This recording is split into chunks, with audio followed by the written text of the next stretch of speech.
XXIX calls. See, Joe, it's time. For what? You don't mean to say you have forgotten that you promised to make half a dozen calls with me today? I've done a good many rash and foolish things in my life, but I don't think I ever was mad enough to say I'd make 6 calls in one day, when a single one upsets me for a week.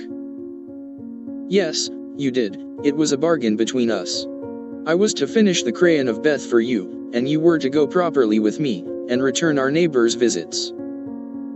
If it was fair, that was in the bond, and I stand to the letter of my bond, Shylock. There is a pile of clouds in the east, it's not fair, and I don't go. Now, that's shirking. It's a lovely day, no prospect of rain, and you pride yourself on keeping promises, so be honorable, come and do your duty, and then be at peace for another 6 months.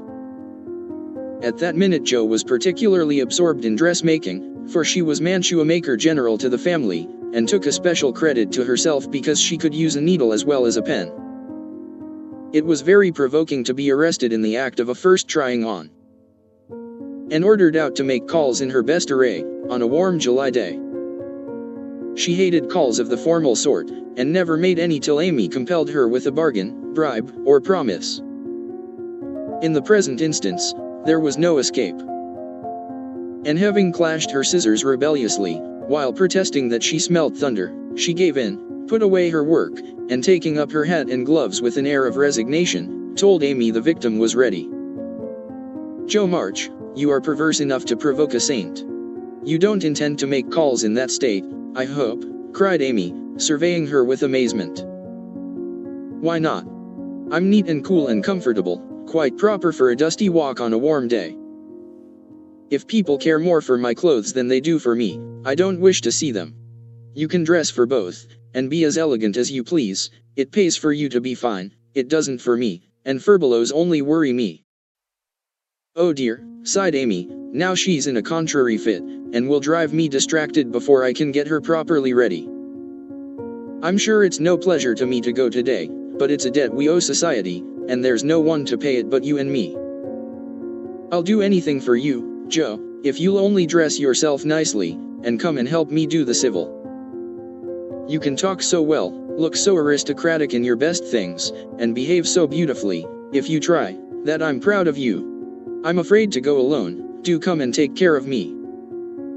You're an artful little puss to flatter and wheedle your cross old sister in that way. The idea of my being aristocratic and well-bred, and your being afraid to go anywhere alone. I don't know which is the most absurd. Well, I'll go if I must, and do my best. You shall be commander of the expedition, and I'll obey blindly. Will that satisfy you? Said Joe, with a sudden change from perversity to lamb-like submission. You're a perfect cherub. Now put on all your best things, and I'll tell you how to behave at each place, so that you will make a good impression. I want people to like you, and they would if you'd only try to be a little more agreeable. Do your hair the pretty way, and put the pink rose in your bonnet, it's becoming, and you look too sober in your plain suit. Take your light gloves and the embroidered handkerchief. We'll stop at Meg's, and borrow her white sunshade, and then you can have my dove-colored one. While Amy dressed, she issued her orders, and Joe obeyed them. Not without entering her protest, however, for she sighed as she rustled into her new organdy, frowned darkly at herself as she tied her bonnet strings in an irreproachable bow, wrestled viciously with pins as she put on her collar, wrinkled up her features generally as she shook out the handkerchief, whose embroidery was as irritating to her nose as the present mission was to her feelings. And when she had squeezed her hands into tight gloves with 3 buttons and a tassel, as the last touch of elegance, she turned to Amy with an imbecile expression of countenance, saying meekly, I'm perfectly miserable, but if you consider me presentable, I die happy. You are highly satisfactory, turn slowly round, and let me get a careful view. Joe revolved, and Amy gave a touch here and there, then fell back, with her head on one side, observing graciously, Yes, you'll do, your head is all I could ask, for that white bonnet with the rose is quite ravishing. Hold back your shoulders, and carry your hands easily, no matter if your gloves do pinch. There's one thing you can do well, Joe, that is, wear a shawl I can't. But it's very nice to see you, and I'm so glad Aunt March gave you that lovely one. It's simple, but handsome, and those folds over the arm are really artistic. Is the point of my mantle in the middle, and have I looped my dress evenly? I like to show my boots, for my feet are pretty, though my nose isn't. You are a thing of beauty and a joy forever, said Jo, looking through her hand with the air of a connoisseur at the blue feather against the gold hair. Am I to drag my best dress through the dust, or loop it up, please, ma'am? Hold it up when you walk, but drop it in the house. The sweeping style suits you best, and you must learn to trail your skirts gracefully. You haven't half-buttoned one cuff, do it at once. You'll never look finished if you are not careful about the little details, for they make up the pleasing whole. Jo sighed, and proceeded to burst the buttons off her glove, in doing up her cuff, but at last both were ready, and sailed away, looking as pretty as pictures, Hannah said, as she hung out of the upper window to watch them. Now, Jo dear, the Chesters consider themselves very elegant people, so I want you to put on your best deportment. Don't make any of your abrupt remarks, or do anything odd, will you? Just be calm, cool, and quiet. That's safe and ladylike, and you can easily do it for 15 minutes, said Amy, as they approached the first place, having borrowed the white parasol and been inspected by Meg, with a baby on each arm. Let me see. Calm, cool, and quiet, yes, I think I can promise that. I've played the part of a prim young lady on the stage, and I'll try it off. My powers are great, as you shall see, so be easy in your mind, my child. Amy looked relieved, but naughty Jo took her at her word, for, during the first call, she sat with every limb gracefully composed, every fold correctly draped, calm as a summer sea, cool as a snowbank, and as silent as a sphinx. In vain Mrs. Chester alluded to her charming novel, and the Mrs. Chester introduced parties, picnics, the opera, and the fashions. Each and all were answered by a smile, a bow, and a demure yes or no, with the chill on. In vain Amy telegraphed the word talk, tried to draw her out, and administered covert pokes with her foot. Jo sat as if blandly unconscious of it all, with deportment like Maud's face, icily regular, splendidly null. What a haughty, uninteresting creature that oldest Miss March is, was the unfortunately audible remark of one of the ladies, as the door closed upon their guests. Jo laughed noiselessly all through the hall, but Amy looked disgusted at the failure of her instructions, and very naturally laid the blame upon Jo. How could you mistake me so? I merely meant you to be properly dignified and composed, and you made yourself a perfect stock and stone. Try to be sociable at the Lambs, gossip as other girls do, and be interested in dress and flirtations and whatever nonsense comes up. They move in the best society, are valuable persons for us to know, and I wouldn't fail to make a good impression there for anything. I'll be agreeable, I'll gossip and giggle, and have horrors and raptures over any trifle you like. I rather enjoy this, and now I'll imitate what is called a charming girl. I can do it, for I have May Chester as a model, and I'll improve upon her. See if the Lambs don't say, what a lively, nice creature that Jo March is. Amy felt anxious, as well she might, for when Jo turned freakish there was no knowing where she would stop. Amy's face was a study when she saw her sister skim into the next drawing room, kiss all the young ladies with effusion, beam graciously upon the young gentlemen, and join in the chat with a spirit which amazed the beholder. Amy was taken possession of by Mrs. Lamb, with whom she was a favorite, and forced to hear a long account of Lucretia's last attack, while three delightful young gentlemen hovered near, waiting for a pause when they might rush in and rescue her. So situated, she was powerless to check Jo, who seemed possessed by a spirit of mischief, and talked away as volubly as the old lady. A knot of heads gathered about her, and Amy strained her ears to hear what was going on. For broken sentences filled her with alarm, round eyes and uplifted hands tormented her with curiosity, and frequent peals of laughter made her wild to share the fun. One may imagine her suffering on overhearing fragments of this sort of conversation. She rides splendidly. Who taught her? No one. She used to practice mounting, holding the reins, and sitting straight on an old saddle in a tree.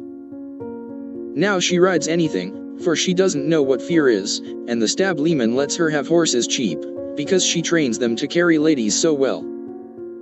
She has such a passion for it. I often tell her if everything else fails she can be a horse breaker, and get her living so." At this awful speech Amy contained herself with difficulty, for the impression was being given that she was rather a fast young lady, which was her especial aversion. But what could she do? For the old lady was in the middle of her story, and long before it was done Joe was off again, making more droll revelations, and committing still more fearful blunders. Yes, Amy was in despair that day, for all the good beasts were gone, and of 3 left, 1 was lame, 1 blind, and the other so bulky that you had to put dirt in his mouth before he would start. Nice animal for a pleasure party, wasn't it? "Which did she choose?" asked one of the laughing gentlemen, who enjoyed the subject. "None of them. She heard of a young horse at the farmhouse over the river, and, though a lady had never ridden him, she resolved to try, because he was handsome and spirited. Her struggles were really pathetic. There was no one to bring the horse to the saddle, so she took the saddle to the horse. My dear creature, she actually rode it over the river, put it on her head, and marched up to the barn to the utter amazement of the old man." "Did she ride the horse?" "Of course she did, and had a capital time.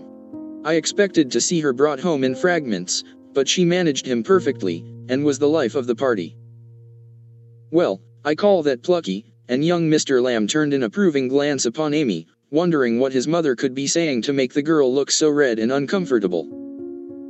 She was still redder and more uncomfortable a moment after, when a sudden turn in the conversation introduced the subject of dress. One of the young ladies asked Joe where she got the pretty drab hat she wore to the picnic. And stupid Joe, instead of mentioning the place where it was bought 2 years ago, must needs answer, with unnecessary frankness, "Oh, Amy painted it. You can't buy those soft shades, so we paint ours any color we like." It's a great comfort to have an artistic sister.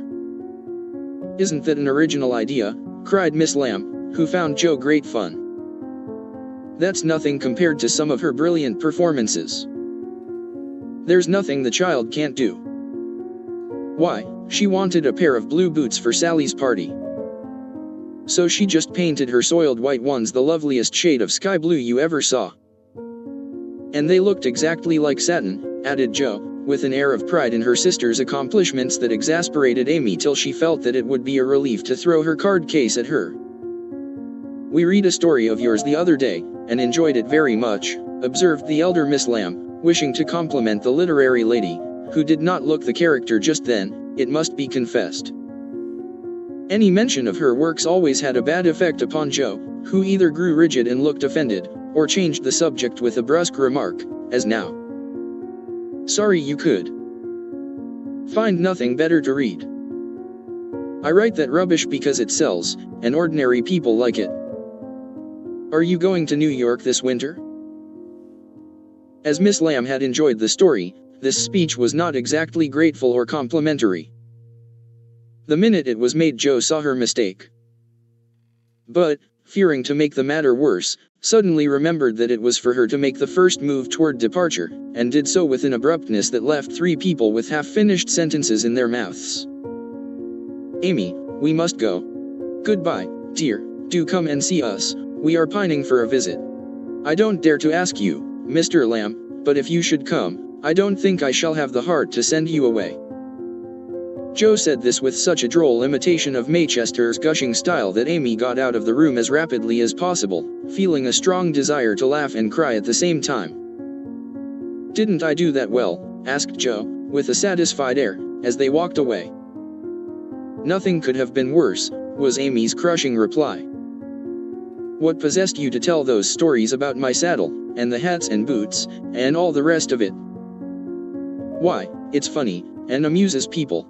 They know we are poor, so it's no use pretending that we have grooms, buy 3 or 4 hats a season, and have things as easy and fine as they do. You needn't go and tell them all our little shifts, and expose our poverty in that perfectly unnecessary way. You haven't a bit of proper pride, and never will learn when to hold your tongue and when to speak," said Amy despairingly. Poor Joe looked abashed, and silently chafed the end of her nose with the stiff handkerchief, as if performing a penance for her misdemeanors. "How shall I behave here?" she asked, as they approached the third mansion. "Just as you please, I wash my hands of you," was Amy's short answer. "Then I'll enjoy myself. The boys are at home, and we'll have a comfortable time. Goodness knows I need a little change, for elegance has a bad effect upon my constitution," returned Joe gruffly, being disturbed by her failures to suit. An enthusiastic welcome from 3 big boys and several pretty children speedily soothed her ruffled feelings, and, leaving Amy to entertain the hostess and Mr. Tudor, who happened to be calling likewise, Jo devoted herself to the young folks, and found the change refreshing. She listened to college stories with deep interest, caressed pointers and poodles without a murmur, agreed heartily that Tom Brown was a brick, regardless of the improper form of praise. And when one lad proposed a visit to his turtle tank, she went with an alacrity which caused Mama to smile upon her. As that motherly lady settled the cap which was left in a ruinous condition by filial hugs, bear-like but affectionate, and dearer to her than the most faultless coiffure from the hands of an inspired Frenchwoman. Leaving her sister to her own devices, Amy proceeded to enjoy herself to her heart's content. Mr. Tudor's uncle had married an English lady who was third cousin to a living lord, and Amy regarded the whole family with great respect. For, in spite of her American birth and breeding, she possessed that reverence for titles which haunts the best of us, that unacknowledged loyalty to the early faith in kings which set the most democratic nation under the sun in a ferment at the coming of a royal yellow-haired laddie some years ago, and which still has something to do with the love the young country bears the old, like that of a big son for an imperious little mother, who held him while she could, and let him go with a farewell scolding when he rebelled. But even the satisfaction of talking with a distant connection of the British nobility did not render Amy forgetful of time. And when the proper number of minutes had passed, she reluctantly tore herself from this aristocratic society, and looked about for Jo, fervently hoping that her incorrigible sister would not be found in any position which should bring disgrace upon the name of March. It might have been worse, but Amy considered it bad. For Jo sat on the grass, with an encampment of boys about her, and a dirty-footed dog reposing on the skirt of her state and festival dress, as she related one of Laurie's pranks to her admiring audience. One small child was poking turtles with Amy's cherished parasol, a second was eating gingerbread over Jo's best bonnet, and a third playing ball with her gloves. But all were enjoying themselves, and when Jo collected her damaged property to go, her escort accompanied her, begging her to come again. It was such fun to hear about Laurie's larks. "Capital boys, aren't they? I feel quite young and brisk again after that," said Jo, strolling along with her hands behind her, partly from habit, partly to conceal the bespattered parasol. "Why do you always avoid Mr. Tudor?" asked Amy, wisely refraining from any comment upon Jo's dilapidated appearance.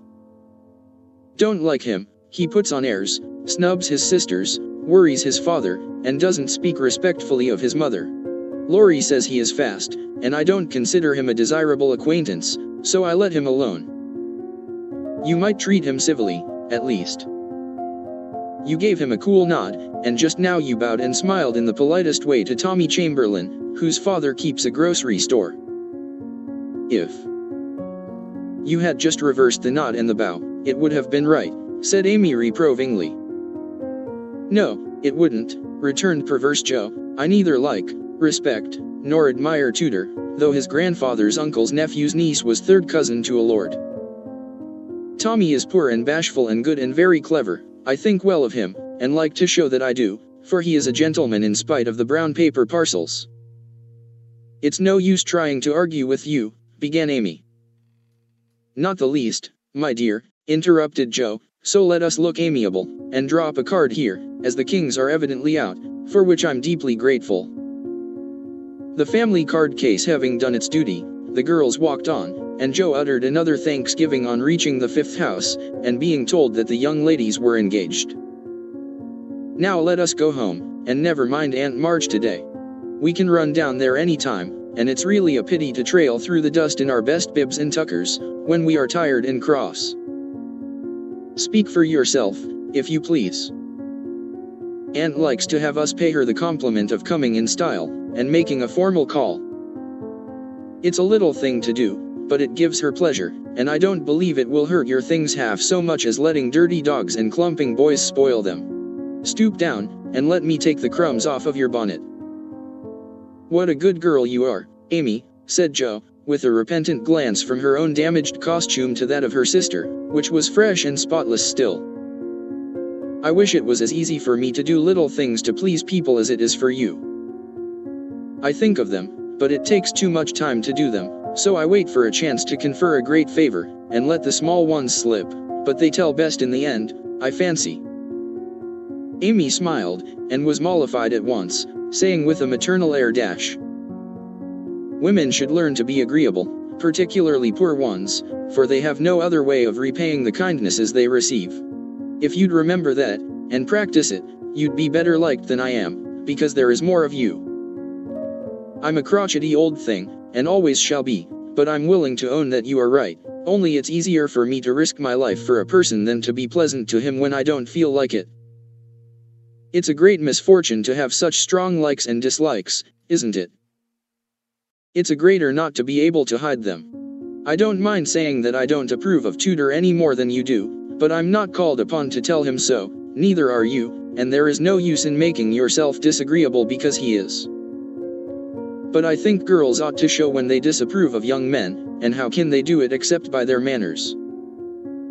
Preaching does not do any good, as I know to my sorrow, since I've had Teddy to manage, but there are many little ways in which I can influence him without a word, and I say we ought to do it to others if we can. Teddy is a remarkable boy, and can't be taken as a sample of other boys, said Amy, in a tone of solemn conviction, which would have convulsed the remarkable boy, if he had heard it. If we were belles, or women of wealth and position, we might do something, perhaps, but for us to frown at one set of young gentlemen because we don't approve of them, and smile upon another set because we do, wouldn't have a particle of effect, and we should only be considered odd and puritanical. So we are to countenance things and people which we detest, merely because we are not belles and millionaires, are we? That's a nice sort of morality. I can't argue about it, I only know that it's the way of the world, and people who set themselves against it only get laughed at for their pains. I don't like reformers, and I hope you will never try to be one. I do like them, and I shall be one if I can, for in spite of the laughing, the world would never get on without them. We can't agree about that, for you belong to the old set, and I to the new. You will get on the best, but I shall have the liveliest time of it.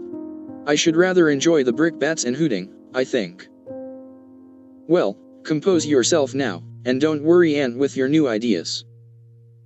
I'll try not to, but I'm always possessed to burst out with some particularly blunt speech or revolutionary sentiment before her. It's my doom, and I can't help it. They found Aunt Carol with the old lady, both absorbed in some very interesting subject, but they dropped it as the girls came in, with a conscious look which betrayed that they had been talking about their nieces. Jo was not in a good humor, and the perverse fit returned, but Amy, who had virtuously done her duty, kept her temper, and pleased everybody, was in a most angelic frame of mind. This amiable spirit was felt at once, and both the aunts my-deared her affectionately, looking what they afterwards said emphatically that child improves every day. Are you going to help about the fair, dear? Asked Mrs. Carroll, as Amy sat down beside her with the confiding air elderly people like so well in the young. Yes, Aunt. Mrs. Chester asked me if I would, and I offered to tend a table, as I have nothing but my time to give. I'm not, put in Jo decidedly. I hate to be patronized, and the Chesters think it's a great favor to allow us to help with their highly connected fair. I wonder you consented, Amy, they only want you to work. I am willing to work, it's for the freedmen as well as the Chesters, and I think it very kind of them to let me share the labor and the fun. Patronage does not trouble me when it is well meant. Quite right and proper. I like your grateful spirit, my dear. It's a pleasure to help people who appreciate our efforts. Some do not, and that is trying, observed Aunt March, looking over her spectacles at Jo, who sat apart, rocking herself, with a somewhat morose expression. If Jo had only known what a great happiness was wavering in the balance for one of them, she would have turned dove-like in a minute. But, unfortunately, we don't have windows in our breasts, and cannot see what goes on in the minds of our friends. Better for us that we cannot as a general thing, but now and then it would be such a comfort, such a saving of time and temper. By her next speech, Jo deprived herself of several years of pleasure, and received a timely lesson in the art of holding her tongue. I don't like favors, they oppress and make me feel like a slave. I'd rather do everything for myself, and be perfectly independent. Ahem, coughed Aunt Carol softly, with a look at Aunt March. I told you so, said Aunt March, with a decided nod to Aunt Carol. Mercifully unconscious of what she had done, Jo sat with her nose in the air, and a revolutionary aspect which was anything but inviting. Do you speak French, dear? Asked Mrs. Carroll, laying her hand on Amy's. Pretty well, thanks to Aunt March, who lets Esther talk to me as often as I like, replied Amy, with a grateful look, which caused the old lady to smile affably. How are you about languages? Asked Mrs. Carroll of Jo. Don't know a word, I'm very stupid about studying anything, can't bear French, it's such a slippery, silly sort of language, was the brusque reply. Another look passed between the ladies, and Aunt March said to Amy, You are quite strong and well, now, dear, I believe? Eyes don't trouble you anymore, do they? Not at all, thank you, ma'am. I'm very well, and mean to do great things next winter, so that I may be ready for Rome, whenever that joyful time arrives. Good girl. You deserve to go, and I'm sure you will someday, said Aunt March, with an approving pat on the head, as Amy picked up her ball for her. Cross patch, draw the latch, sit by the fire and spin. Squalled Polly, bending down from his perch on the back of her chair to peep into Jo's face, with such a comical air of impertinent inquiry that it was impossible to help laughing. Most observing bird, said the old lady. Come and take a walk, my dear, cried Polly, hopping toward the china closet, with a look suggestive of lump sugar. Thank you, I will. Come, Amy, and Jo brought the visit to an end, feeling more strongly than ever that calls did have a bad effect upon her constitution. She shook hands in a gentlemanly manner, but Amy kissed both the aunts, and the girls departed, leaving behind them the impression of shadow and sunshine, which impression caused Aunt March to say, as they vanished dash. You'd better do it, Mary, I'll supply the money, and Aunt Carol to reply decidedly, I certainly will, if her father and mother consent. XXX. Consequences. MC Fair was so very elegant and select that it was considered a great honor by the young ladies of the neighborhood to be invited to take a table, and every one was much interested in the matter. Amy was asked, but Jo was not, which was fortunate for all parties, as her elbows were decidedly akimbo at this period of her life, and it took a good many hard knocks to teach her how to get on easily. The haughty, uninteresting creature was let severely alone, but Amy's talent and taste were duly complemented by the offer of the article, and she exerted herself to prepare and secure appropriate and valuable contributions to it. Everything went on smoothly till the day before the fair opened. Then there occurred one of the little skirmishes which it is almost impossible to avoid, when some 25 women, old and young, with all their private piques and prejudices, try to work together. May Chester was rather jealous of Amy because the latter was a greater favorite than herself, and, just at this time, several trifling circumstances occurred to increase the feeling. Amy's dainty pen and ink work entirely eclipsed May's painted vases that was one thorn. Then the all-conquering tutor had danced 4 times with Amy, at a late party, and only once with May that was thorn number 2. But the chief grievance that rankled in her soul, and gave her an excuse for her unfriendly conduct, was a rumor which some obliging gossip had whispered to her, that the March girls had made fun of her at the Lambs. All the blame of this should have fallen upon Jo, for her naughty imitation had been too lifelike to escape detection, and the frolicsome Lambs had permitted the joke to escape.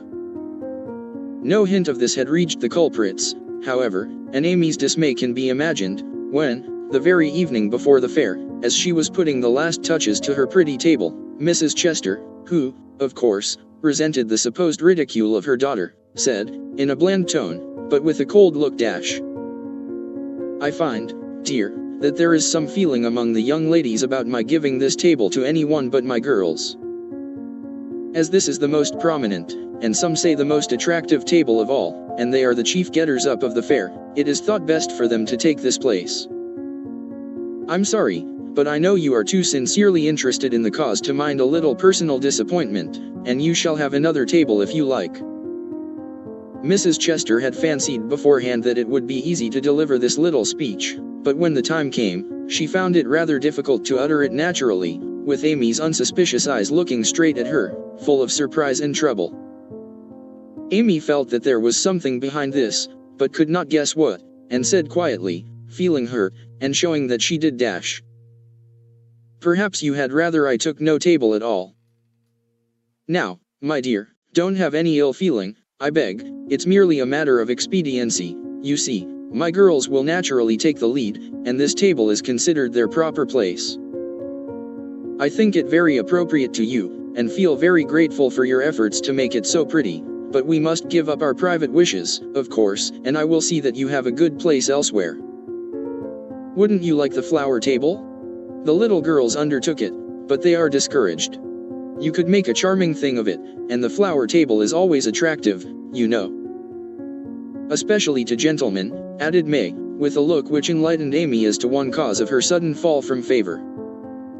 She colored angrily, but took no other notice of that girlish sarcasm, and answered, with unexpected amiability. It shall be as you please, Mrs. Chester. I'll give up my place here at once, and attend to the flowers, if you like. You can put your own things on your own table, if you prefer, began May, feeling a little conscience-stricken, as she looked at the pretty racks, the painted shells, and quaint illuminations Amy had so carefully made and so gracefully arranged. She meant it kindly, but Amy mistook her meaning, and said quickly, "Oh, certainly, if they are in your way," and sweeping her contributions into her apron, pell-mell, she walked off, feeling that herself and her works of art had been insulted past forgiveness. Now she's mad. "Oh, dear, I wish I hadn't asked you to speak, Mama," said May, looking disconsolately at the empty spaces on her table. "Girls' quarrels are soon over," returned her mother, feeling a trifle ashamed of her own part in this one, as well she might. The little girls hailed Amy and her treasures with delight, which cordial reception somewhat soothed her perturbed spirit, and she fell to work, determined to succeed florally, if she could not artistically. But everything seemed against her, it was late, and she was tired. Everyone was too busy with their own affairs to help her. And the little girls were only hindrances, for the dears fussed and chattered like so many magpies, making a great deal of confusion in their artless efforts to preserve the most perfect order. The evergreen arch wouldn't stay firm after she got it up, but wiggled and threatened to tumble down on her head when the hanging baskets were filled. Her best tile got a splash of water, which left a sepia tear on the Cupid's cheek. She bruised her hands with hammering, and got cold working in a draught, which last affliction filled her with apprehensions for the morrow. Any girl reader who has suffered like afflictions will sympathize with poor Amy, and wish her well through with her task. There was great indignation at home when she told her story that evening. Her mother said it was a shame, but told her she had done right. Beth declared she wouldn't go to the fair at all, and Joe demanded why she didn't take all her pretty things and leave those mean people to get on without her. "Because they are mean is no reason why I should be. I hate such things, and though I think I've a right to be hurt, I don't intend to show it. They will feel that more than angry speeches or huffy actions, won't they, Marmee?"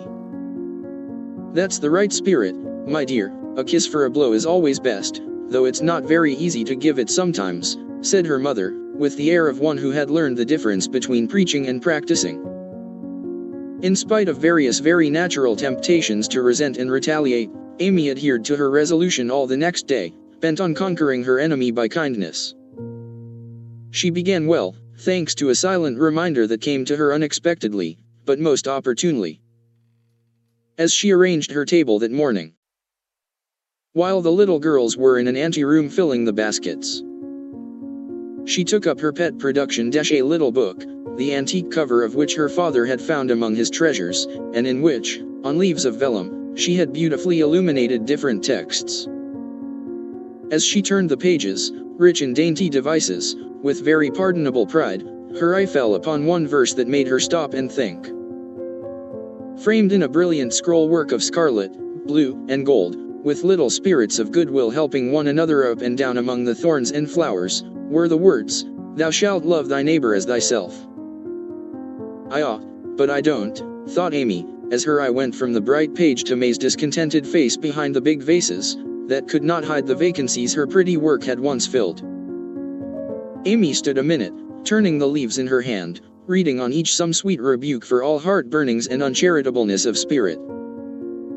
Many wise and true sermons are preached us every day by unconscious ministers in street, school, office, or home. Even a fair table may become a pulpit, if it can offer the good and helpful words which are never out of season. Amy's conscience preached her a little sermon from that text, then and there, and she did what many of us do not always do: took the sermon to heart, and straightway put it in practice. A group of girls were standing about May's table, admiring the pretty things, and talking over the change of saleswomen. They dropped their voices, but Amy knew they were speaking of her, hearing one side of the story, and judging accordingly. It was not pleasant, but a better spirit had come over her, and presently a chance offered for proving it. She heard May say sorrowfully, "It's too bad, for there is no time to make other things, and I don't want to fill up with odds and ends. The table was just complete then, now it's spoilt." "I dare say she'd put them back if you asked her," suggested someone. "How could I after all the fuss?" began May, but she did not finish, for Amy's voice came across the hall, saying pleasantly, "You may have them, and welcome, without asking, if you want them. I was just thinking I'd offer to put them back, for they belong to your table rather than mine. Here they are, please take them, and forgive me if I was hasty in carrying them away last night." As she spoke, Amy returned her contribution, with a nod and a smile, and hurried away again, feeling that it was easier to do a friendly thing than it was to stay and be thanked for it. "Now, I call that lovely of her, don't you?" cried one girl. May's answer was inaudible, but another young lady, whose temper was evidently a little soured by making lemonade, added, with a disagreeable laugh, "Very lovely," for she knew she wouldn't sell them at her own table. Now, that was hard. When we make little sacrifices we like to have them appreciated, at least, and for a minute Amy was sorry she had done it, feeling that virtue was not always its own reward. But it is as she presently discovered, for her spirits began to rise, and her table to blossom under her skillful hands. The girls were very kind, and that one little act seemed to have cleared the atmosphere amazingly. It was a very long day, and a hard one to Amy, as she sat behind her table, often quite alone, for the little girls deserted very soon. Few cared to buy flowers in summer, and her bouquets began to droop long before night.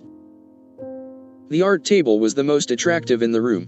There was a crowd about it all day long, and the tenders were constantly flying to and fro with important faces and rattling money boxes. Amy often looked wistfully across, longing to be there, where she felt at home and happy, instead of in a corner with nothing to do. It might seem no hardship to some of us, but to a pretty, blithe young girl, it was not only tedious, but very trying, and the thought of being found there in the evening by her family, and Laurie, and his friends, made it a real martyrdom. She did not go home till night, and then she looked so pale and quiet that they knew the day had been a hard one, though she made no complaint, and did not even tell what she had done. Her mother gave her an extra cordial cup of tea. Beth helped her dress, and made a charming little wreath for her hair, while Jo astonished her family by getting herself up with unusual care, and hinting darkly that the tables were about to be turned. "Don't do anything rude, pray, Jo. I won't have any fuss made, so let it all pass, and behave yourself," begged Amy, as she departed early, hoping to find a reinforcement of flowers to refresh her poor little table. "I merely intend to make myself entrancingly agreeable to everyone I know, and to keep them in your corner as long as possible. Teddy and his boys will lend a hand, and we'll have a good time yet," returned Jo, leaning over the gate to watch for Laurie. Presently the familiar tramp was heard in the dusk, and she ran out to meet him. "Is that my boy?" "As sure as this is my girl," and Laurie tucked her hand under his arm, with the air of a man whose every wish was gratified. "Oh Teddy, such doings," and Joe told Amy's wrongs with sisterly zeal. "A flock of our fellows are going to drive over by and by, and I'll be hanged if I don't make them buy every flower she's got, and camp down before her table afterward," said Laurie, espousing her cause with warmth. "The flowers are not at all nice," Amy says, "and the fresh ones may not arrive in time. I don't wish to be unjust or suspicious, but I shouldn't wonder if they never came at all. When people do one mean thing they are very likely to do another," observed Joe, in a disgusted tone. "Didn't Hayes give you the best out of our gardens? I told him to." "I didn't know that. He forgot, I suppose, and, as your grandpa was poorly, I didn't like to worry him by asking, though I did want some." "Now, Joe, how could you think there was any need of asking? They are just as much yours as mine. Don't we always go halves in everything?" began Laurie, in the tone that always made Joe turn thorny. "Gracious, I hope not. Half of some of your things wouldn't suit me at all.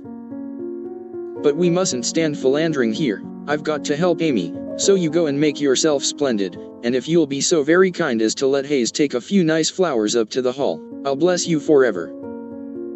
"Couldn't you do it now?" asked Laurie, so suggestively that Joe shut the gate in his face with inhospitable haste, and called through the bars, "Go away, Teddy, I'm busy."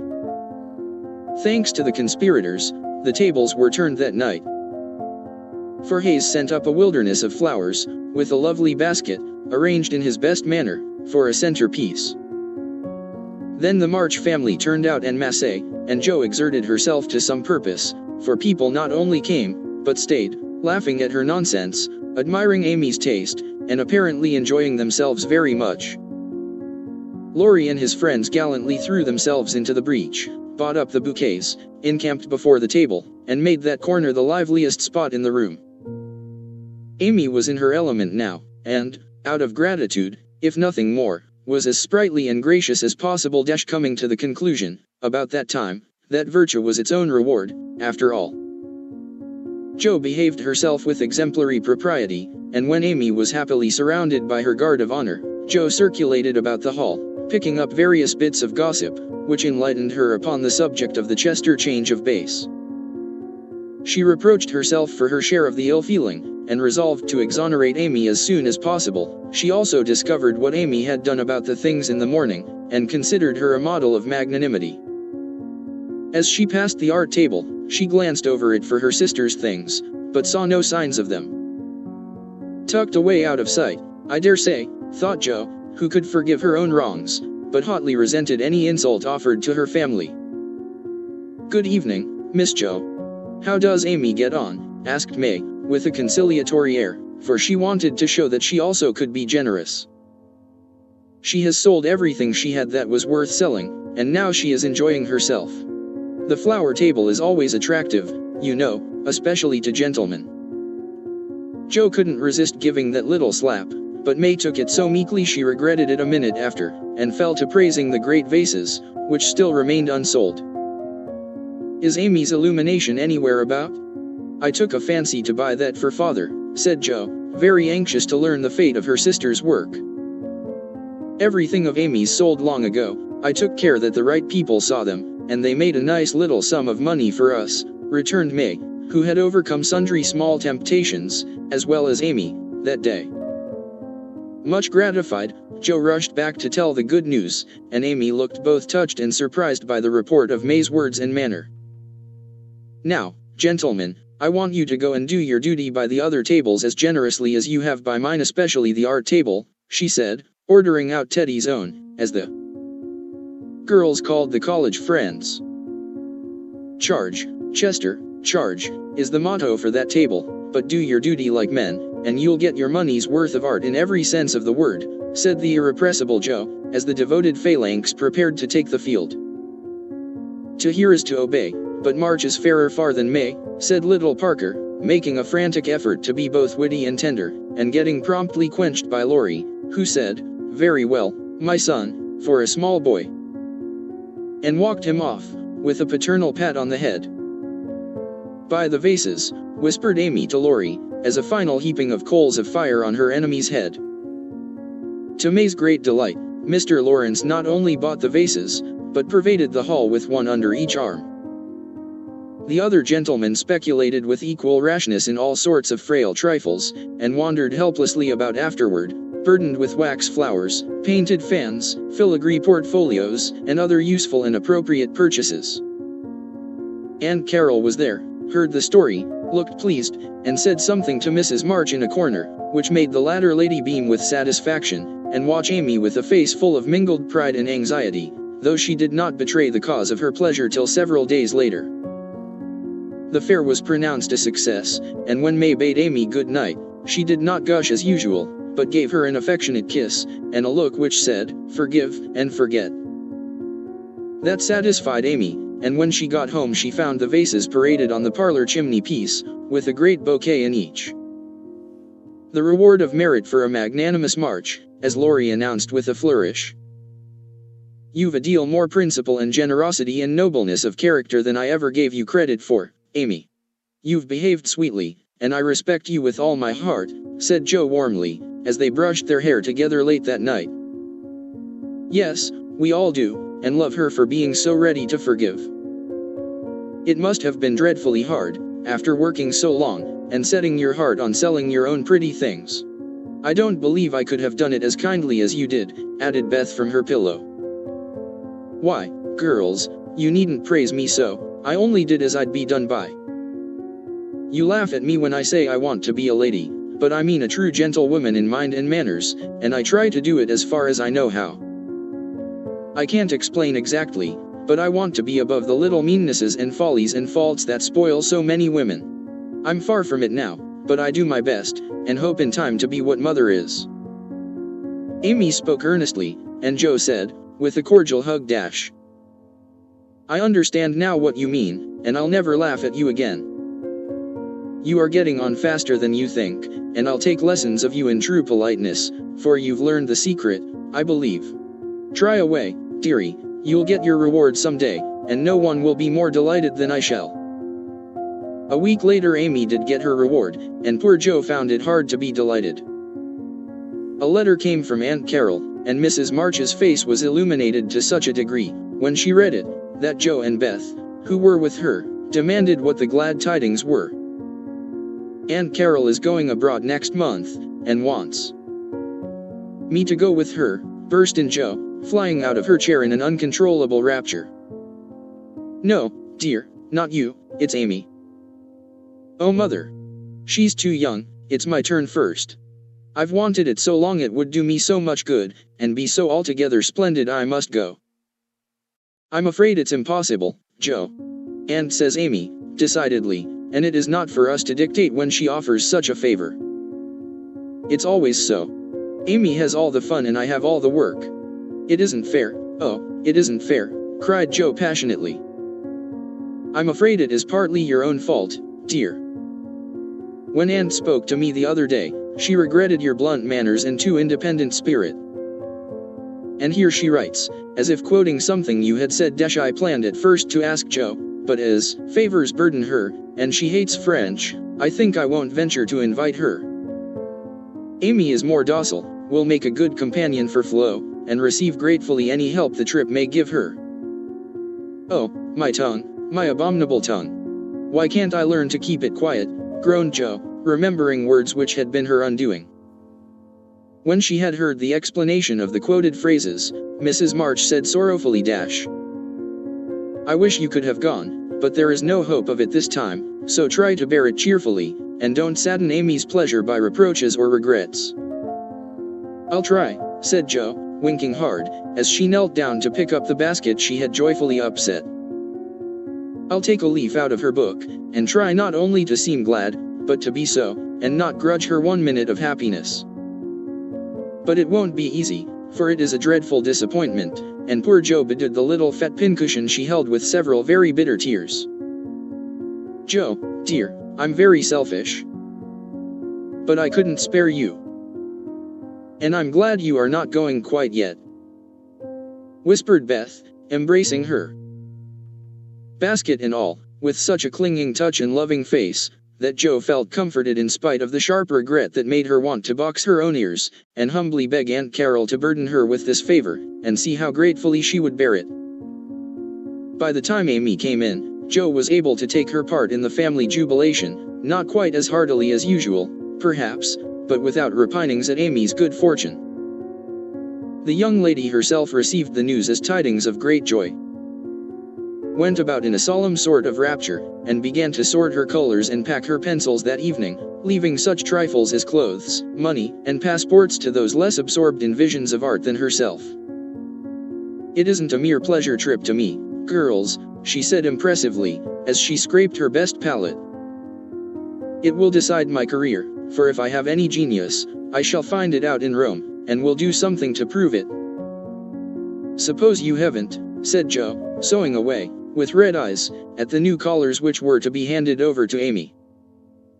"Then I shall come home and teach drawing for my living," replied the aspirant for fame, with philosophic composure, but she made a wry face at the prospect, and scratched away at her palette as if bent on vigorous measures before she gave up her hopes. "No, you won't. You hate hard work, and you'll marry some rich man, and come home to sit in the lap of luxury all your days," said Jo. "Your predictions sometimes come to pass, but I don't believe that one will." "I'm sure I wish it would, for if I can't be an artist myself, I should like to be able to help those who are," said Amy, smiling, as if the part of Lady Bountiful would suit her better than that of a poor drawing teacher. Said Jo, with a sigh, "if you wish it you'll have it, for your wishes are always granted, mine never." "Would you like to go?" asked Amy, thoughtfully patting her nose with her knife. "Rather." "Well, in a year or two I'll send for you, and we'll dig in the forum for relics, and carry out all the plans we've made so many times." "Thank you, I'll remind you of your promise when that joyful day comes, if it ever does," returned Jo, accepting the vague but magnificent offer as gratefully as she could. There was not much time for preparation, and the house was in a ferment till Amy was off. Jo bore up very well till the last flutter of blue ribbon vanished, when she retired to her refuge, the garret, and cried till she couldn't cry any more. Amy likewise bore up stoutly till the steamer sailed. Then, just as the gangway was about to be withdrawn, it suddenly came over her that a whole ocean was soon to roll between her and those who loved her best, and she clung to Laurie, the last lingerer, saying with a sob, "Oh, take care of them for me, and if anything should happen." "I will, dear, I will, and if anything happens, I'll come and comfort you," whispered Laurie, little dreaming that he would be called upon to keep his word. So Amy sailed away to find the old world, which is always new and beautiful to young eyes. While her father and friend watched her from the shore, fervently hoping that none but gentle fortunes would befall the happy-hearted girl, who waved her hand to them till they could see nothing but the summer sunshine dazzling on the sea. XXXIR Foreign Correspondent L. DP-. Here I really sit at a front window of the Bath Hotel, Piccadilly. It's not a fashionable place, but Uncle stopped here years ago, and won't go anywhere else. However, we don't mean to stay long, so it's no great matter. Oh, I can't begin to tell you how I enjoy it all. I never can, so I'll only give you bits out of my notebook, for I've done nothing but sketch and scribble since I started. I sent a line from Halifax, when I felt pretty miserable, but after that I got on delightfully, seldom ill, on deck all day, with plenty of pleasant people to amuse me. Everyone was very kind to me, especially the officers. Don't laugh, Jo, gentlemen really are very necessary aboard ship, to hold on to, or to wait upon one, and as they have nothing to do, it's a mercy to make them useful, otherwise they would smoke themselves to death, I'm afraid. Everyone was very kind, especially the officers. Page 378. Aunt and Flo were poorly all the way, and liked to be let alone, so when I had done what I could for them, I went and enjoyed myself. Such walks on deck, such sunsets, such splendid air and waves. It was almost as exciting as riding a fast horse, when we went rushing on so grandly.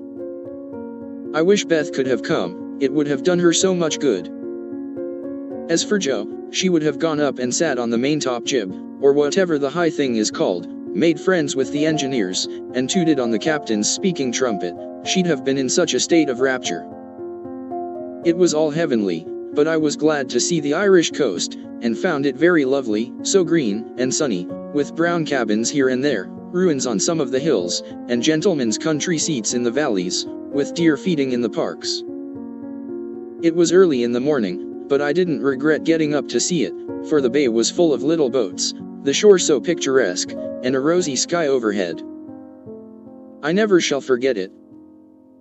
At Queenstown, one of my new acquaintances left us Mr. Lennox and when I said something about the lakes of Killarney, he sighed and sung, with a look at me. "Oh, have you heard of Kate Carney? She lives on the banks of Killarney. From the glance of her eye, shun danger, and fly, for fatal's the glance of Kate Carney." Wasn't that nonsensical? We only stopped at Liverpool a few hours. It's a dirty, noisy place, and I was glad to leave it. Uncle rushed out and bought a pair of dogskin gloves, some ugly, thick shoes, and an umbrella, and got shaved a la mutton chop, the first thing. Then he flattered himself that he looked like a true Briton, but the first time he had the mud cleaned off his shoes, the little bootblack knew that an American stood in them, and said, with a grin, "There you are, sir. I've am the latest Yankee shine." It amused Uncle immensely. Oh, I must tell you what that absurd Lennox did. He got his friend Ward, who came on with us, to order a bouquet for me, and the first thing I saw in my room was a lovely one, with Robert Lennox's compliments on the card. Wasn't that fun, girls? I like traveling. I never shall get to London if I don't hurry. The trip was like riding through a long picture gallery, full of lovely landscapes. The farmhouses were my delight, with thatched roofs, ivy up to the eaves, latticed windows, and stout women with rosy children at the doors. The very cattle looked more tranquil than ours, as they stood knee-deep in clover, and the hens had a contented cluck, as if they never got nervous, like Yankee biddies. Such perfect color I never saw. The grass so green, sky so blue, grain so yellow, woods so dark. I was in a rapture all the way. So was Flo, and we kept bouncing from one side to the other, trying to see everything while we were whisking along at the rate of 60 miles an hour. Aunt was tired and went to sleep, but Uncle read his guidebook, and wouldn't be astonished at anything. This is the way we went on, Amy, flying up that must be Kenilworth, that grey place among the trees. Flo, darting to my window. How sweet. We must go there sometime, won't we, Papa? Uncle, calmly admiring his boots. No, my dear, not unless you want beer, that's a brewery. A pause. Then Flo cried out, "Bless me, there's a gallows and a man going up." Where, shrieks Amy, staring out at two tall posts with a crossbeam and some dangling chains. A colliery, remarks Uncle, with a twinkle of the eye. Here's a lovely flock of lambs all lying down, says Amy. See, Papa, aren't they pretty? Added Flo sentimentally. Geese, young ladies, returns Uncle, in a tone that keeps us quiet till Flo settles down to enjoy the flirtations of Capt Cavendish, and I have the scenery all to myself.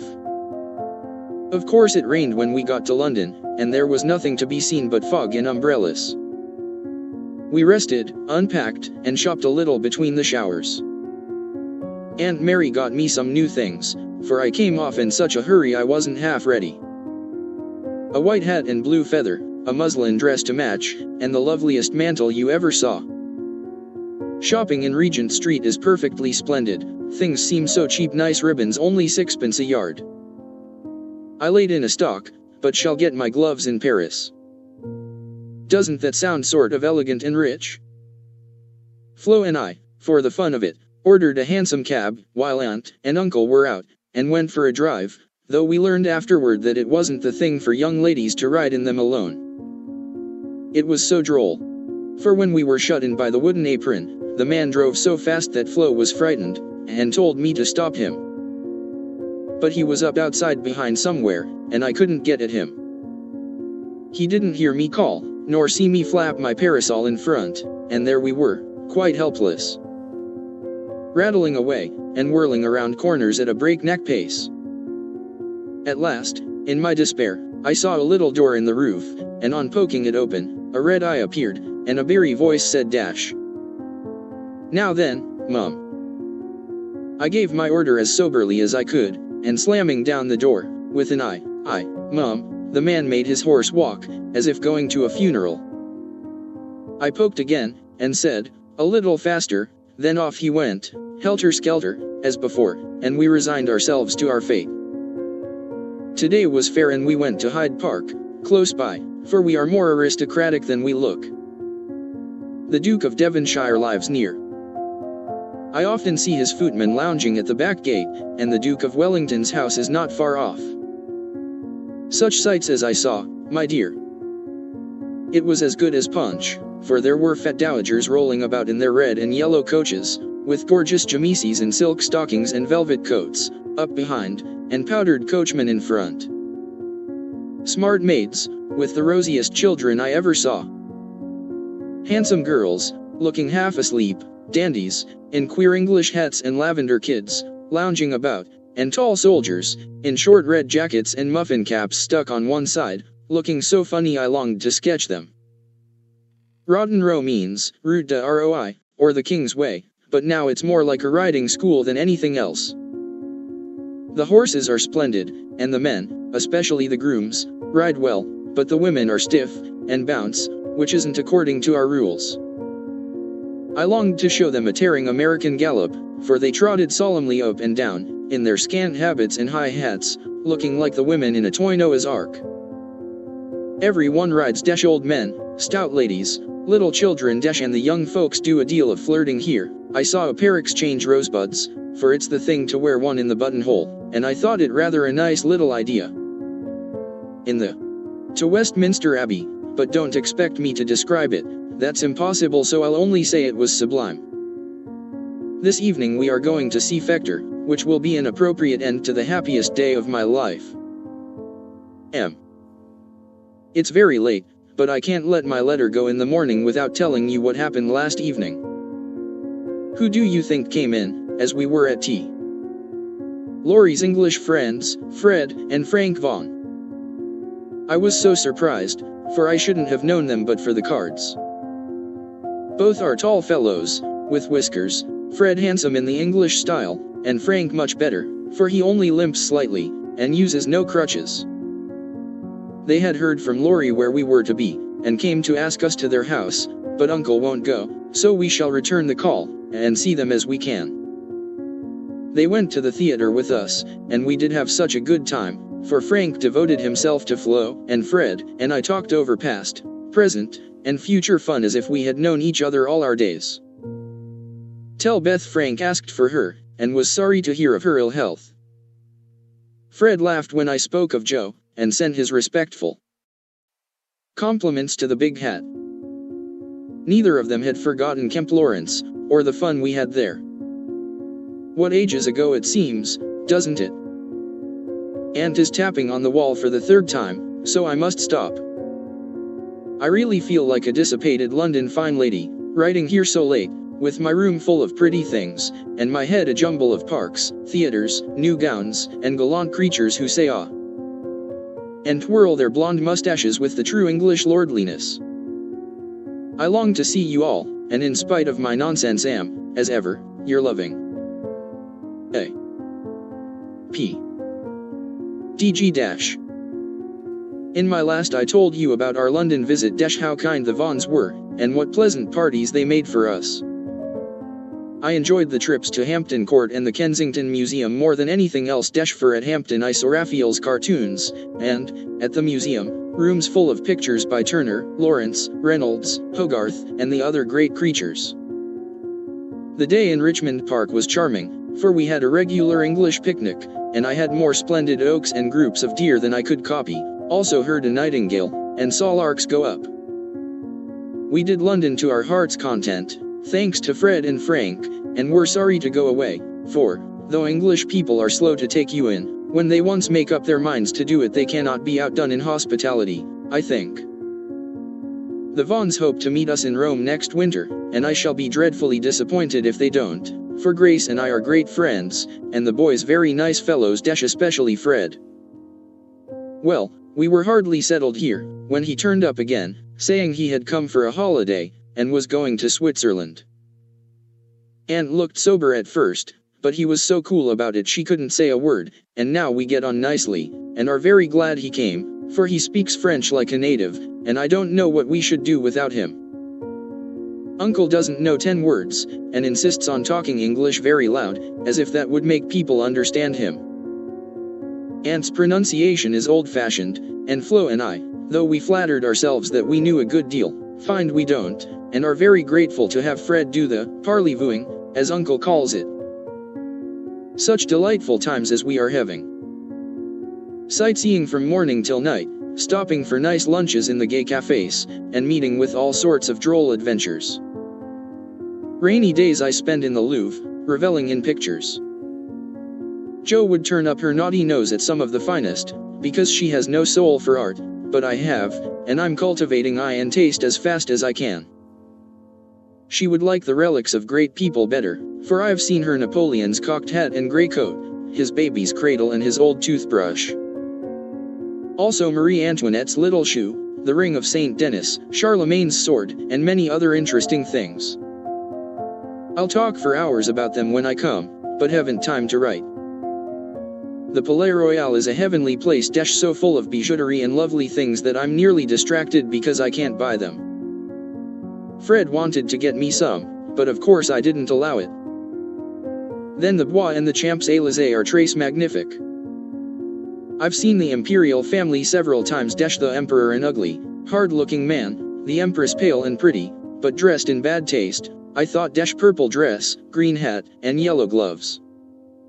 Little Nap is a handsome boy, who sits chatting to his tutor, and kisses his hand to the people as he passes in his 4-horse barouche, with postilions in red satin jackets, and a mounted guard before and behind.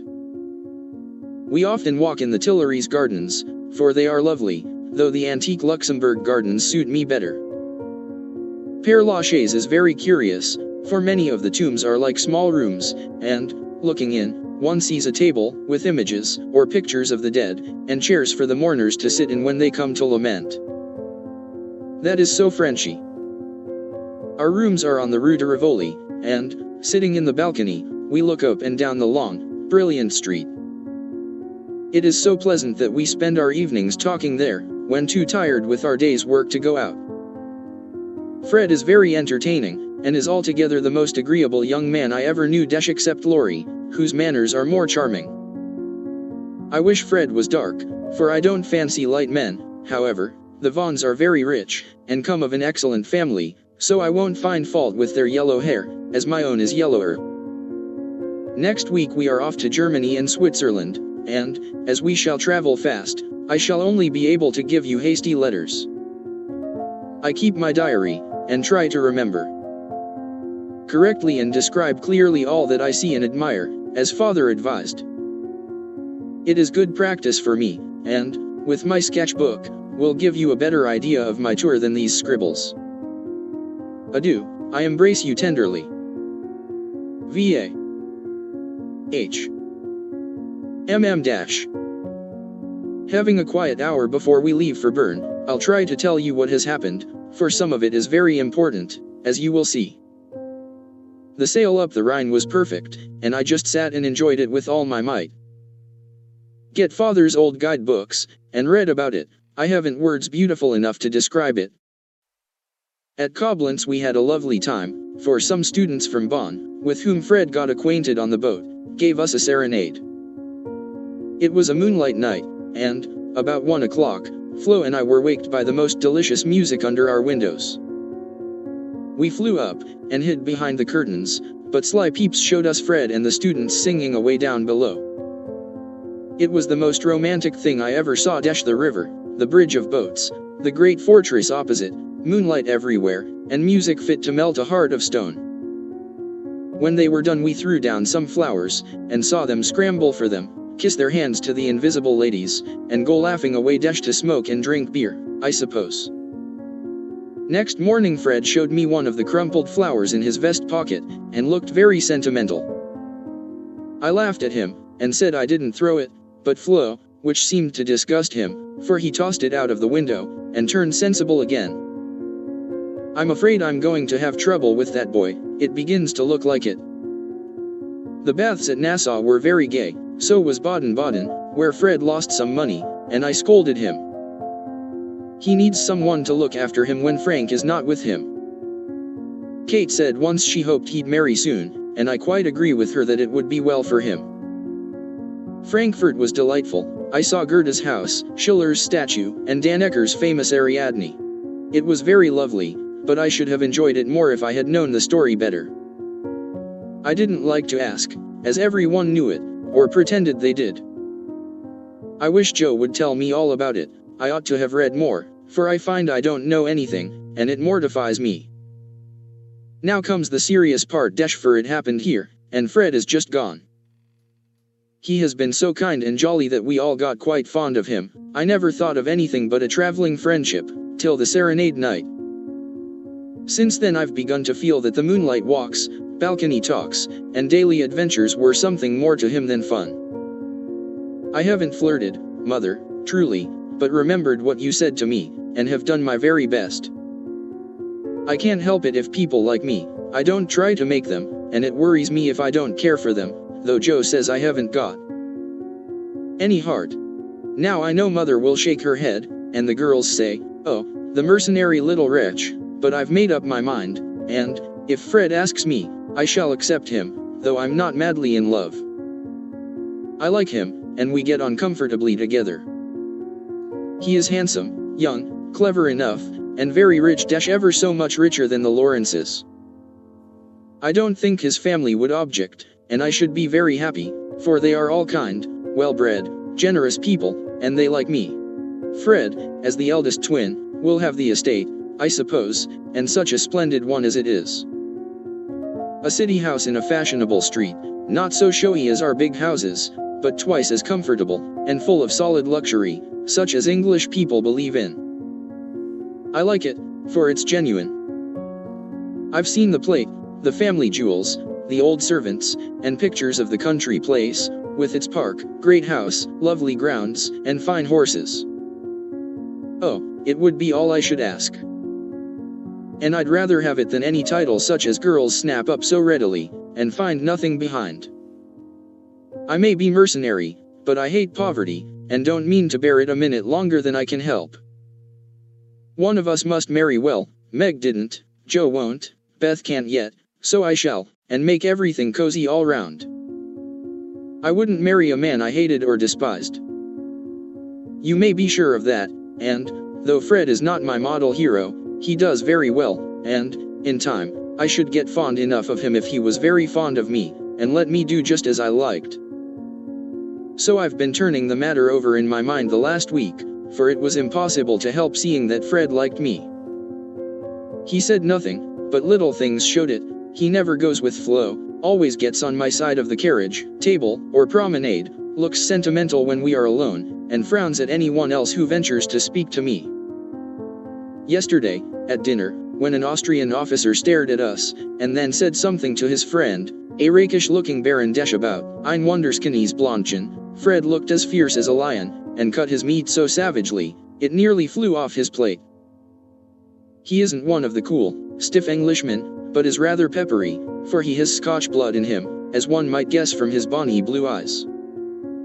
Well, last evening we went up to the castle about sunset, at least all of us but Fred, who was to meet us there, after going to the post restaurant for letters. We had a charming time poking about the ruins, the vaults where the monster tun is, and the beautiful gardens made by the elector, long ago, for his English wife. I liked the great terrace best, for the view was divine, so, while the rest went to see the rooms inside, I sat there trying to sketch the grey stone lion's head on the wall, with scarlet woodbine sprays hanging round it. I felt as if I'd got into a romance, sitting there, watching the Neckar rolling through the valley, listening to the music of the Austrian band below, and waiting for my lover, like a real storybook girl. I had a feeling that something was going to happen, and I was ready for it. I didn't feel blushy or quaky, but quite cool, and only a little excited. By and by I heard Fred's voice, and then he came hurrying through the great arch to find me. He looked so troubled that I forgot all about myself, and asked what the matter was. He said he'd just got a letter begging him to come home, for Frank was very ill, so he was going at once, in the night train, and only had time to say good bye. I was very sorry for him, and disappointed for myself, but only for a minute, because he said, as he shook hands and said it in a way that I could not mistake, I shall soon come back, you won't forget me, Amy? I didn't promise, but I looked at him, and he seemed satisfied, and there was no time for anything but messages and goodbyes, for he was off in an hour, and we all miss him very much. I know he wanted to speak, but I think, from something he once hinted, that he had promised his father not to do anything of the sort yet a while, for he is a rash boy, and the old gentleman dreads a foreign daughter-in-law. We shall soon meet in Rome, and then, if I don't change my mind, I'll say yes, thank you, when he says will you, please. Of course this is all very private, but I wished you to know what was going on. Don't be anxious about me, remember I am your prudent Amy, and be sure I will do nothing rashly. Send me as much advice as you like, I'll use it if I can. I wish I could see you for a good talk, Marmee. Love and trust me. Ever your A. XXXII. Tender troubles. J. I'm anxious about Beth. Why, mother, she has seemed unusually well since the babies came. It's not her health that troubles me now, it's her spirits. I'm sure there is something on her mind, and I want you to discover what it is. What makes you think so, mother? She sits alone a good deal, and doesn't talk to her father as much as she used. I found her crying over the babies the other day. When she sings, the songs are always sad ones, and now and then I see a look in her face that I don't understand. This isn't like Beth, and it worries me. Have you asked her about it? I have tried once or twice, but she either evaded my questions, or looked so distressed that I stopped. I never force my children's confidence, and I seldom have to wait for it long. Mrs. March glanced at Joe as she spoke, but the face opposite seemed quite unconscious of any secret disquieted but Beth's, and, after sewing thoughtfully for a minute, Joe said I think she is growing up, and so begins to dream dreams, and have hopes and fears and fidgets, without knowing why, or being able to explain them. Why, mother, Beth's 18, but we don't realize it, and treat her like a child, forgetting she's a woman. So she is. Dear heart, how fast you do grow up, returned her mother, with a sigh and a smile. Can't be helped, Marmee, so you must resign yourself to all sorts of worries, and let your birds hop out of the nest, one by one. I promise never to hop very far, if that is any comfort to you. It is a great comfort, Joe. I always feel strong when you are at home. Now Meg is gone. Beth is too feeble and Amy too young to depend upon, but when the tug comes, you are always ready. Why, you know I don't mind hard jobs much, and there must always be one scrub in a family.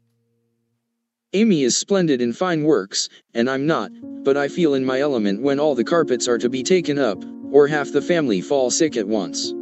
Amy is distinguishing herself abroad, but if anything is amiss at home, I'm your man. I leave Beth to your hands, then, for she will open her tender little heart to her Joe sooner than to anyone else. Be very kind, and don't let her think anyone watches or talks about her. If she only would get quite strong and cheerful again, I shouldn't have a wish in the world. Happy woman. I've got heaps. My dear, what are they? I'll settle Bethy's troubles, and then I'll tell you mine. They are not very wearing, so they'll keep, and Joe stitched away, with a wise nod which set her mother's heart at rest about her, for the present at least. While apparently absorbed in her own affairs, Joe watched Beth, and, after many conflicting conjectures, finally settled upon one which seemed to explain the change in her. A slight incident gave Joe the clue to the mystery, she thought, and lively fancy, loving heart did the rest. She was affecting to write busily one Saturday afternoon, when she and Beth were alone together, yet as she scribbled, she kept her eye on her sister, who seemed unusually quiet. Sitting at the window, Beth's work often dropped into her lap, and she leaned her head upon her hand, in a dejected attitude, while her eyes rested on the dull, autumnal landscape. Suddenly someone passed below, whistling like an operatic blackbird, and a voice called out, "Dash! All serene. Coming in tonight." Beth started, leaned forward, smiled and nodded, watched the passerby till his quick tramp died away, then said softly, as if to herself, "Dash! How strong and well and happy that dear boy looks." Said Jo, still intent upon her sister's face, for the bright color faded as quickly as it came, the smile vanished, and presently a tear lay shining on the window ledge. Beth whisked it off, and glanced apprehensively at Jo, but she was scratching away at a tremendous rate, apparently engrossed in Olympia's oath.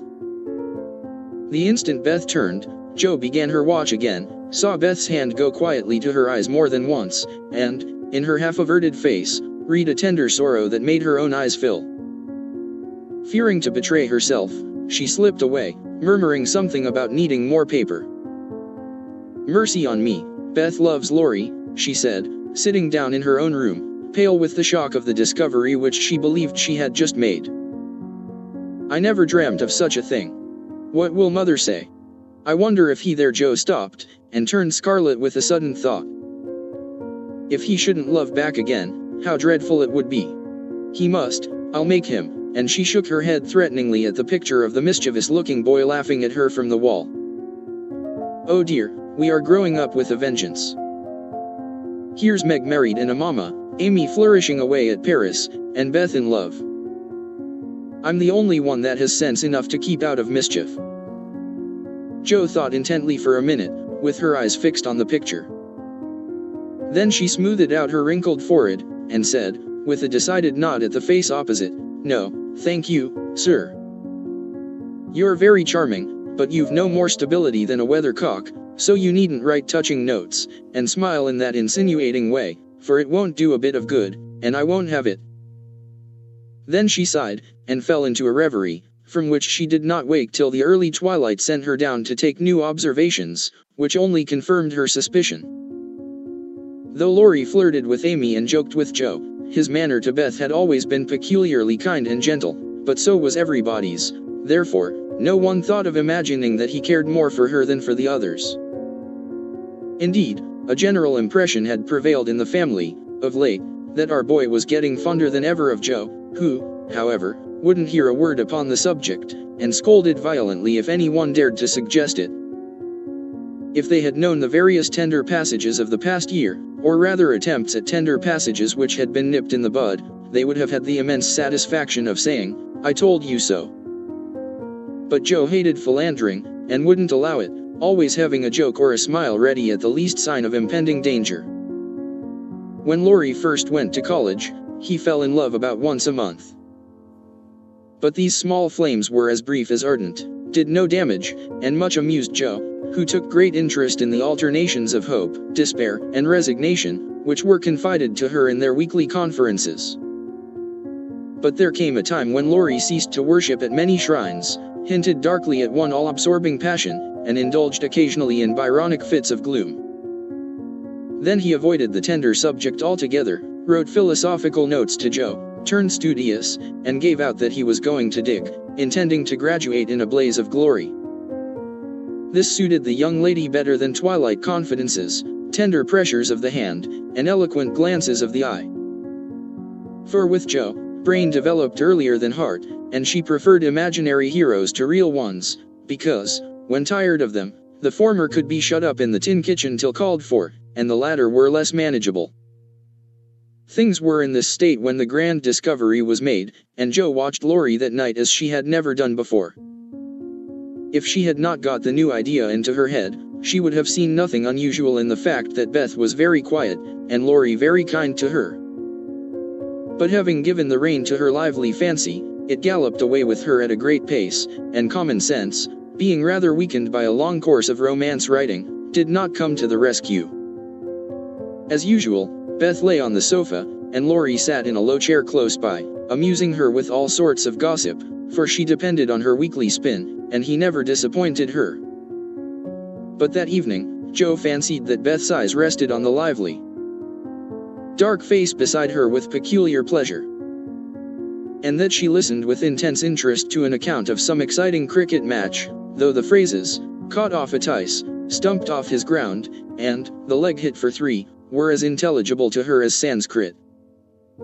She also fancied, having set her heart upon seeing it, that she saw a certain increase of gentleness in Laurie's manner, that he dropped his voice now and then, laughed less than usual, was a little absent-minded, and settled the Afghan over Beth's feet with an assiduity that was really almost tender.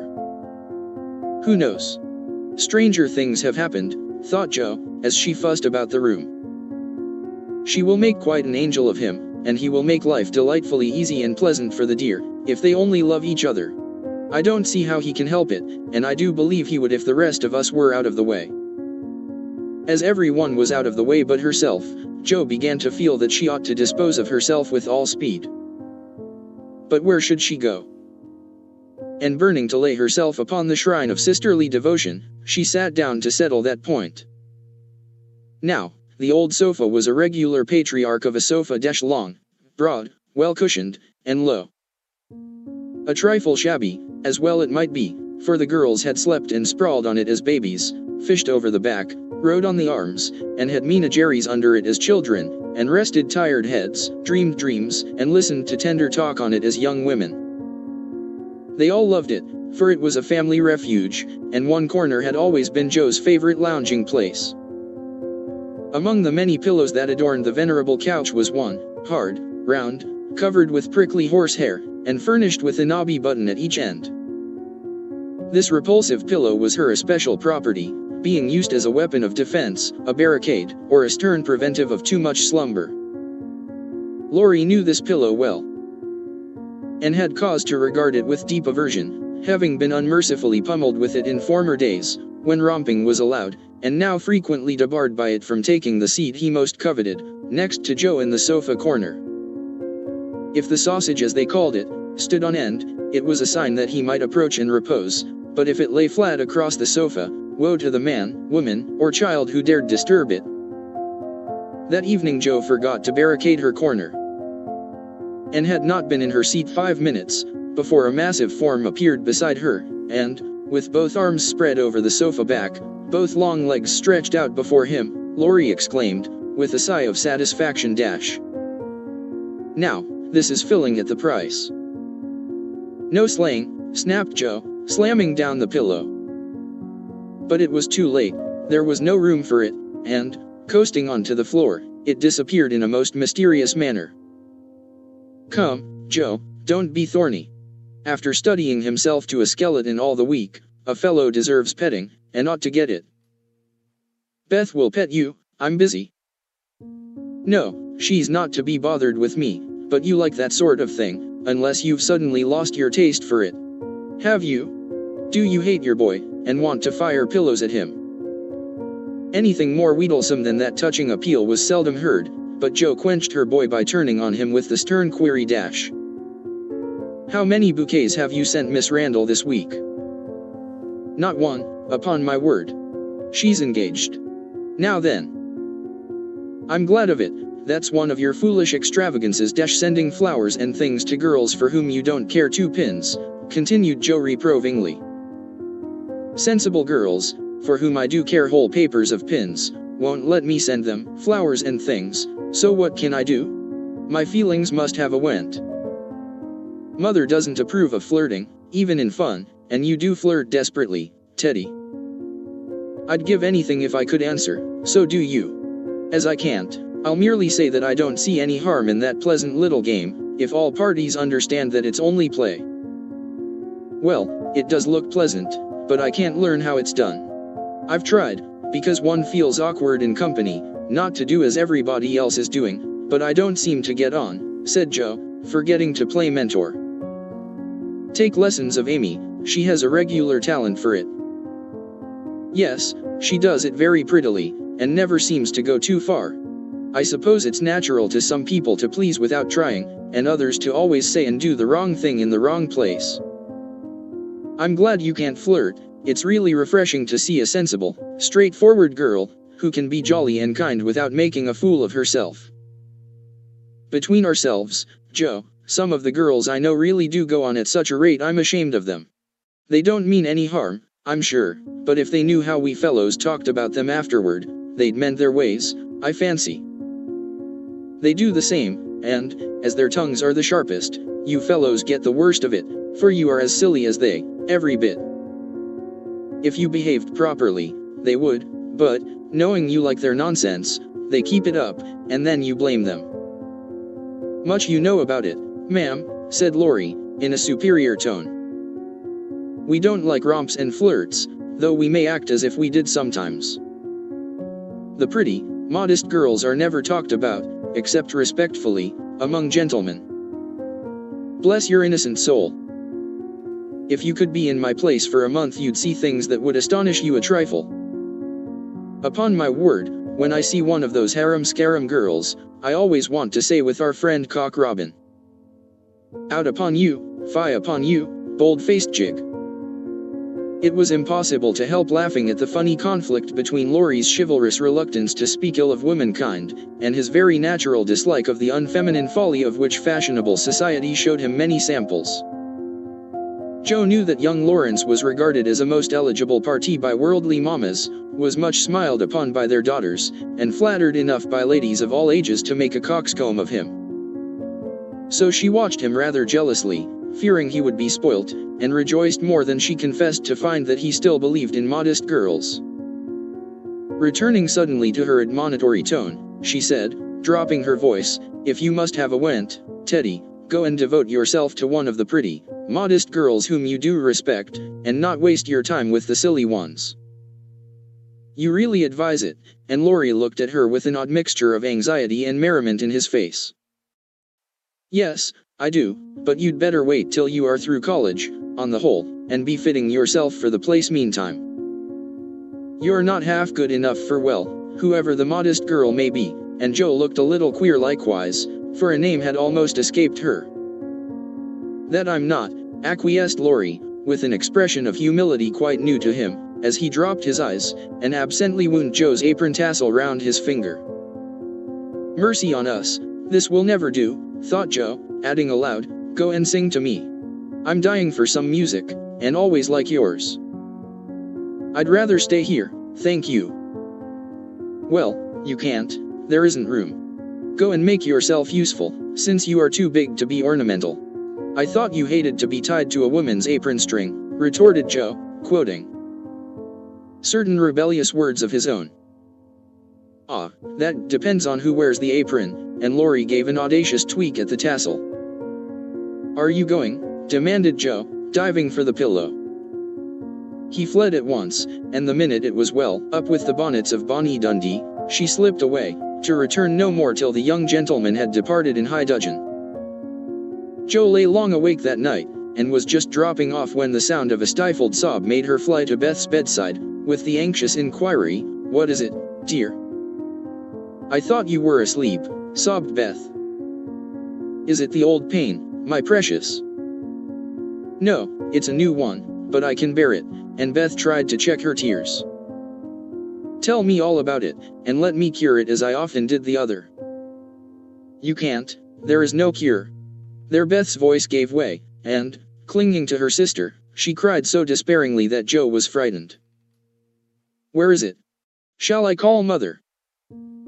Beth did not answer the first question, but in the dark one hand went involuntarily to her heart, as if the pain were there, with the other she held Joe fast, whispering eagerly, No, don't call her, don't tell her. I shall be better soon. Lie down here and pour my head. I'll be quiet, and go to sleep, indeed I will. Joe obeyed, but as her hand went softly to and fro across Beth's hot forehead and wet eyelids, her heart was very full, and she longed to speak.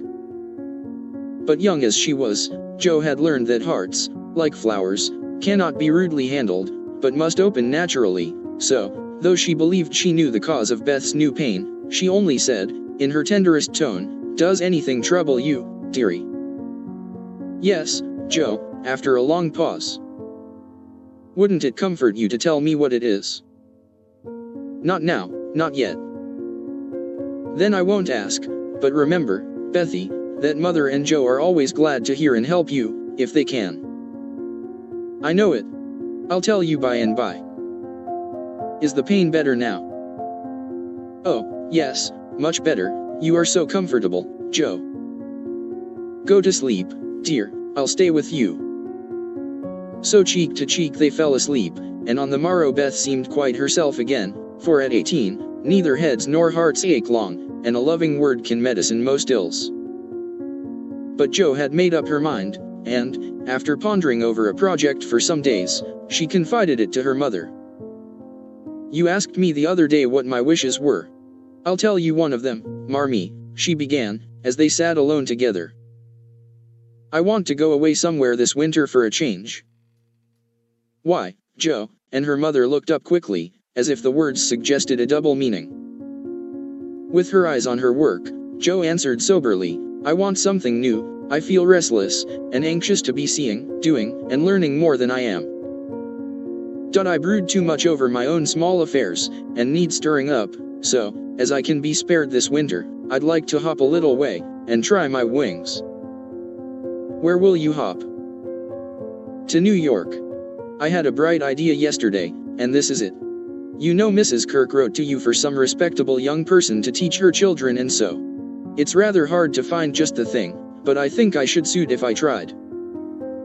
My dear, go out to service in that great boarding house, and Mrs. March looked surprised, but not displeased. It's not exactly going out to service, for Mrs. Kirk is your friend the kindest soul that ever lived and would make things pleasant for me, I know.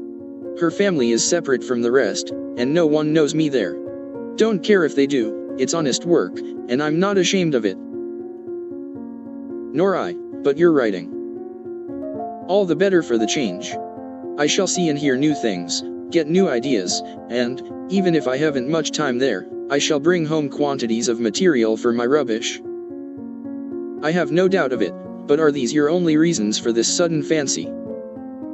No, Mother. May I know the others? Joe looked up and Joe looked down, then said slowly, with sudden color in her cheeks, it may be vain and wrong to say it, but I am afraid Laurie is getting too fond of me. Then you don't care for him in the way it is evident he begins to care for you, and Mrs. March looked anxious as she put the question. Mercy, no. I love the dear boy, as I always have, and am immensely proud of him, but as for anything more, it's out of the question. I'm glad of that, Joe. Why, please? Because, dear, I don't think you suited to one another. As friends you are very happy, and your frequent quarrels soon blow over, but I fear you would both rebel if you were mated for life. You are too much alike and too fond of freedom, not to mention hot tempers and strong wills, to get on happily together, in a relation which needs infinite patience and forbearance, as well as love. That's just the feeling I had, though I couldn't express it. I'm glad you think he is only beginning to care for me. It would trouble me sadly to make him unhappy, for I couldn't fall in love with the dear old fellow merely out of gratitude, could I? You are sure of his feeling for you? The color deepened in Joe's cheeks, as she answered, with the look of mingled pleasure, pride, and pain which young girls wear when speaking of first lovers, I'm afraid it is so, Mother. He hasn't said anything, but he looks a great deal. I think I had better go away before it comes to anything. I agree with you, and if it can be managed you shall go. Joe looked relieved, and, after a pause, said, smiling, how Mrs. Moffat would wonder at your want of management, if she knew, and how she will rejoice that Annie still may hope. Ah, Joe, mothers may differ in their management, but the hope is the same in all the desire to see their children happy. Meg is so, and I am content with her success. You I leave to enjoy your liberty till you tire of it, for only then will you find that there is something sweeter. Amy is my chief care now, but her good sense will help her. For Beth, I indulge no hopes except that she may be well.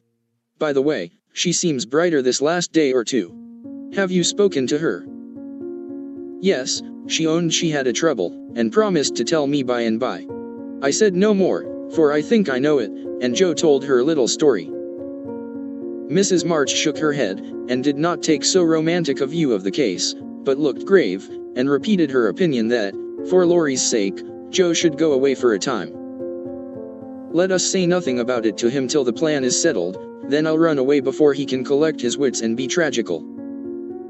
Beth must think I'm going to please myself, as I am, for I can't talk about Laurie to her, but she can pet and comfort him after I'm gone, and so cure him of this romantic notion.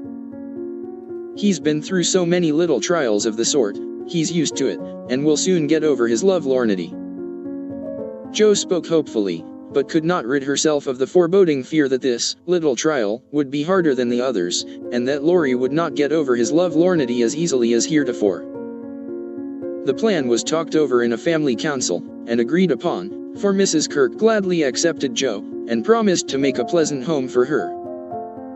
The teaching would render her independent, and such leisure as she got might be made profitable by writing, while the new scenes and society would be both useful and agreeable. Jo liked the prospect and was eager to be gone, for the home nest was growing too narrow for her restless nature and adventurous spirit. When all was settled, with fear and trembling she told Laurie, but to her surprise he took it very quietly. He had been graver than usual of late, but very pleasant, and, when jokingly accused of turning over a new leaf, he answered soberly, "So I am, and I mean this one shall stay turned." Jo was very much relieved that one of his virtuous fits should come on just then, and made her preparations with a lightened heart. For Beth seemed more cheerful and hoped she was doing the best for all. "One thing I leave to your especial care," she said, the night before she left. "You mean your papers?" asked Beth. "No, my boy. Be very good to him, won't you?" "Of course I will, but I can't fill your place, and he'll miss you sadly." "It won't hurt him, so remember, I leave him in your charge, to plague, pet, and keep in order." "I'll do my best, for your sake," promised Beth, wondering why Jo looked at her so queerly. When Laurie said goodbye, he whispered significantly, "It won't do a bit of good, Jo. My eye is on you, so mind what you do, or I'll come and bring you home." XXXIII Jo's Journal. NY, November. DMB-. I'm going to write you a regular volume, for I've got heaps to tell, though I'm not a fine young lady traveling on the continent. When I lost sight of Father's dear old face, I felt a trifle blue, and might have shed a briny drop or two, if an Irish lady with 4 small children, all crying more or less, hadn't diverted my mind. For I amused myself by dropping gingerbread nuts over the seat every time they opened their mouths to roar. Soon the sun came out, and taking it as a good omen, I cleared up likewise, and enjoyed my journey with all my heart. Mrs. Kirk welcomed me so kindly I felt at home at once, even in that big house full of strangers. She gave me a funny little sky parlor all she had, but there is a stove in it, and a nice table in a sunny window, so I can sit here and write whenever I like. A fine view and a church tower opposite atone for the many stairs, and I took a fancy to my den on the spot. The nursery, where I am to teach and sew, is a pleasant room next Mrs. Kirk's private parlor, and the 2 little girls are pretty children rather spoilt, I fancy, but they took to me after telling them the 7 bad pigs, and I've no doubt I shall make a model governess. I am to have my meals with the children, if I prefer it to the great table, and for the present I do, for I am bashful, though no one will believe it. "Now, my dear, make yourself at home," said Mrs. K in her motherly way. "I'm on the drive from morning to night, as you may suppose with such a family, but a great anxiety will be off my mind if I know the children are safe with you. My rooms are always open to you, and your own shall be as comfortable as I can make it.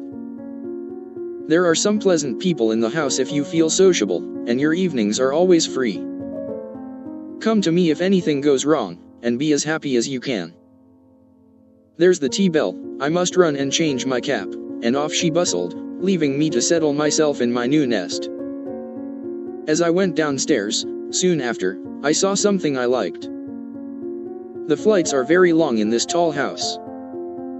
and as I stood waiting at the head of the third one for a little servant girl to lumber up, I saw a gentleman come along behind her, take the heavy hod of coal out of her hand, carry it all the way up, put it down at a door nearby, and walk away, saying, with a kind nod in a foreign accent, "It goes better so. The little back is too young to have such heaviness." Wasn't it good of him? I like such things, for, as father says, trifles show character. When I mentioned it to Mrs. K, that evening, she laughed, and said, "That must have been Professor Bear, he's always doing things of that sort." Mrs. K told me he was from Berlin, very learned and good, but poor as a church mouse, and gives lessons to support himself and 2 little orphan nephews whom he is educating here, according to the wishes of his sister, who married an American. Not a very romantic story, but it interested me, and I was glad to hear that Mrs. K lends him her parlor for some of his scholars. There is a glass door between it and the nursery, and I mean to peep at him, and then I'll tell you how he looks. He's almost 40, so it's no harm, marmy. After tea and a go-to-bed romp with the little girls, I attacked the big work basket, and had a quiet evening chatting with my new friend. I shall keep a journal letter, and send it once a week, so good night, and more tomorrow. Tuesday Eve. Had a lively time in my seminary, this morning, for the children acted like Sancho, and at one time I really thought I should shake them all round. Some good angel inspired me to try gymnastics, and I kept it up till they were glad to sit down and keep still. After luncheon, the girl took them out for a walk, and I went to my needlework, like little Mabel, with a willing mind. I was thanking my stars that I'd learned to make nice buttonholes, when the parlor door opened and shut, and someone began to hum "Kennst du das Land?" like a big bumblebee. It was dreadfully improper, I know, but I couldn't resist the temptation, and lifting one end of the curtain before the glass door, I peeped in. Professor Bear was there, and while he arranged his books, I took a good look at him. A regular German, rather stout, with brown hair tumbled all over his head, a bushy beard, good nose, the kindest eyes I ever saw, and a splendid big voice that does one's ears good, after our sharp or slipshod American gabble. His clothes were rusty, his hands were large, and he hadn't a really handsome feature in his face, except his beautiful teeth. Yet I liked him, for he had a fine head, his linen was very nice, and he looked like a gentleman, though 2 buttons were off his coat, and there was a patch on one shoe. He looked sober in spite of his humming, till he went to the window to turn the hyacinth bulbs toward the sun, and stroke the cat, who received him like an old friend. Then he smiled, and when a tap came at the door, called out in a loud, brisk tone, "Herein." I was just going to run, when I caught sight of a morsel of a child carrying a big book, and stopped to see what was going on. "Me wants my bear," said the mite, slamming down her book, and running to meet him. "Thou shalt have thy bear, come, then, and take a good hug from him, my Tina," said the professor, catching her up, with a laugh, and holding her so high over his head that she had to stoop her little face to kiss him. "Now me muse tuddy my lesson," went on the funny little thing. So he put her up at the table, opened the great dictionary she had brought, and gave her a paper and pencil, and she scribbled away, turning a leaf now and then, and passing her little fat finger down the page, as if finding a word, so soberly that I nearly betrayed myself by a laugh, while Mr. Bear stood stroking her pretty hair, with a fatherly look, that made me think she must be his own, though she looked more French than German. Another knock and the appearance of 2 young ladies sent me back to my work, and there I virtuously remained through all the noise and gabbling that went on next door. One of the girls kept laughing affectedly, and saying, "Now professor," in a coquettish tone, and the other pronounced her German with an accent that must have made it hard for him to keep sober. Both seemed to try his patience sorely. For more than once I heard him say emphatically, "No, no, it is not so, you have not attend to what I say," and once there was a loud rap, as if he struck the table with his book, followed by the despairing exclamation, "Prut! It all goes bad this day." Poor man, I pitied him, and when the girls were gone, took just one more peep, to see if he survived it. He seemed to have thrown himself back in his chair, tired out, and sat there with his eyes shut till the clock struck 2, when he jumped up, put his books in his pocket, as if ready for another lesson, and, taking little Tina, who had fallen asleep on the sofa, in his arms, he carried her quietly away. I fancy he has a hard life of it. Mrs. Kirk asked me if I wouldn't go down to the 5 o'clock dinner, and, feeling a little bit homesick, I thought I would, just to see what sort of people are under the same roof with me. So I made myself respectable, and tried to slip in behind Mrs. Kirk, but as she is short, and I'm tall, my efforts at concealment were rather a failure. She gave me a seat by her, and after my face cooled off, I plucked up courage, and looked about me. The long table was full, and everyone intent on getting their dinner, the gentlemen especially, who seemed to be eating on time, for they bolted in every sense of the word, vanishing as soon as they were done. There was the usual assortment of young men absorbed in themselves, young couples absorbed in each other, married ladies in their babies, and old gentlemen in politics. I don't think I shall care to have much to do with any of them, except one sweet-faced maiden lady, who looks as if she had something in her. Cast away at the very bottom of the table was the professor, shouting answers to the questions of a very inquisitive, deaf old gentleman on one side, and talking philosophy with a Frenchman on the other. If Amy had been here, she'd have turned her back on him forever, because, sad to relate, he had a great appetite, and shoveled in his dinner in a manner which would have horrified her ladyship. I didn't mind, for I like to see folks eat with a relish, as Hannah says, and the poor man must have needed a deal of food after teaching idiots all day. As I went upstairs after dinner, 2 of the young men were settling their hats before the hall mirror, and I heard one say low to the other, "Who's the new party? Governess, or something of that sort. What the deuce is she at our table for? Friend of the old lady's. Handsome head, but no style. Not a bit of it. Give us a light and come on." I felt angry at first, and then I didn't care, for a governess is as good as a clerk, and I've got sense, if I haven't style, which is more than some people have, judging from the remarks of the elegant beings who clattered away, smoking like bad chimneys. I hate ordinary people. Thursday. Yesterday was a quiet day, spent in teaching, sewing, and writing in my little room, which is very cozy, with a light and fire. I picked up a few bits of news, and was introduced to the professor. It seems that Tina is the child of the Frenchwoman who does the fine ironing in the laundry here. The little thing has lost her heart to Mr. Bear, and follows him about the house like a dog whenever he is at home, which delights him, as he is very fond of children, though a bachelor.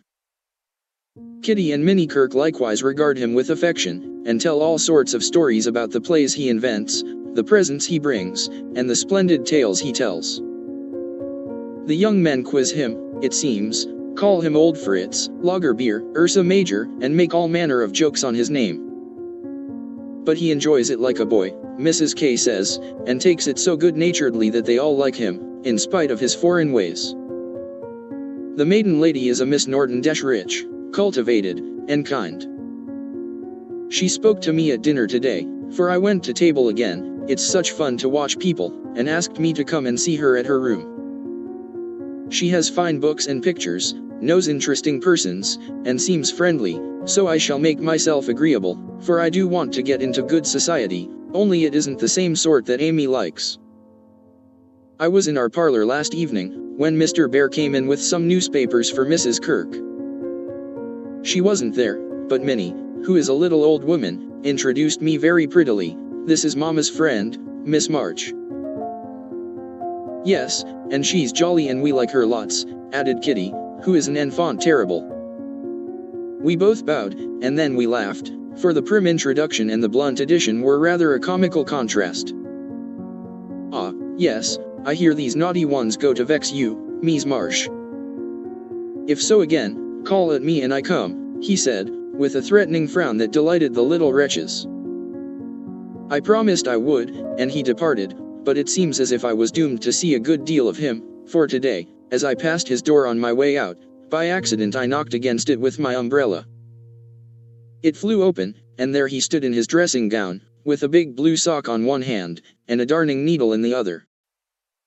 He didn't seem at all ashamed of it, for when I explained and hurried on, he waved his hand, sock and all, saying in his loud, cheerful way, "You have a fine day to make your walk.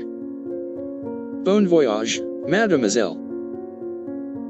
I laughed all the way downstairs, but it was a little pathetic, also, to think of the poor man having to mend his own clothes.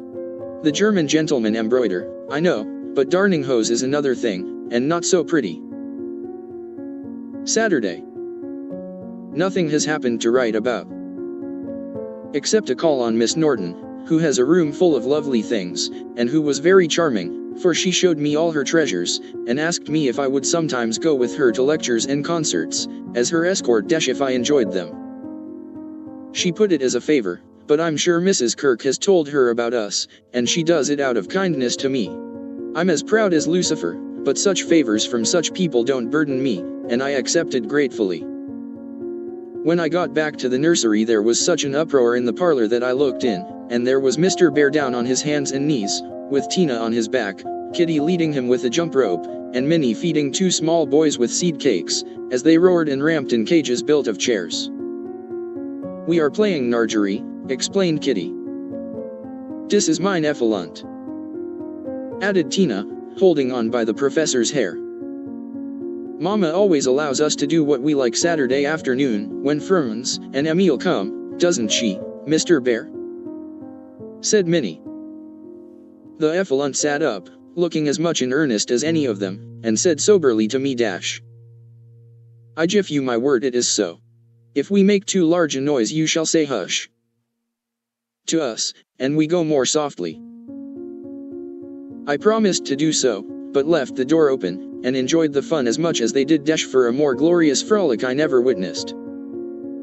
They played tag and soldiers, danced and sung, and when it began to grow dark they all piled onto the sofa about the professor, while he told charming fairy stories of the storks on the chimney tops, and the little kobolds, who ride the snowflakes as they fall.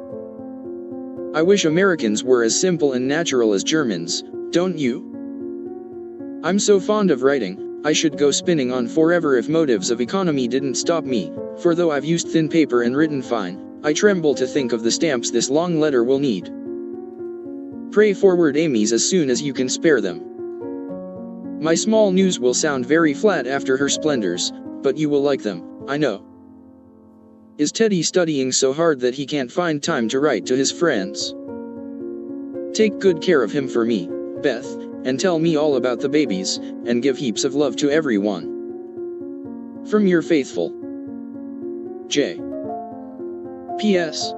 On reading over my letter it strikes me as rather bary, but I am always interested in odd people, and I really had nothing else to write about. Bless you. MPB-.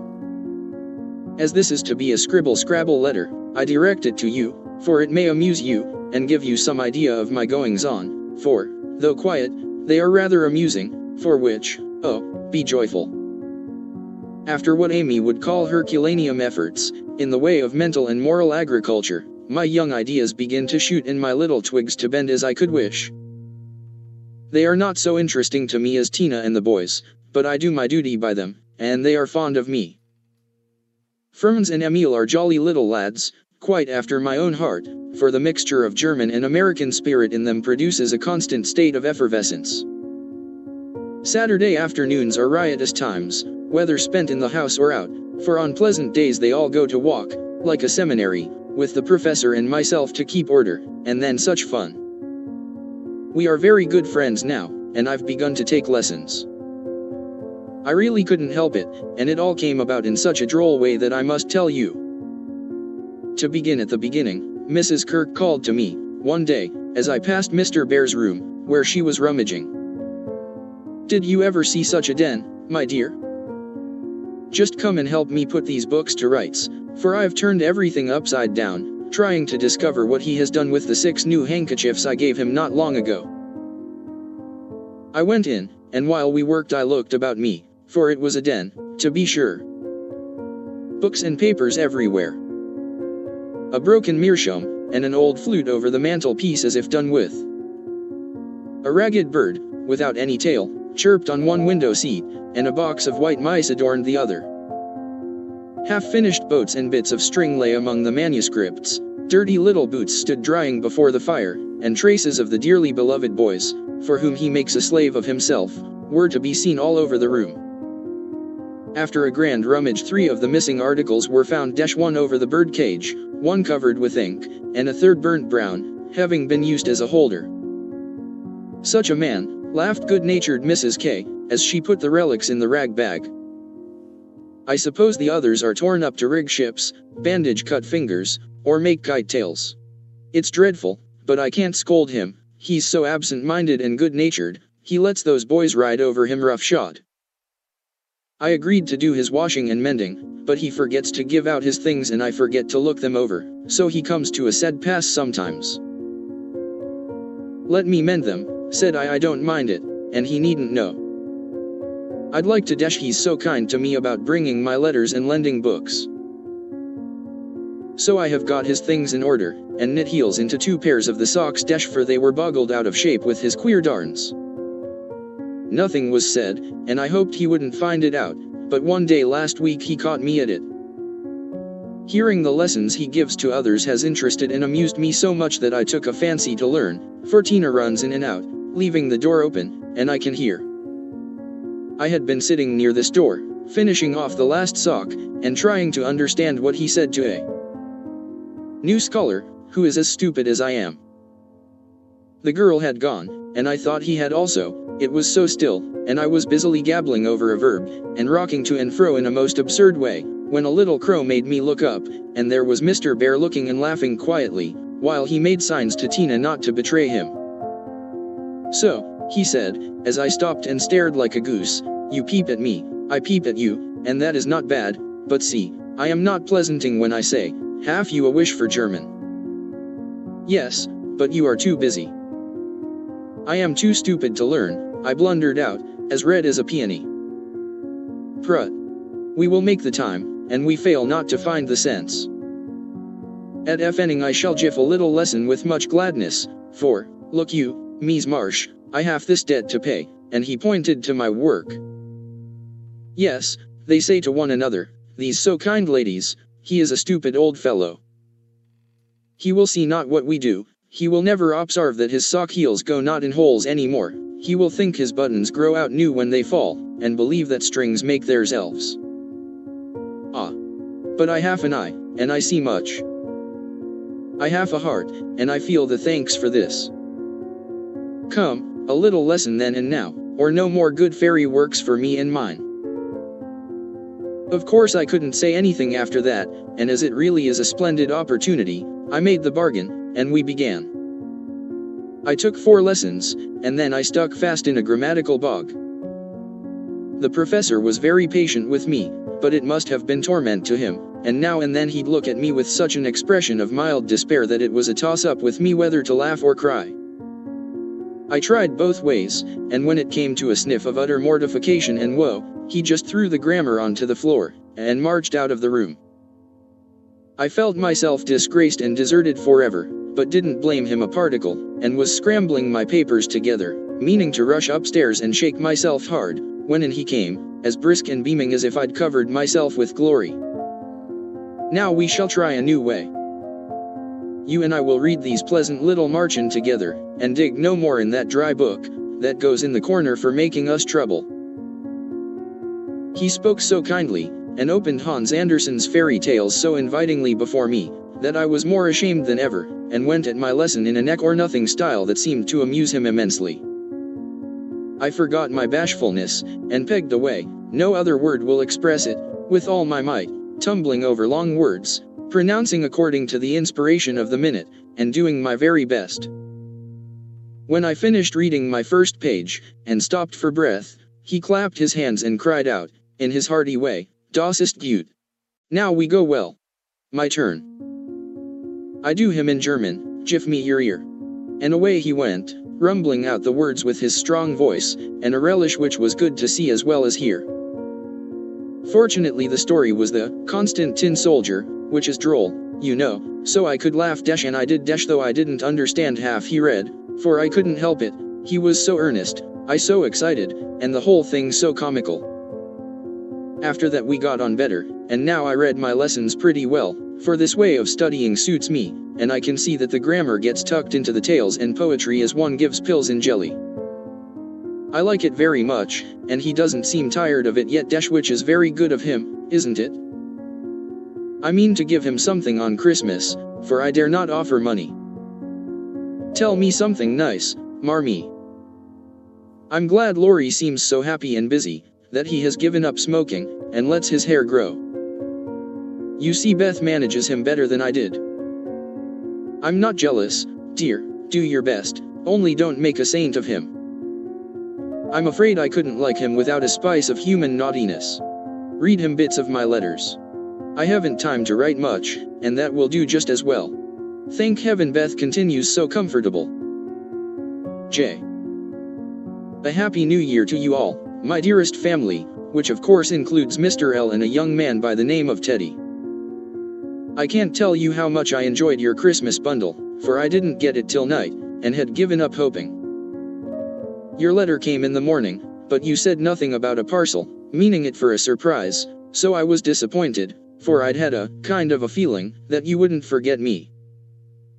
I felt a little low in my mind, as I sat up in my room, after tea, and when the big, muddy, battered-looking bundle was brought to me, I just hugged it, and pranced.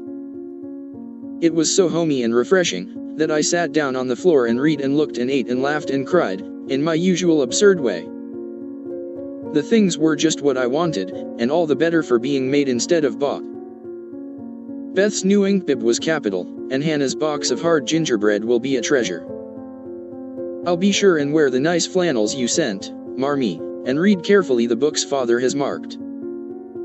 Thank you all, heaps and heaps. Speaking of books reminds me that I'm getting rich in that line, for, on New Year's Day, Mr. Bear gave me a fine Shakespeare. It is one he values much, and I've often admired it, set up in the place of honor, with his German Bible, Plato, Homer, and Milton. So you may imagine how I felt when he brought it down, without its cover, and showed me my name in it, from my friend Friedrich Bear. You say often you wish a library, here I give you one, for between these lids, he meant covers, is many books in one.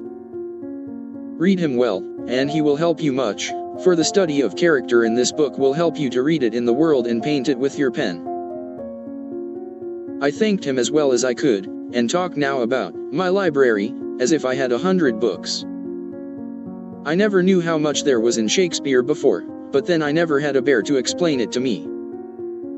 Now don't laugh at his horrid name, it isn't pronounced either bear or beer, as people will say it, but something between the two, as only Germans can give it. I'm glad you both like what I tell you about him, and hope you will know him someday. Mother would admire his warm heart, father his wise head. I admire both, and feel rich in my new friend Friedrich Bear. Not having much money, or knowing what he'd like, I got several little things, and put them about the room, where he would find them unexpectedly. They were useful, pretty, or funny. A new standish on his table, a little vase for his flower. He always has one, or a bit of green in a glass, to keep him fresh, he says. And a holder for his blower, so that he needn't burn up what Amy calls much wires. I made it like those Beth invented. A big butterfly with a fat body, and black and yellow wings, worst feelers, and bead eyes. It took his fancy immensely, and he put it on his mantelpiece as an article of virtu, so it was rather a failure after all. Poor as he is, he didn't forget a servant or a child in the house, and not a soul here, from the French laundry woman to Miss Norton, forgot him. I was so glad of that. They got up a masquerade, and had a gay time New Year's Eve. I didn't mean to go down, having no dress, but at the last minute, Mrs. Kirk remembered some old brocades, and Miss Norton lent me lace and feathers, so I dressed up as Mrs. Malaprop, and sailed in with a mask on. No one knew me, for I disguised my voice, and no one dreamed of the silent, haughty Miss March, for they think I am very stiff and cool, most of them, and so I am to whippersnappers, could dance and dress, and burst out into a nice derangement of epitaphs, like an allegory on the banks of the Nile. I enjoyed it very much, and when we unmasked, it was fun to see them stare at me. I heard one of the young men tell another that he knew I'd been an actress. In fact, he thought he remembered seeing me at one of the minor theaters. Meg will relish that joke. Mr. Bear was Nick Bottom, and Tina was Titania, a perfect little fairy in his arms. To see them dance was quite a landscape, to use a Teddyism. I had a very happy New Year, after all. And when I thought it over in my room, I felt as if I was getting on a little in spite of my many failures, for I'm cheerful all the time now, work with a will, and take more interest in other people than I used to, which is satisfactory. Bless you all. Ever your loving J. Thursive. A friend. T. Very happy in the social atmosphere about her, and very busy with the daily work that earned her bread, and made it sweeter for the effort, Jo still found time for literary labors. The purpose which now took possession of her was a natural one to a poor and ambitious girl, but the means she took to gain her end were not the best. She saw that money conferred power, money and power, therefore, she resolved to have, not to be used for herself alone, but for those whom she loved more than self. The dream of filling home with comforts, giving Beth everything she wanted, from strawberries in winter to an organ in her bedroom. Going abroad herself, and always having more than enough, so that she might indulge in the luxury of charity, had been for years Jo's most cherished castle in the air. The prize story experience had seemed to open a way which might, after long traveling and much uphill work, lead to this delightful Chateau en Espagny. But the novel disaster quenched her courage for a time, for public opinion is a giant which has frightened stouter-hearted jacks on bigger beanstalks than hers. Like that immortal hero, she reposed a while after the first attempt, which resulted in a tumble, and the least lovely of the giant's treasures, if I remember rightly. But the up again and take another spirit was as strong in Jo as in Jack, so she scrambled up, on the shady side this time, and got more booty, but nearly left behind her what was far more precious than the money bags. She took to writing sensation stories, for in those dark ages, even all perfect America read rubbish. She told no one, but concocted a thrilling tale, and boldly carried it herself to Mr. Dashwood, editor of the Weekly v. Alcano. She had never read Sartor Resartus, but she had a womanly instinct that clothes possess an influence more powerful over many than the worth of character or the magic of manners. So she dressed herself in her best, and, trying to persuade herself that she was neither excited nor nervous, bravely climbed 2 pairs of dark and dirty stairs to find herself in a disorderly room. A cloud of cigar smoke, and the presence of 3 gentlemen, sitting with their heels rather higher than their hats, which articles of dress none of them took the trouble to remove on her appearance. Somewhat daunted by this reception, Jo hesitated on the threshold, murmuring in much embarrassment, "Excuse me, I was looking for the Weekly v. Alcano office. I wished to see Mr. Dashwood." Down went the highest pair of heels, up rose the smokiest gentleman, and, carefully cherishing his cigar between his fingers, he advanced, with a nod, and a countenance expressive of nothing but sleep. Feeling that she must get through the matter somehow, Jo produced her manuscript, and, blushing redder and redder with each sentence, blundered out fragments of the little speech carefully prepared for the occasion. "A friend of mine desired me to offer a story just as an experiment. Would like your opinion. Be glad to write more if this suits." While she blushed and blundered, Mr. Dashwood had taken the manuscript, and was turning over the leaves with a pair of rather dirty fingers, and casting critical glances up and down the neat pages. "Not a first attempt, I take it," observing that the pages were numbered, covered only on one side, and not tied up with a ribbon. Sure sign of a novice. "No, sir, she has had some experience, and got a prize for a tale in the Blarney Stone Banner." "Oh, did she?" And Mr. Dashwood gave Jo a quick look, which seemed to take note of everything she had on, from the bow in her bonnet to the buttons on her boots. "Well, you can leave it, if you like. We've more of this sort of thing on hand than we know what to do with at present, but I'll run my eye over it, and give you an answer next week." Now, Jo did not like to leave it, for Mr. Dashwood didn't suit her at all, but, under the circumstances, there was nothing for her to do but bow and walk away, looking particularly tall and dignified, as she was apt to do when nettled or abashed. Just then she was both. For it was perfectly evident, from the knowing glances exchanged among the gentlemen, that her little fiction of my friend was considered a good joke. And a laugh, produced by some inaudible remark of the editor, as he closed the door, completed her discomfiture. Half resolving never to return, she went home, and worked off her irritation by stitching pinafores vigorously, and in an hour or two was cool enough to laugh over the scene, and long for next week. When she went again, Mr. Dashwood was alone, whereat she rejoiced. Mr. Dashwood was much wider awake than before, which was agreeable, and Mr. Dashwood was not too deeply absorbed in a cigar to remember his manners, so the second interview was much more comfortable than the first. "We'll take this, editors never say I, if you don't object to a few alterations. It's too long, but omitting the passages I've marked will make it just the right length," he said, in a business-like tone. Jo hardly knew her own MS. Again, so crumpled and underscored were its pages and paragraphs. But, feeling as a tender parent might on being asked to cut off her baby's legs in order that it might fit into a new cradle, she looked at the marked passages, and was surprised to find that all the moral reflections which she had carefully put in as ballast for much romance had been stricken out. "But, sir, I thought every story should have some sort of a moral, so I took care to have a few of my sinners repent."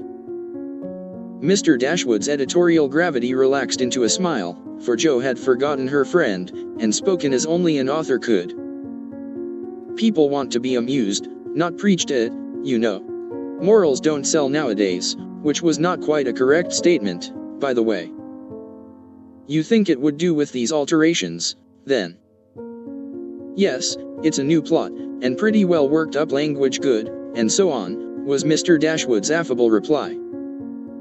"What do you that is, what compensation?" began Jo, not exactly knowing how to express herself. "Oh, yes, well, we give from 25 to 30 for things of this sort. Pay when it comes out," returned Mr. Dashwood, as if that point had escaped him. Such trifles often do escape the editorial mind, it is said. "Very well, you can have it," said Jo, handing back the story, with a satisfied air, for, after the $1 column work, even 25 seemed good pay. "Shall I tell my friend you will take another if she has one better than this?" asked Jo, unconscious of her little slip of the tongue, and emboldened by her success. "Well, we'll look at it, can't promise to take it. Tell her to make it short and spicy, and never mind the moral. What name would your friend like to put to it?" in a careless tone. "None at all, if you please, she doesn't wish her name to appear, and has no nom de plume," said Jo, blushing in spite of herself. "Just as she likes, of course. The tale will be out next week. Will you call for the money, or shall I send it?" asked Mr. Dashwood, who felt a natural desire to know who his new contributor might be. "I'll call. Good morning, sir." As she departed, Mr. Dashwood put up his feet, with the graceful remark, "Poor and proud, as usual, but she'll do." Following Mr. Dashwood's directions, and making Mrs. Northberry her model, Jo rashly took a plunge into the frothy sea of sensational literature, but, thanks to the life preserver thrown her by a friend, she came up again, not much the worse for her ducking. Like most young scribblers, she went abroad for her characters and scenery, and banditti, counts, gypsies, nuns, and duchesses appeared upon her stage, and played their parts with as much accuracy and spirit as could be expected.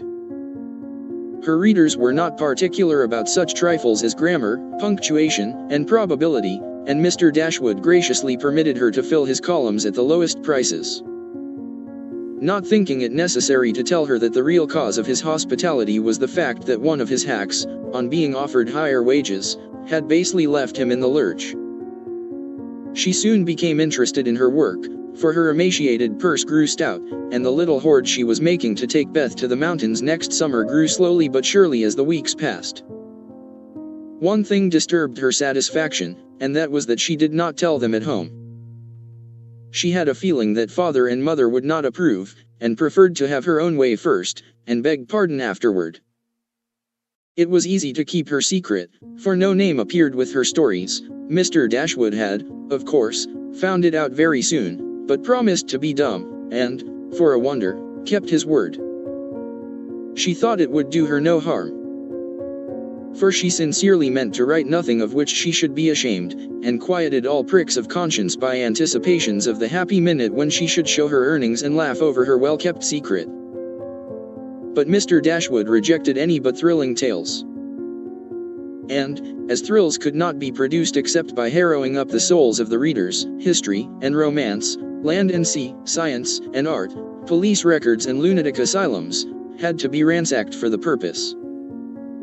Jo soon found that her innocent experience had given her but few glimpses of the tragic world which underlies society, so, regarding it in a business light, she set about supplying her deficiencies with characteristic energy. Eager to find material for stories, and bent on making them original in plot, if not masterly in execution, she searched newspapers for accidents, incidents, and crimes. She excited the suspicions of public librarians by asking for works on poisons. She studied faces in the street, and characters, good, bad, and indifferent, all about her. She delved in the dust of ancient times for facts or fictions so old that they were as good as new, and introduced herself to folly, sin, and misery, as well as her limited opportunities allowed. She thought she was prospering finely, but, unconsciously, she was beginning to desecrate some of the womanliest attributes of a woman's character. She was living in bad society. And, imaginary though it was, its influence affected her. For she was feeding heart and fancy on dangerous and unsubstantial food, and was fast brushing the innocent bloom from her nature by a premature acquaintance with the darker side of life, which comes soon enough to all of us. She was beginning to feel rather than see this, for much describing of other people's passions and feelings set her to studying and speculating about her own morbid amusement, in which healthy young minds do not voluntarily indulge. Wrongdoing always brings its own punishment, and, when Jo most needed hers, she got it. I don't know whether the study of Shakespeare helped her to read character, or the natural instinct of a woman for what was honest, brave, and strong. But while endowing her imaginary heroes with every perfection under the sun, Jo was discovering a live hero, who interested her in spite of many human imperfections. Mr. Bear, in one of their conversations, had advised her to study simple, true, and lovely characters, wherever she found them, as good training for a writer. Jo took him at his word, for she coolly turned round and studied him, a proceeding which would have much surprised him, had he known it, for the worthy professor was very humble in his own conceit. Why everybody liked him was what puzzled Jo, at first. He was neither rich nor great, young, nor handsome, in no respect what is called fascinating, imposing, or brilliant, and yet he was as attractive as a genial fire, and people seemed to gather about him as naturally as about a warm hearth. He was poor, yet always appeared to be giving something away. A stranger, yet everyone was his friend, no longer young, but as happy-hearted as a boy, plain and peculiar, yet his face looked beautiful to many, and his oddities were freely forgiven for his sake. Jo often watched him, trying to discover the charm, and, at last, decided that it was benevolence which worked the miracle. If he had any sorrow, it sat with its head under its wing, and he turned only his sunny side to the world. There were lines upon his forehead, but time seemed to have touched him gently, remembering how kind he was to others.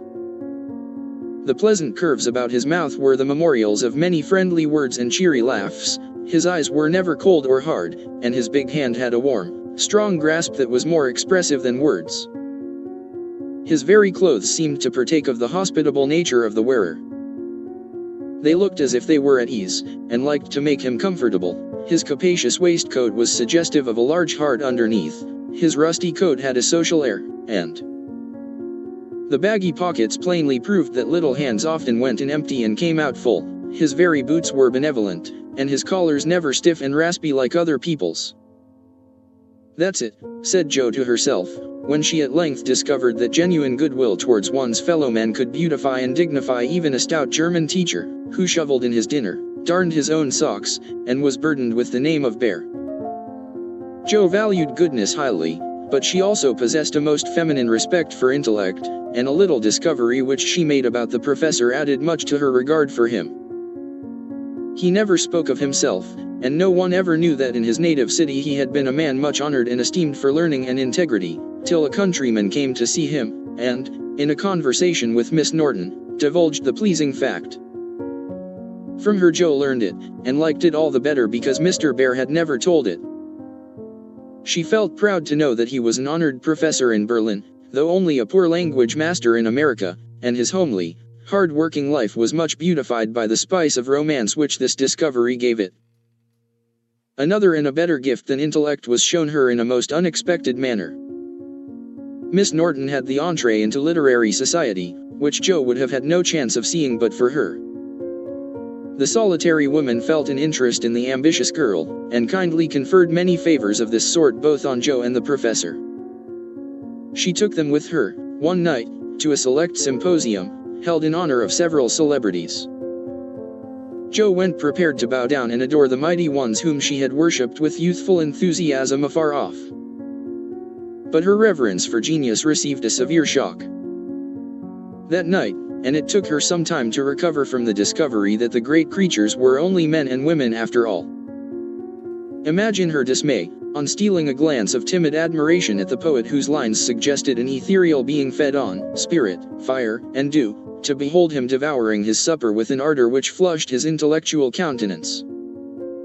Turning as from a fallen idol, she made other discoveries which rapidly dispelled her romantic illusions. The great novelist vibrated between two decanters with the regularity of a pendulum. The famous divine flirted openly with one of the Madame de Staëls of the age, who looked daggers at another Corinne, who was amiably satirizing her, after outmaneuvering her in efforts to absorb the profound philosopher, who imbibed tea Johnsonianly and appeared to slumber, the loquacity of the lady rendering speech impossible. The scientific celebrities, forgetting their mollusks and glacial periods, gossiped about art, while devoting themselves to oysters and ices with characteristic energy. The young musician, who was charming the city like a second Orpheus, talked horses, and the specimen of the British nobility present happened to be the most ordinary man of the party. Before the evening was half over, Jo felt so completely désillusionnée, that she sat down in a corner to recover herself. Mr. Bear soon joined her, looking rather out of his element, and presently several of the philosophers, each mounted on his hobby, came ambling up to hold an intellectual tournament in the recess. The conversation was miles beyond Jo's comprehension, but she enjoyed it, though Kant and Hegel were unknown gods, the subjective and objective unintelligible terms. And the only thing evolved from her inner consciousness was a bad headache after it was all over.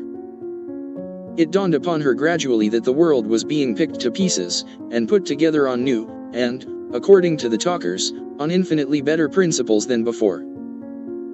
That religion was in a fair way to be reasoned into nothingness, and intellect was to be the only god. Jo knew nothing about philosophy or metaphysics of any sort, but a curious excitement, half pleasurable, half painful, came over her, as she listened with a sense of being turned adrift into time and space, like a young balloon out on a holiday. She looked round to see how the professor liked it, and found him looking at her with the grimmest expression she had ever seen him wear.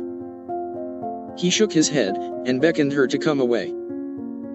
But she was fascinated, just then, by the freedom of speculative philosophy, and kept her seat, trying to find out what the wise gentleman intended to rely upon after they had annihilated all the old beliefs. Now, Mr. Bear was a diffident man, and slow to offer his own opinions, not because they were unsettled, but too sincere and earnest to be lightly spoken. As he glanced from Jo to several other young people, attracted by the brilliancy of the philosophic pyrotechnics, he knit his brows, and longed to speak, fearing that some inflammable young soul would be led astray by the rockets, to find, when the display was over, that they had only an empty stick or a scorched hand. He bore it as long as he could, but when he was appealed to for an opinion, he blazed up with honest indignation, and defended religion with all the eloquence of truth, an eloquence which made his broken English musical, and his plain face beautiful. He had a hard fight, for the wise man argued well, but he didn't know when he was beaten, and stood to his colors like a man. Somehow, as he talked, the world got right again to Joe. The old beliefs, that had lasted so long, seemed better than the new. God was not a blind force, and immortality was not a pretty fable, but a blessed fact. She felt as if she had solid ground under her feet again, and when Mr. Bear paused, out-talked, but not one whit convinced, Joe wanted to clap her hands and thank him. She did neither, but she remembered this scene, and gave the professor her heartiest respect, for she knew it cost him an effort to speak out then and there, because his conscience would not let him be silent. She began to see that character is a better possession than money, rank, intellect, or beauty. And to feel that if greatness is what a wise man has defined it to be, truth, reverence, and goodwill, then her friend Friedrich Bear was not only good, but great. This belief strengthened daily. She valued his esteem, she coveted his respect, she wanted to be worthy of his friendship, and, just when the wish was sincerest, she came near losing everything. It all grew out of a cocked hat, for one evening the professor came in to give Joe her lesson, with a paper soldier cap on his head, which Tina had put there, and he had forgotten to take off. It's evident he doesn't look in his glass before coming down, thought Joe, with a smile, as he said, "Good evening," and sat soberly down, quite unconscious of the ludicrous contrast between his subject and his headgear, for he was going to read her The Death of Wallenstein. She said nothing at first, for she liked to hear him laugh out his big, hearty laugh, when anything funny happened, so she left him to discover it for himself, and presently forgot all about it. For to hear a German read Schiller is rather an absorbing occupation. After the reading came the lesson, which was a lively one, for Joe was in a gay mood that night, and the cocked hat kept her eyes dancing with merriment.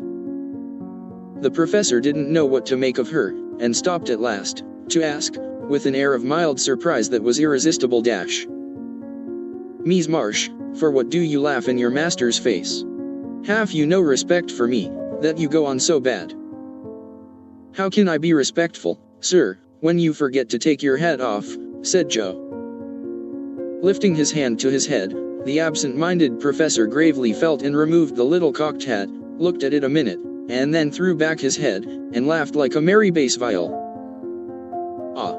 I see him now, it is that imp Tina who makes me a fool with my cap. Well, it is nothing, but see you, if this lesson goes not well, you too shall wear him." But the lesson did not go at all for a few minutes, because Mr. Bear caught sight of a picture on the hat, and, unfolding it, said, with an air of great disgust, "I wish these papers did not come in the house, they are not for children to see, nor young people to read. It is not well, and I have no patience with those who make this harm." Joe glanced at the sheet, and saw a pleasing illustration composed of a lunatic, a corpse, a villain, and a viper. She did not like it, but the impulse that made her turn it over was not one of displeasure, but fear, because, for a minute, she fancied the paper was the Volcano. It was not, however, and her panic subsided as she remembered that, even if it had been, and one of her own tales in it, there would have been no name to betray her. She had betrayed herself, however, by a look and a blush, for, though an absent man, the professor saw a good deal more than people fancied. He knew that Joe wrote, and had met her down among the newspaper offices more than once, but as she never spoke of it, he asked no questions, in spite of a strong desire to see her work. Now it occurred to him that she was doing what she was ashamed to own, and it troubled him. He did not say to himself, "It is none of my business.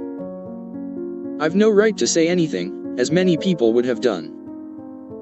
He only remembered that she was young and poor, a girl far away from mother's love and father's care, and he was moved to help her with an impulse as quick and natural as that which would prompt him to put out his hand to save a baby from a puddle. All this flashed through his mind in a minute, but not a trace of it appeared in his face, and by the time the paper was turned, and Joe's needle threaded, he was ready to say quite naturally, but very gravely, "Yes, you are right to put it from you. I do not like to think that good young girls should see such things. They are made pleasant to some, but I would more rather give my boys gunpowder to play with than this bad trash. All may not be bad, only silly, you know, and if there is a demand for it, I don't see any harm in supplying it. Many very respectable people make an honest living out of what are called sensation stories, said Joe, scratching gathers so energetically that a row of little slits followed her pin. There is a demand for whiskey, but I think you and I do not care to sell it. If the respectable people knew what harm they did, they would not feel that the living was honest. They have no right to put poison in the sugar plum, and let the small ones eat it. No, they should think a little, and sweep mud in the street before they do this thing. Mr. Bear spoke warmly, and walked to the fire, crumpling the paper in his hands. Joe sat still, looking as if the fire had come to her, for her cheeks burned long after the cocked hat had turned to smoke, and gone harmlessly up the chimney. I should like much to send all the rest after him, muttered the professor, coming back with a relieved air. Joe thought what a blaze her pile of papers upstairs would make, and her hard-earned money lay rather heavily on her conscience at that minute. Then she thought consolingly to herself, mine are not like that, they are only silly, never bad, so I won't be worried, and taking up her book, she said, with a studious face dash. Shall we go on, sir? I'll be very good and proper now. I shall hope so, was all he said, but he meant more than she imagined, and the grave, kind look he gave her made her feel as if the words, Weekly v. Alcano, were printed in large type on her forehead. As soon as she went to her room, she got out her papers, and carefully reread every one of her stories. Being a little short-sighted, Mr. Bear sometimes used eyeglasses, and Joe had tried them once, smiling to see how they magnified the fine print of her book. Now she seemed to have got on the professor's mental or moral spectacles also, for the faults of these poor stories glared at her dreadfully, and filled her with dismay. They are trash, and will soon be worse than trash if I go on, for each is more sensational than the last. I've gone blindly on, hurting myself and other people, for the sake of money. I know it's so, for I can't read this stuff in sober earnest without being horribly ashamed of it, and what should I do if they were seen at home, or Mr. Bear got hold of them? Joe turned hot at the bare idea, and stuffed the whole bundle into her stove, nearly setting the chimney afire with the blaze. Yes, that's the best place for such inflammable nonsense. I'd better burn the house down, I suppose, than let other people blow themselves up with my gunpowder, she thought, as she watched the demon of the Jura whisk away, a little black cinder with fiery eyes. But when nothing remained of all her 3 months' work except a heap of ashes, and the money in her lap, Joe looked sober, as she sat on the floor, wondering what she ought to do about her wages. I think I haven't done much harm yet, and may keep this to pay for my time, she said, after a long meditation, adding impatiently, I almost wish I hadn't any conscience, it's so inconvenient.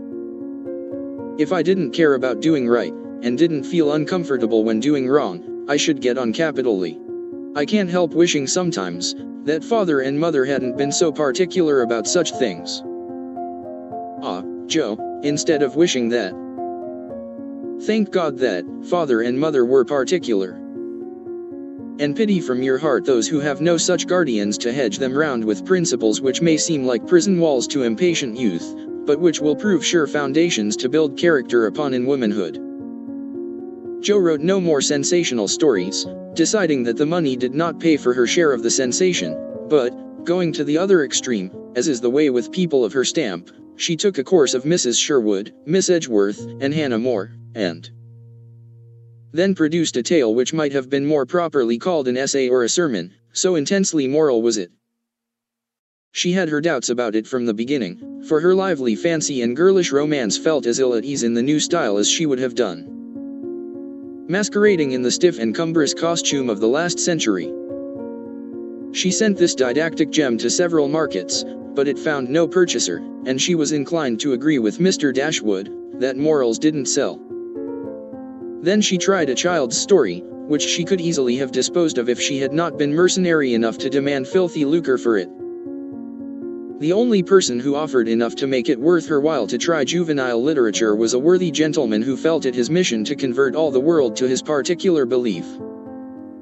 But much as she liked to write for children, Jo could not consent to depict all her naughty boys as being eaten by bears or tossed by mad bulls, because they did not go to a particular Sabbath school. Nor all the good infants, who did go, as rewarded by every kind of bliss, from gilded gingerbread to escorts of angels, when they departed this life with psalms or sermons on their lisping tongues.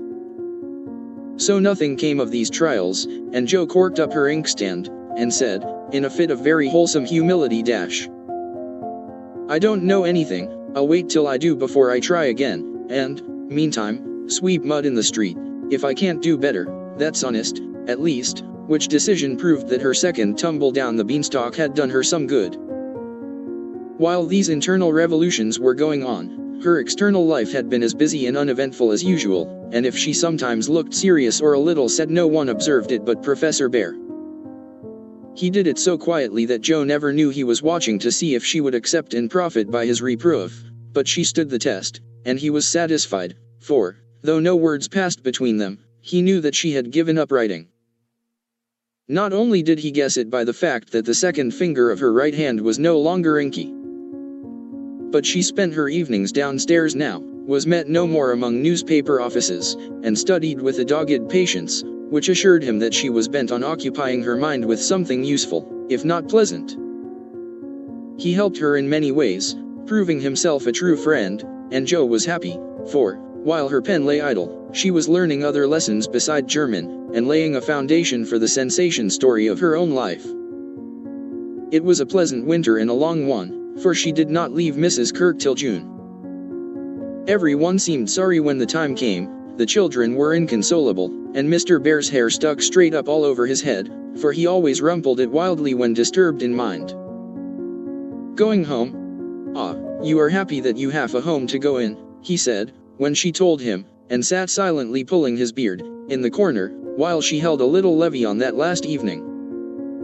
She was going early, so she bade them all goodbye overnight, and when his turn came, she said warmly, "Now, sir, you won't forget to come and see us, if you ever travel our way, will you?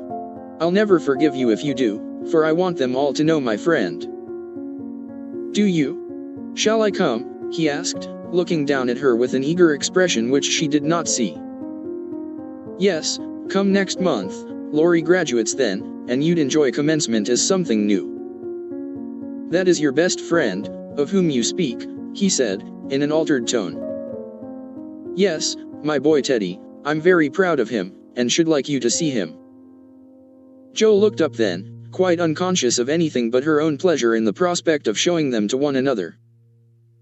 Something in Mr. Bear's face suddenly recalled the fact that she might find Laurie more than a best friend, and, simply because she particularly wished not to look as if anything was the matter, she involuntarily began to blush. And the more she tried not to, the redder she grew. If it had not been for Tina on her knee, she didn't know what would have become of her.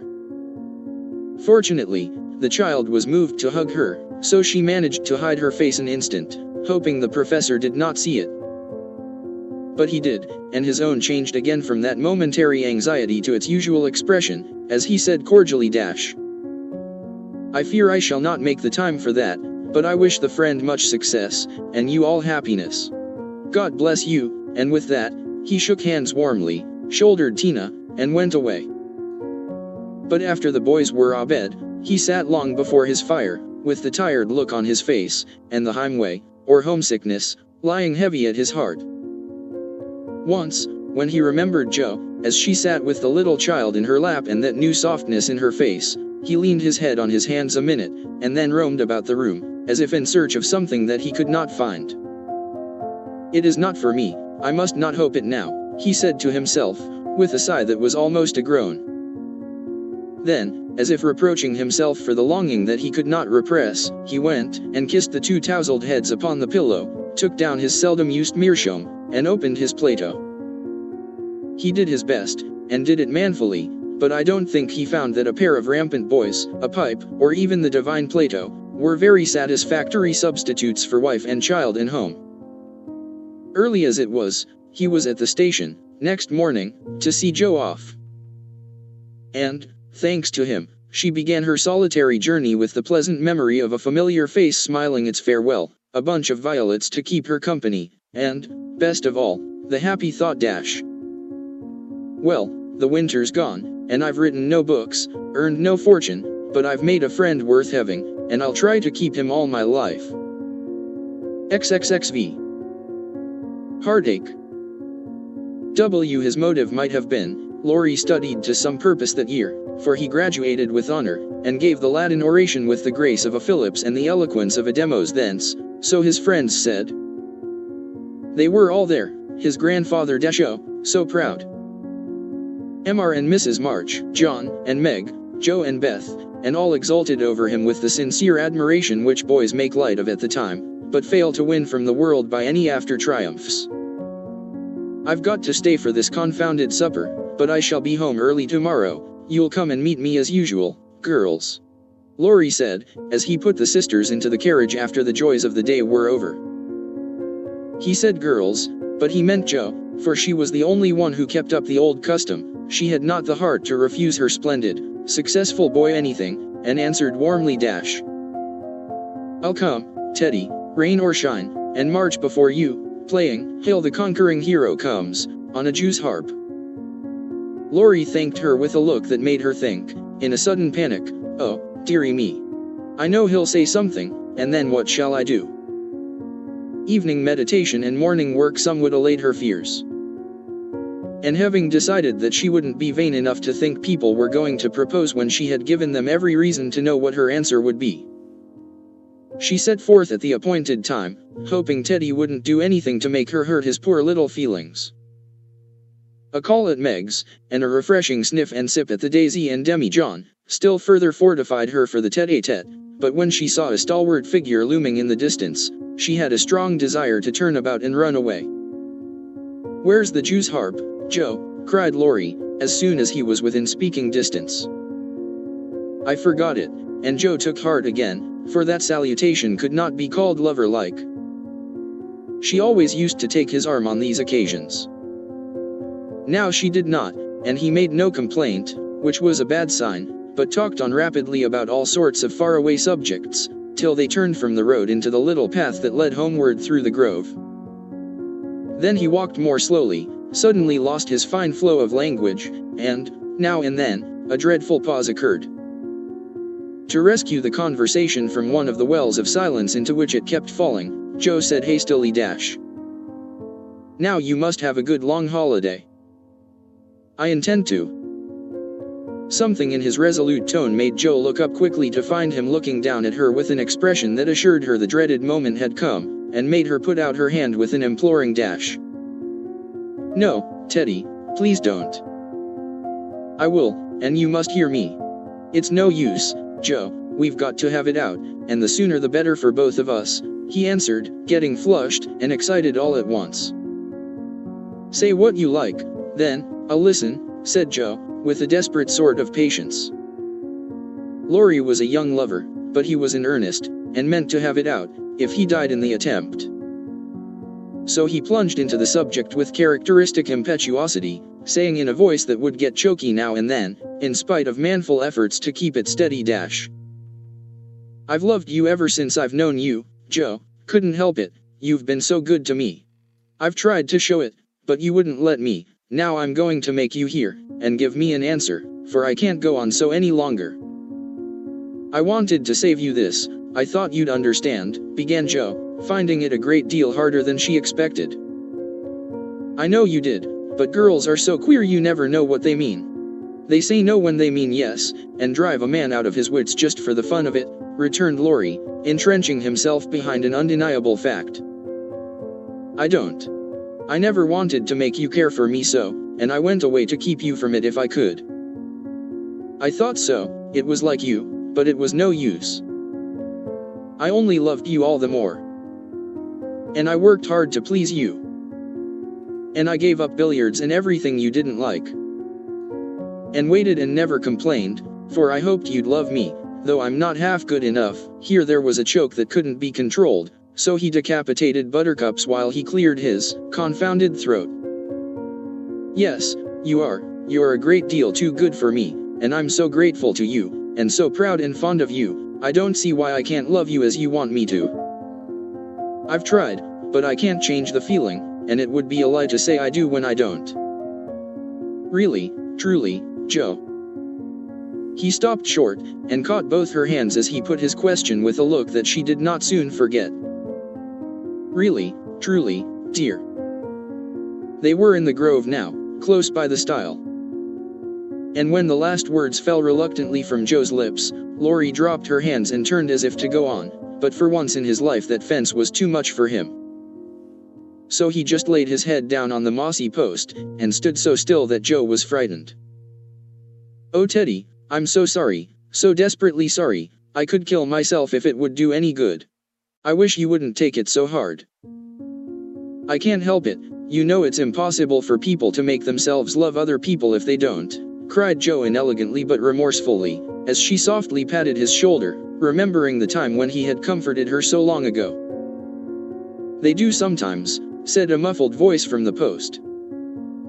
I don't believe it's the right sort of love, and I'd rather not try it, was the decided answer. There was a long pause, while a blackbird sung blithely on the willow by the river, and the tall grass rustled in the wind. Presently Joe said very soberly, as she sat down on the step of the stile dash. Laurie, I want to tell you something. He started as if he had been shot, threw up his head, and cried out, in a fierce tone. Don't tell me that, Joe, I can't bear it now. Tell what? She asked, wondering at his violence. That you love that old man. What old man? Demanded Joe, thinking he must mean his grandfather. That devilish professor you were always writing about. If you say you love him, I know I shall do something desperate, and he looked as if he would keep his word, as he clenched his hands, with a wrathful spark in his eyes. Joe wanted to laugh, but restrained herself, and said warmly, for she, too, was getting excited with all this dash. Don't swear, Teddy. He isn't old, nor anything bad, but good and kind, and the best friend I've got, next to you. Pray, don't fly into a passion. I want to be kind, but I know I shall get angry if you abuse my professor. I haven't the least idea of loving him or anybody else. But you will after a while, and then what will become of me? You'll love someone else too, like a sensible boy, and forget all this trouble. I can't love anyone else, and I'll never forget you, Joe, never. Never, with a stamp to emphasize his passionate words. What shall I do with him? Sighed Joe, finding that emotions were more unmanageable than she expected. You haven't heard what I wanted to tell you. Sit down and listen, for indeed I want to do right and make you happy, she said, hoping to soothe him with a little reason, which proved that she knew nothing about love. Seeing a ray of hope in that last speech, Laurie threw himself down on the grass at her feet, leaned his arm on the lower step of the stile, and looked up at her with an expectant face. Now that arrangement was not conducive to calm speech or clear thought on Joe's part, for how could she say hard things to her boy while he watched her with eyes full of love and longing, and lashes still wet with the bitter drop or two her hardness of heart had wrung from him. She gently turned his head away, saying, as she stroked the wavy hair which had been allowed to grow for her sake, how touching that was, to be sure. I agree with Mother that you and I are not suited to each other. Because our quick tempers and strong wills would probably make us very miserable, if we were so foolish as to. Joe paused a little over the last word, but Laurie uttered it with a rapturous expression. Mary, no, we shouldn't. If you loved me, Joe, I should be a perfect saint, for you could make me anything you like. No, I can't. I've tried it and failed, and I won't risk our happiness by such a serious experiment. We don't agree and we never shall, so we'll be good friends all our lives, but we won't go and do anything rash.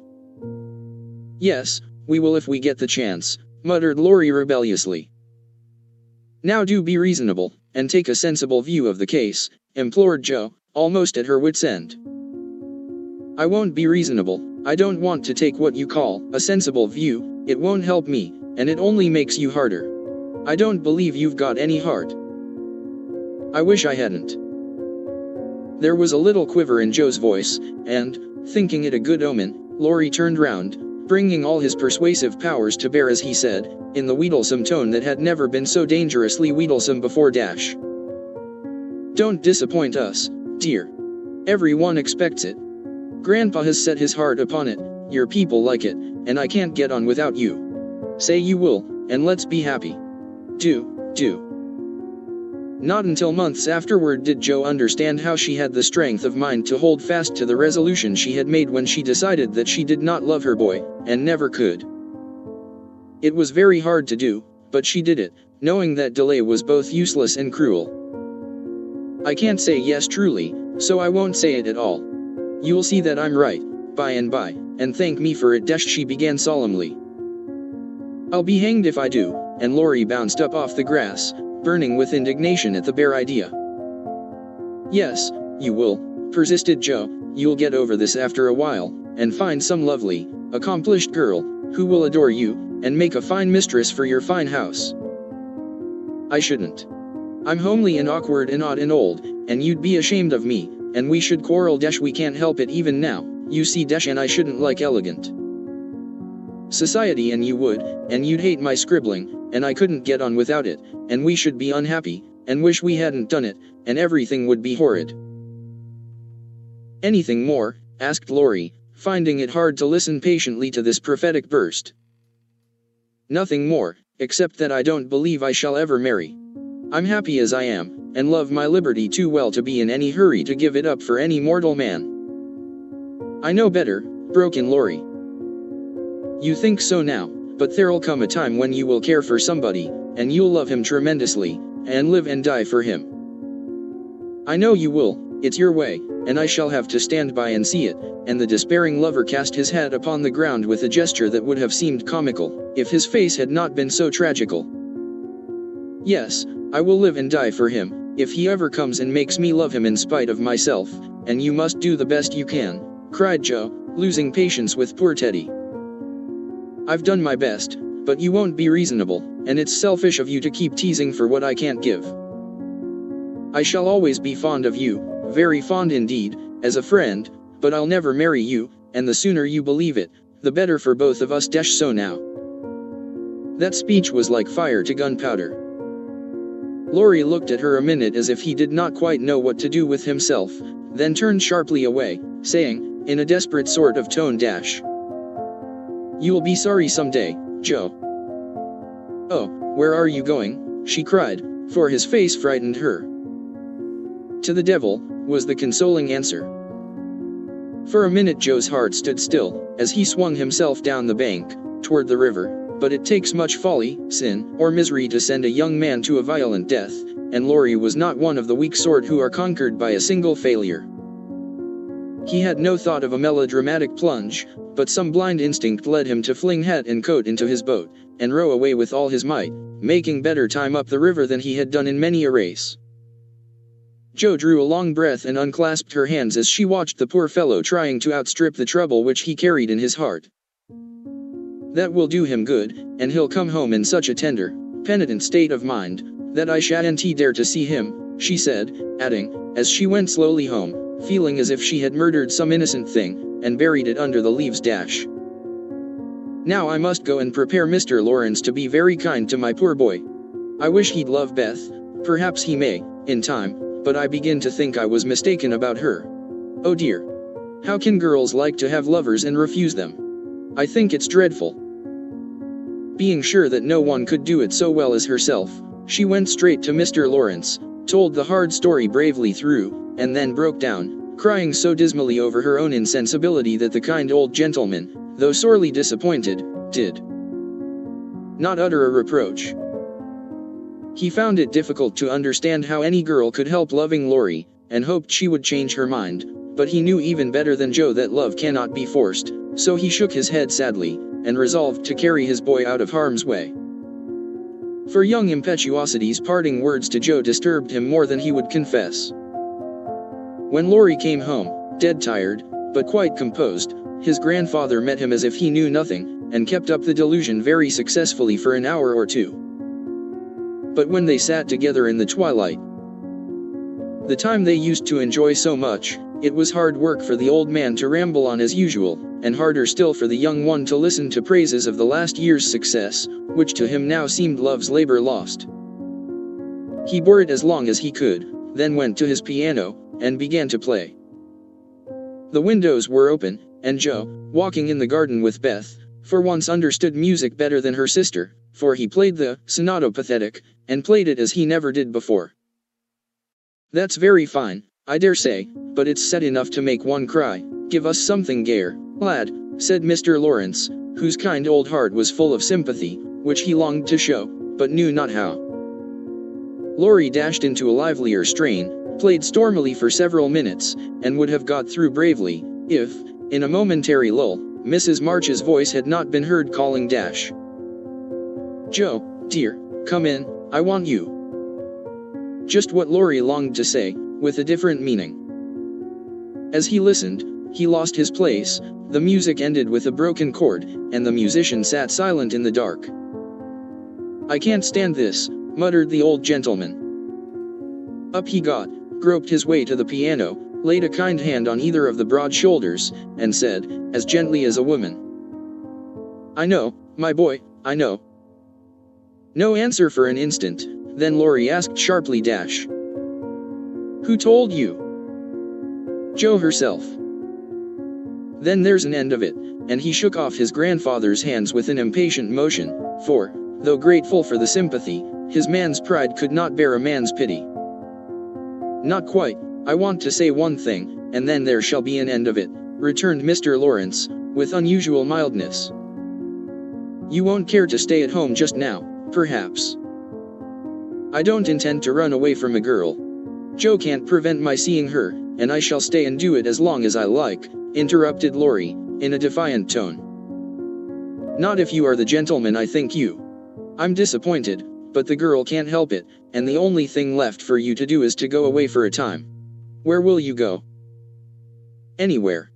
I don't care what becomes of me," and Laurie got up, with a reckless laugh, that grated on his grandfather's ear. "Take it like a man, and don't do anything rash, for God's sake. Why not go abroad, as you planned, and forget it?" "I can't." "But you've been wild to go, and I promised you should when you got through college." "Ah, but I didn't mean to go alone," and Laurie walked fast through the room, with an expression which it was well his grandfather did not see. "I don't ask you to go alone, there's someone ready and glad to go with you, anywhere in the world." "Who, sir?" stopping to listen. "Myself."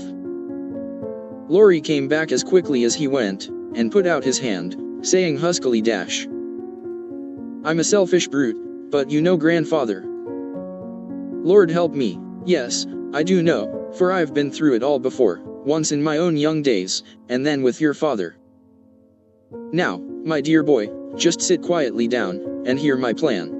It's all settled, and can be carried out at once," said Mr. Lawrence, keeping hold of the young man, as if fearful that he would break away, as his father had done before him. "Well, sir, what is it?" and Laurie sat down, without a sign of interest in face or voice. "There is business in London that needs looking after. I meant you should attend to it, but I can do it better myself, and things here will get on very well with Brooke to manage them. My partners do almost everything, I'm merely holding on till you take my place, and can be off at any time." "But you hate traveling, sir, I can't ask it of you at your age," began Laurie, who was grateful for the sacrifice, but much preferred to go alone, if he went at all. The old gentleman knew that perfectly well, and particularly desired to prevent it, for the mood in which he found his grandson assured him that it would not be wise to leave him to his own devices. So, stifling a natural regret at the thought of the home comforts he would leave behind him, he said stoutly, Dash, "Bless your soul, I'm not superannuated yet. I quite enjoy the idea, it will do me good, and my old bones won't suffer, for traveling nowadays is almost as easy as sitting in a chair." A restless movement from Laurie suggested that his chair was not easy, or that he did not like the plan, and made the old man add hastily, Dash, "I don't mean to be a marplot or a burden, I go because I think you'd feel happier than if I was left behind." I don't intend to gad about with you, but leave you free to go where you like, while I amuse myself in my own way.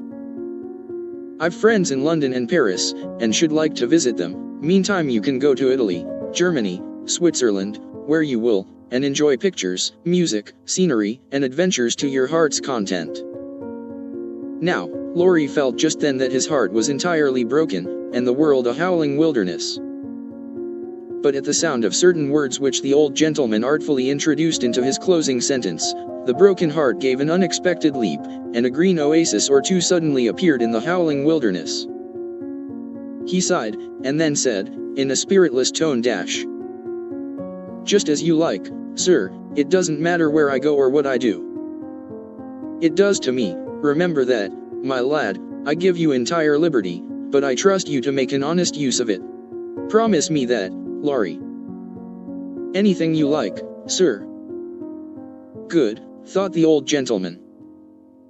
"You don't care now, but there'll come a time when that promise will keep you out of mischief, or I'm much mistaken." Being an energetic individual, Mr. Lawrence struck while the iron was hot, and before the blighted being recovered spirit enough to rebel, they were off. During the time necessary for preparation, Laurie bore himself as young gentlemen usually do in such cases. He was moody, irritable, and pensive by turns. Lost his appetite, neglected his dress, and devoted much time to playing tempestuously on his piano. Avoided Jo, but consoled himself by staring at her from his window, with a tragical face that haunted her dreams by night, and oppressed her with a heavy sense of guilt by day. Unlike some sufferers, he never spoke of his unrequited passion, and would allow no one, not even Mrs. March, to attempt consolation or offer sympathy. On some accounts, this was a relief to his friends, but the weeks before his departure were very uncomfortable, and everyone rejoiced that the poor, dear fellow was going away to forget his trouble, and come home happy. Of course, he smiled darkly at their delusion, but passed it by, with the set superiority of one who knew that his fidelity, like his love, was unalterable.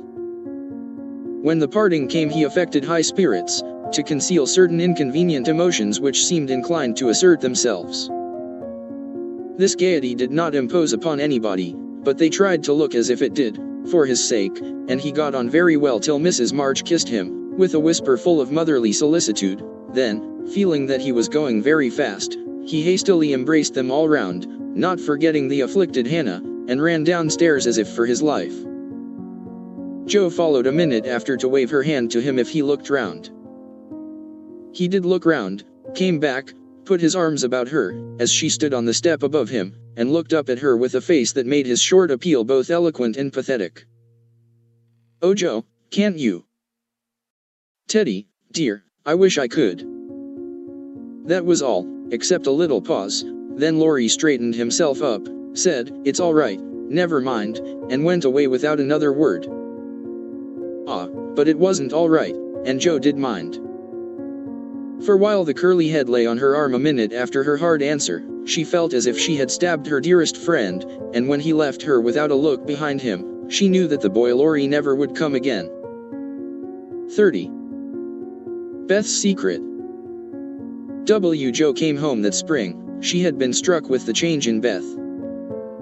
No one spoke of it or seemed aware of it, for it had come too gradually to startle those who saw her daily, but to eyes sharpened by absence, it was very plain, and a heavy weight fell on Jo's heart as she saw her sister's face. It was no paler and but little thinner than in the autumn, yet there was a strange, transparent look about it, as if the mortal was being slowly refined away, and the immortal shining through the frail flesh with an indescribably pathetic beauty. Jo saw and felt it, but said nothing at the time, and soon the first impression lost much of its power, for Beth seemed happy. No one appeared to doubt that she was better, and, presently, in other cares, Jo for a time forgot her fear. But when Laurie was gone, and peace prevailed again, the vague anxiety returned and haunted her. She had confessed her sins and been forgiven, but when she showed her savings and proposed the mountain trip, Beth had thanked her heartily, but begged not to go so far away from home. Another little visit to the seashore would suit her better. And, as Grandma could not be prevailed upon to leave the babies, Jo took Beth down to the quiet place, where she could live much in the open air, and let the fresh sea breezes blow a little color into her pale cheeks. It was not a fashionable place, but, even among the pleasant people there, the girls made few friends, preferring to live for one another. Beth was too shy to enjoy society, and Joe too wrapped up in her to care for anyone else. So they were all in all to each other, and came and went, quite unconscious of the interest they excited in those about them, who watched with sympathetic eyes the strong sister and the feeble one, always together, as if they felt instinctively that a long separation was not far away. They did feel it, yet neither spoke of it, for often between ourselves and those nearest and dearest to us there exists a reserve which it is very hard to overcome. Jo felt as if a veil had fallen between her heart and Beth's, but when she put out her hand to lift it up, there seemed something sacred in the silence, and she waited for Beth to speak. She wondered, and was thankful also, that her parents did not seem to see what she saw. And, during the quiet weeks, when the shadow grew so plain to her, she said nothing of it to those at home, believing that it would tell itself when Beth came back no better. She wondered still more if her sister really guessed the hard truth, and what thoughts were passing through her mind during the long hours when she lay on the warm rocks, with her head in Joe's lap, while the winds blew healthfully over her, and the sea made music at her feet. One day Beth told her. Joe thought she was asleep. She lay so still, and, putting down her book, sat looking at her with wistful eyes, trying to see signs of hope in the faint color on Beth's cheeks. But she could not find enough to satisfy her, for the cheeks were very thin, and the hands seemed too feeble to hold even the rosy little shells they had been gathering. It came to her then more bitterly than ever that Beth was slowly drifting away from her, and her arms instinctively tightened their hold upon the dearest treasure she possessed. For a minute her eyes were too dim for seeing, and, when they cleared, Beth was looking up at her so tenderly that there was hardly any need for her to say "Joe, dear, I'm glad you know it. I've tried to tell you, but I couldn't." There was no answer except her sister's cheek against her own, not even tears, for when most deeply moved, Joe did not cry. She was the weaker, then, and Beth tried to comfort and sustain her, with her arms about her, and the soothing words she whispered in her ear. "I've known it for a good while, dear, and, now I'm used to it. It isn't hard to think of or to bear. Try to see it so, and don't be troubled about me, because it's best, indeed it is." Is this what made you so unhappy in the autumn, Beth? You did not feel it then, and keep it to yourself so long, did you? Asked Joe, refusing to see or say that it was best, but glad to know that Laurie had no part in Beth's trouble. "Yes, I gave up hoping then, but I didn't like to own it. I tried to think it was a sick fancy, and would not let it trouble anyone. But when I saw you all so well and strong, and full of happy plans, it was hard to feel that I could never be like you, and then I was miserable, Joe. Oh Beth, and you didn't tell me, didn't let me comfort and help you. How could you shut me out, and bear it all alone?" Joe's voice was full of tender reproach, and her heart ached to think of the solitary struggle that must have gone on while Beth learned to say goodbye to health, love, and life, and take up her cross so cheerfully. "Perhaps it was wrong, but I tried to do right. I wasn't sure, no one said anything, and I hoped I was mistaken. It would have been selfish to frighten you all when Marmee was so anxious about Meg, and Amy away, and you so happy with Laurie at least, I thought so then. And I thought that you loved him, Beth, and I went away because I couldn't," cried Joe, glad to say all the truth. "Then you didn't, dearie? I was afraid it was so, and imagined your poor little heart full of lovelornity all that while." "Why, Joe, how could I, when he was so fond of you?" asked Beth, as innocently as a child. "I do love him dearly, he is so good to me, how can I help it? But he never could be anything to me but my brother. I hope he truly will be, sometime." "Not through me," said Joe decidedly. "Amy is left for him, and they would suit excellently, but I have no heart for such things, now. I don't care what becomes of anybody but you, Beth. You must get well." "I want to, oh, so much. I try, but every day I lose a little, and feel more sure that I shall never gain it back. It's like the tide, Joe, when it turns, it goes slowly, but it can't be stopped. It shall be stopped. Your tide must not turn so soon. 19 is too young. Beth, I can't let you go. I'll work and pray and fight against it. I'll keep you in spite of everything. There must be ways. It can't be too late. God won't be so cruel as to take you from me, cried poor Jo rebelliously, for her spirit was far less piously submissive than Beth's. Simple, sincere people seldom speak much of their piety. It shows itself in acts, rather than in words, and has more influence than homilies or protestations. Beth could not reason upon or explain the faith that gave her courage and patience to give up life, and cheerfully wait for death. Like a confiding child, she asked no questions, but left everything to God and nature, Father and Mother of us all, feeling sure that they, and they only, could teach and strengthen heart and spirit for this life and the life to come. She did not rebuke Jo with saintly speeches, only loved her better for her passionate affection, and clung more closely to the dear human love, from which our Father never means us to be weaned, but through which He draws us closer to Himself. She could not say, I'm glad to go, for life was very sweet to her. She could only sob out, I try to be willing, while she held fast to Jo, as the first bitter wave of this great sorrow broke over them together. By and by Beth said, with recovered serenity, You'll tell them this when we go home. I think they will see it without words, sighed Jo, for now it seemed to her that Beth changed every day. Perhaps not. I've heard that the people who love best are often blindest to such things. If they don't see it, you will tell them for me. I don't want any secrets, and it's kinder to prepare them. Meg has John and the babies to comfort her, but you must stand by Father and Mother, won't you, Jo? If I can, but, Beth, I don't give up yet. I'm going to believe that it is a sick fancy, and not let you think it's true, said Jo, trying to speak cheerfully. Beth lay a minute thinking, and then said in her quiet way, I don't know how to express myself, and shouldn't try, to anyone but you, because I can't speak out, except to my Jo. I only mean to say that I have a feeling that it never was intended I should live long. I'm not like the rest of you. I never made any plans about what I'd do when I grew up. I never thought of being married, as you all did.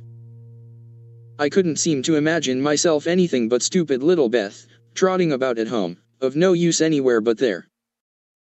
I never wanted to go away, and the hard part now is the leaving you all. I'm not afraid, but it seems as if I should be homesick for you even in heaven. Jo could not speak, and for several minutes there was no sound but the sigh of the wind and the lapping of the tide. A white-winged gull flew by, with the flash of sunshine on its silvery breast. Beth watched it till it vanished, and her eyes were full of sadness. A little gray-coated sandbird came tripping over the beach, peeping softly to itself, as if enjoying the sun and sea. It came quite close to Beth, looked at her with a friendly eye, and sat upon a warm stone, dressing its wet feathers, quite at home. Beth smiled, and felt comforted, for the tiny thing seemed to offer its small friendship, and remind her that a pleasant world was still to be enjoyed.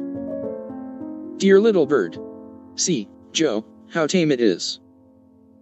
I like peeps better than the gulls. They are not so wild and handsome, but they seem happy, confiding little things. I used to call them my birds, last summer, and Mother said they reminded her of me, busy, Quaker-colored creatures, always near the shore, and always chirping that contented little song of theirs. You are the gull, Jo, strong and wild, fond of the storm and the wind, flying far out to sea, and happy all alone. Meg is the turtle dove, and Amy is like the lark she writes about, trying to get up among the clouds, but always dropping down into its nest again. Dear little girl. She's so ambitious, but her heart is good and tender, and no matter how high she flies, she never will forget home. I hope I shall see her again, but she seems so far away. She is coming in the spring, and I mean that you shall be all ready to see and enjoy her. I'm going to have you well and rosy by that time, began Jo, feeling that of all the changes in Beth, the talking change was the greatest, for it seemed to cost no effort now, and she thought aloud in a way quite unlike bashful Beth. Jo, dear, don't hope any more, it won't do any good, I'm sure of that. We won't be miserable, but enjoy being together while we wait. We'll have happy times, for I don't suffer much, and I think the tide will go out easily, if you help me." Jo leaned down to kiss the tranquil face, and with that silent kiss, she dedicated herself soul and body to Beth. She was right. There was no need of any words when they got home, for father and mother saw plainly, now, what they had prayed to be saved from seeing. Tired with her short journey, Beth went at once to bed, saying how glad she was to be at home, and when Jo went down, she found that she would be spared the hard task of telling Beth's secret. Her father stood leaning his head on the mantelpiece, and did not turn as she came in, but her mother stretched out her arms as if for help, and Jo went to comfort her without a word. XXXVII. New impressions. At 3 o'clock in the afternoon, all the fashionable world at Nice may be seen on the Promenade d'Angleterre, a charming place. For the wide walk, bordered with palms, flowers, and tropical shrubs, is bounded on one side by the sea, on the other by the Grand Drive, lined with hotels and villas, while beyond lie orange orchards and the hills. Many nations are represented, many languages spoken, many costumes worn, and, on a sunny day, the spectacle is as gay and brilliant as a carnival. Haughty English, lively French, sober Germans, handsome Spaniards, ugly Russians, meek Jews, free and easy Americans, all drive, sit, or saunter here, chatting over the news, and criticizing the latest celebrity who has arrived, Ristery or Dickens, Victor Emmanuel, or the Queen of the Sandwich Islands. The equipages are as varied as the company, and attract as much attention, especially the low basket barouches in which ladies drive themselves, with a pair of dashing ponies, gay nets to keep their voluminous flounces from overflowing the diminutive vehicles, and little grooms on the perch behind. Along this walk, on Christmas Day, a tall young man walked slowly, with his hands behind him, and a somewhat absent expression of countenance.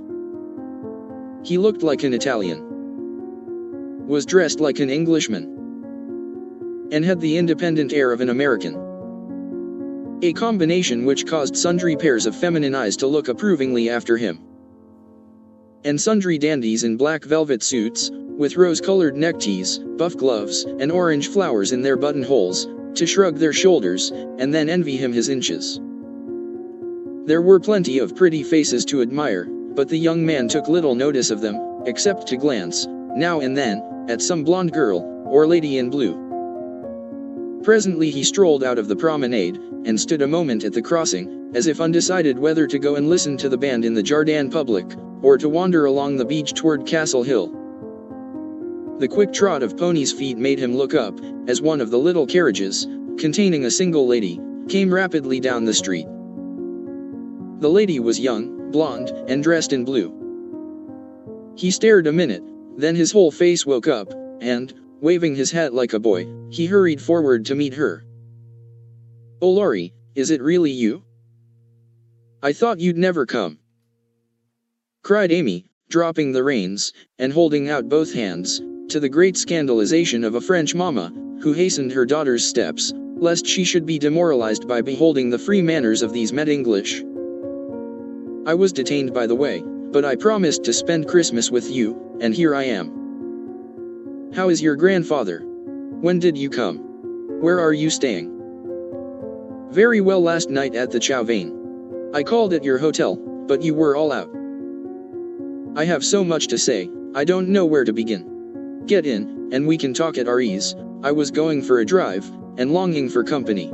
Flo's saving up for tonight." "What happens then? A ball?" "A Christmas party at our hotel. There are many Americans there, and they give it in honor of the day. You'll go with us, of course? Aunt will be charmed." "Thank you." "Where now?" asked Laurie, leaning back and folding his arms, a proceeding which suited Amy, who preferred to drive, for her parasol whip and blue reins over the white ponies' backs afforded her infinite satisfaction. "I'm going to the bankers first, 4 letters, and then to Castle Hill. The view is so lovely, and I like to feed the peacocks. Have you ever been there?" "Often, years ago, but I don't mind having a look at it. Now tell me all about yourself. The last I heard of you, your grandfather wrote that he expected you from Berlin." Yes, I spent a month there, and then joined him in Paris, where he has settled for the winter. He has friends there, and finds plenty to amuse him, so I go and come, and we get on capitally. That's a sociable arrangement, said Amy, missing something in Laurie's manner, though she couldn't tell what. Why, you see, he hates to travel, and I hate to keep still, so we each suit ourselves, and there is no trouble. I am often with him, and he enjoys my adventures, while I like to feel that someone is glad to see me when I get back from my wanderings. Dirty old hole, isn't it? He added, with a look of disgust, as they drove along the boulevard to the Place Napoleon, in the old city. The dirt is picturesque, so I don't mind. The river and the hills are delicious, and these glimpses of the narrow cross streets are my delight. Now we shall have to wait for that procession to pass. It's going to the Church of St. John.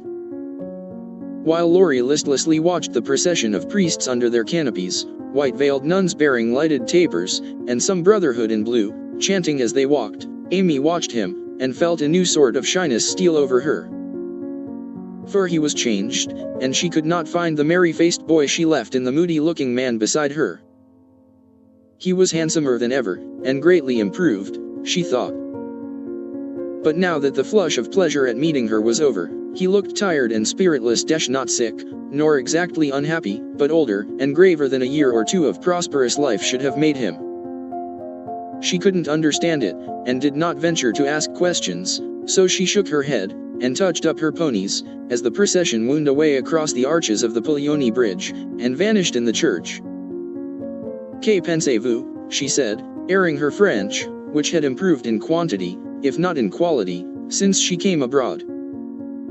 That mademoiselle has made good use of her time, and the result is charming, replied Laurie, bowing, with his hand on his heart, and an admiring look.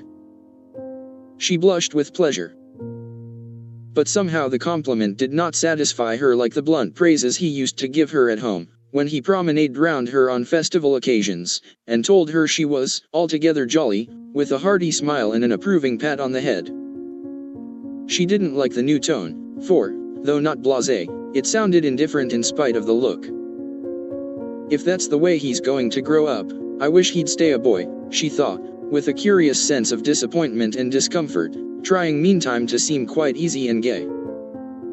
At Avigdor's she found the precious home letters, and, giving the reins to Laurie, read them luxuriously as they wound up the shady road between green hedges, where tea roses bloomed as freshly as in June.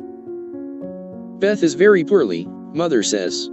I often think I ought to go home, but they all say stay, so I do, for I shall never have another chance like this, said Amy, looking sober over one page. I think you are right. There, you could do nothing at home, and it is a great comfort to them to know that you are well and happy, and enjoying so much, my dear. He drew a little nearer, and looked more like his old self, as he said that. And the fear that sometimes weighed on Amy's heart was lightened, for the look, the act, the brotherly my dear, seemed to assure her that if any trouble did come, she would not be alone in a strange land. Presently she laughed, and showed him a small sketch of Jo in her scribbling suit, with the bow rampantly erect upon her cap, and issuing from her mouth the words, Genius Burns. Laurie smiled, took it, put it in his vest pocket, to keep it from blowing away, and listened with interest to the lively letter Amy read him. This will be a regularly Merry Christmas to me. With presents in the morning, you and letters in the afternoon, and a party at night, said Amy, as they alighted among the ruins of the old fort, and a flock of splendid peacocks came trooping about them, tamely waiting to be fed. While Amy stood laughing on the bank above him as she scattered crumbs to the brilliant birds, Laurie looked at her as she had looked at him, with a natural curiosity to see what changes time and absence had wrought. He found nothing to perplex or disappoint, much to admire and approve. For, overlooking a few little affectations of speech and manner, she was as sprightly and graceful as ever, with the addition of that indescribable something in dress and bearing which we call elegance. Always mature for her age, she had gained a certain aplomb in both carriage and conversation, which made her seem more of a woman of the world than she was. But her old petulance now and then showed itself, her strong will still held its own, and her native frankness was unspoiled by foreign polish. Laurie did not read all this while he watched her feed the peacocks. but he saw enough to satisfy and interest him, and carried away a pretty little picture of a bright-faced girl standing in the sunshine, which brought out the soft hue of her dress, the fresh color of her cheeks, the golden gloss of her hair, and made her a prominent figure in the pleasant scene. As they came up onto the stone plateau that crowns the hill, Amy waved her hand as if welcoming him to her favorite haunt, and said, pointing here and there dash. Do you remember the cathedral and the Corso, the fishermen dragging their nets in the bay, and the lovely road to Villafranca, Schubert's tower, just below, and, best of all, that speck far out to sea which they say is Corsica? I remember, it's not much changed, he answered, without enthusiasm. What Joe would give for a sight of that famous speck, said Amy, feeling in good spirits, and anxious to see him so also. Yes, was all he said, but he turned and strained his eyes to see the island which a greater usurper than even Napoleon now made interesting in his sight. Take a good look at it for her sake, and then come and tell me what you have been doing with yourself all this while, said Amy, seating herself, ready for a good talk. But she did not get it, for, though he joined her, and answered all her questions freely, she could only learn that he had roved about the continent and been to Greece. So, after idling away an hour, they drove home again, and, having paid his respects to Mrs. Carroll, Laurie left them, promising to return in the evening. It must be recorded of Amy that she deliberately prinked that night. Time and absence had done its work on both the young people. She had seen her old friend in a new light, not as our boy, but as a handsome and agreeable man, and she was conscious of a very natural desire to find favor in his sight. Amy knew her good points, and made the most of them, with the taste and skill which is a fortune to a poor and pretty woman. Tarlatan and tulle were cheap at Nice, so she enveloped herself in them on such occasions. And, following the sensible English fashion of simple dress for young girls, got up charming little toilettes with fresh flowers, a few trinkets, and all manner of dainty devices, which were both inexpensive and effective. It must be confessed that the artist sometimes got possession of the woman, and indulged in antique coiffures, statuesque attitudes, and classic draperies. But, dear heart, we all have our little weaknesses, and find it easy to pardon such in the young, who satisfy our eyes with their comeliness, and keep our hearts merry with their artless vanities. I do want him to think I look well, and tell them so at home, said Amy to herself, as she put on Flo's old white silk ball dress, and covered it with a cloud of fresh illusion, out of which her white shoulders and golden head emerged with a most artistic effect. Her hair she had the sense to let alone, after gathering up the thick waves and curls into a Hebe-like knot at the back of her head. It's not the fashion, but it's becoming, and I can't afford to make a fright of myself, she used to say, when advised to frizzle, puff, or braid, as the latest style commanded. Having no ornaments fine enough for this important occasion, Amy looped her fleecy skirts with rosy clusters of azalea, and framed the white shoulders in delicate green vines. Remembering the painted boots, she surveyed her white satin slippers with girlish satisfaction, and chassed down the room, admiring her aristocratic feet all by herself. My new fan just matches my flowers, my gloves fit to a charm, and the real lace on Aunt's mouchoir gives an air to my whole dress. If I only had a classical nose and mouth I should be perfectly happy, she said, surveying herself with a critical eye, and a candle in each hand. In spite of this affliction, she looked unusually gay and graceful as she glided away. She seldom ran dash it did not suit her style, she thought, for, being tall, the stately and Juno-esque was more appropriate than the sportive or piquant. She walked up and down the long saloon while waiting for Laurie, and once arranged herself under the chandelier, which had a good effect upon her hair. Then she thought better of it, and went away to the other end of the room, as if ashamed of the girlish desire to have the first view a propitious one. It so happened that she could not have done a better thing, for Laurie came in so quietly she did not hear him. And, as she stood at the distant window, with her head half turned, and one hand gathering up her dress, the slender, white figure against the red curtains was as effective as a well-placed statue. "Good evening, Diana," said Laurie, with the look of satisfaction she liked to see in his eyes when they rested on her. "Good evening, Apollo. she answered, smiling back at him, for he, too, looked unusually debonair, and the thought of entering the ballroom on the arm of such a personable man caused Amy to pity the poor plain Mrs. Davis from the bottom of her heart. "Here are your flowers, I arranged them myself, remembering that you didn't like what Hannah calls a sot bouquet," said Laurie, handing her a delicate nosegay, in a holder that she had long coveted as she daily passed it in Cardiglia's window. "How kind you are," she exclaimed gratefully. "If I'd known you were coming I'd have had something ready for you today, though not as pretty as this, I'm afraid." "Thank you, it isn't what it should be, but you have improved it," he added, as she snapped the silver bracelet on her wrist. "Please don't. I thought you liked that sort of thing." "Not from you, it doesn't sound natural, and I like your old bluntness better." "I'm glad of it," he answered, with a look of relief, then buttoned her gloves for her, and asked if his tie was straight, just as he used to do when they went to parties together, at home. The company assembled in the long salle à manger, that evening, was such as one sees nowhere but on the continent. The hospitable Americans had invited every acquaintance they had in Nice, and, having no prejudice against titles, secured a few to add luster to their Christmas ball. A Russian prince condescended to sit in a corner for an hour, and talk with a massive lady, dressed like Hamlet's mother, in black velvet, with a pearl bridle under her chin. A Polish count, aged 18, devoted himself to the ladies, who pronounced him a fascinating dear, and a German serene something, having come for the supper alone, roamed vaguely about, seeking what he might devour.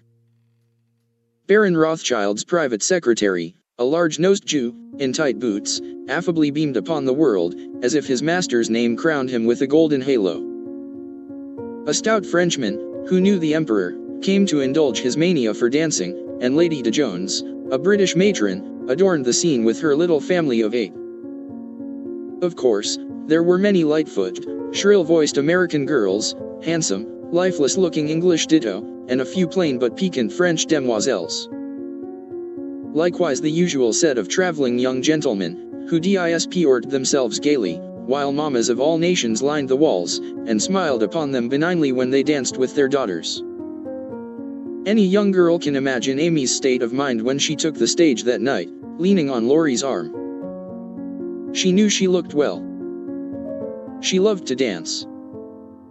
She felt that her foot was on her native heath in a ballroom, and enjoyed the delightful sense of power which comes when young girls first discover the new and lovely kingdom they are born to rule by virtue of beauty, youth, and womanhood. She did pity the Davis girls, who were awkward, plain, and destitute of escort, except a grim papa and 3 grimmer maiden aunts, and she bowed to them in her friendliest manner as she passed. Which was good of her, as it permitted them to see her dress, and burn with curiosity to know who her distinguished-looking friend might be. With the first burst of the band, Amy's color rose, her eyes began to sparkle, and her feet to tap the floor impatiently. For she danced well, and wanted Laurie to know it, therefore the shock she received can better be imagined than described, when he said, in a perfectly tranquil tone, "Do you care to dance? One usually does at a ball." Her amazed look and quick answer caused Laurie to repair his error as fast as possible. "I meant the first dance.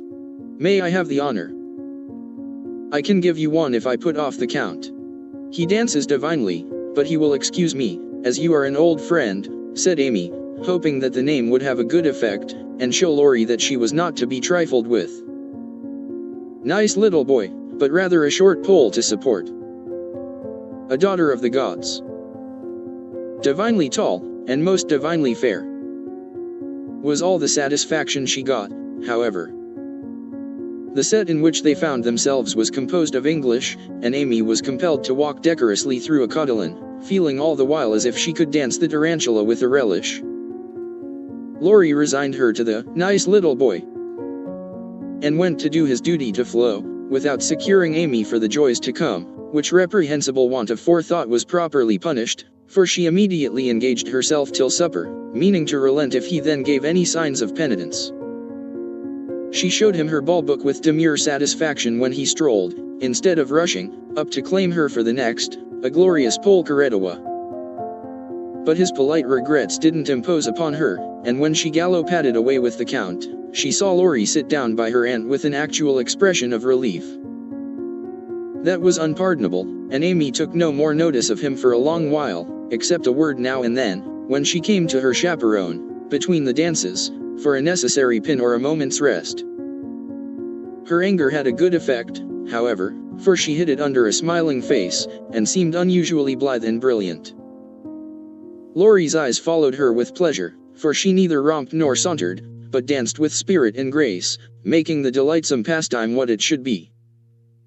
He very naturally fell to studying her from this new point of view, and, before the evening was half over, had decided that little Amy was going to make a very charming woman. It was a lively scene, for soon the spirit of the social season took possession of everyone, and Christmas merriment made all faces shine, hearts happy, and heels light. The musicians fiddled, tooted, and banged as if they enjoyed it. Everybody danced who could, and those who couldn't admired their neighbors with uncommon warmth. The air was dark with Davises, and many Joneses gamboled like a flock of young giraffes. The golden secretary darted through the room like a meteor, with a dashing Frenchwoman, who carpeted the floor with her pink satin train. The serene Teuton found the supper table, and was happy, eating steadily through the bill of fare, and dismayed the garçons by the ravages he committed. But the emperor's friend covered himself with glory, for he danced everything, whether he knew it or not, and introduced impromptu pirouettes when the figures bewildered him. The boyish abandon of that stout man was charming to behold, for, though he carried weight, he danced like an India rubber ball. He ran, he flew, he pranced, his face glowed, his bald head shone, his coat tails waved wildly, his pumps actually twinkled in the air, and when the music stopped, he wiped the drops from his brow, and beamed upon his fellow men like a French Pickwick without glasses. Amy and her pole distinguished themselves by equal enthusiasm, but more graceful agility, and Laurie found himself involuntarily keeping time to the rhythmic rise and fall of the white slippers as they flew by as indefatigably as if winged. When little Vladimir finally relinquished her, with assurances that he was desolate to leave so early, she was ready to rest, and see how her recreant knight had borne his punishment. It had been successful. For, at 23, blighted affections find a balm in friendly society, and young nerves will thrill, young blood dance, and healthy young spirits rise, when subjected to the enchantment of beauty, light, music, and motion. Laurie had a waked-up look as he rose to give her his seat, and when he hurried away to bring her some supper, she said to herself, with a satisfied smile dash, "Ah, I thought that would do him good." "You look like Balzac's femme paint parle meme," he said, as he fanned her with one hand, and held her coffee cup in the other. "My rouge won't come off," and Amy rubbed her brilliant cheek, and showed him her white glove with a sober simplicity that made him laugh outright. "What do you call this stuff?" he asked, touching a fold of her dress that had blown over his knee. "Illusion." "Good name for it. It's very pretty new thing, isn't it? It's as old as the hills, you have seen it on dozens of girls, and you never found out that it was pretty till now, stupid. I never saw it on you before, which accounts for the mistake, you see." "None of that, it is forbidden. I'd rather take coffee than compliments just now." "No, don't lounge, it makes me nervous." Laurie sat bolt upright, and meekly took her empty plate, feeling an odd sort of pleasure in having little Amy order him about. For she had lost her shyness now, and felt an irresistible desire to trample on him, as girls have a delightful way of doing when lords of creation show any signs of subjection. "Where did you learn all this sort of thing?" he asked, with a quizzical look. "As, this sort of thing, is rather a vague expression, would you kindly explain?" returned Amy, knowing perfectly well what he meant, but wickedly leaving him to describe what is indescribable.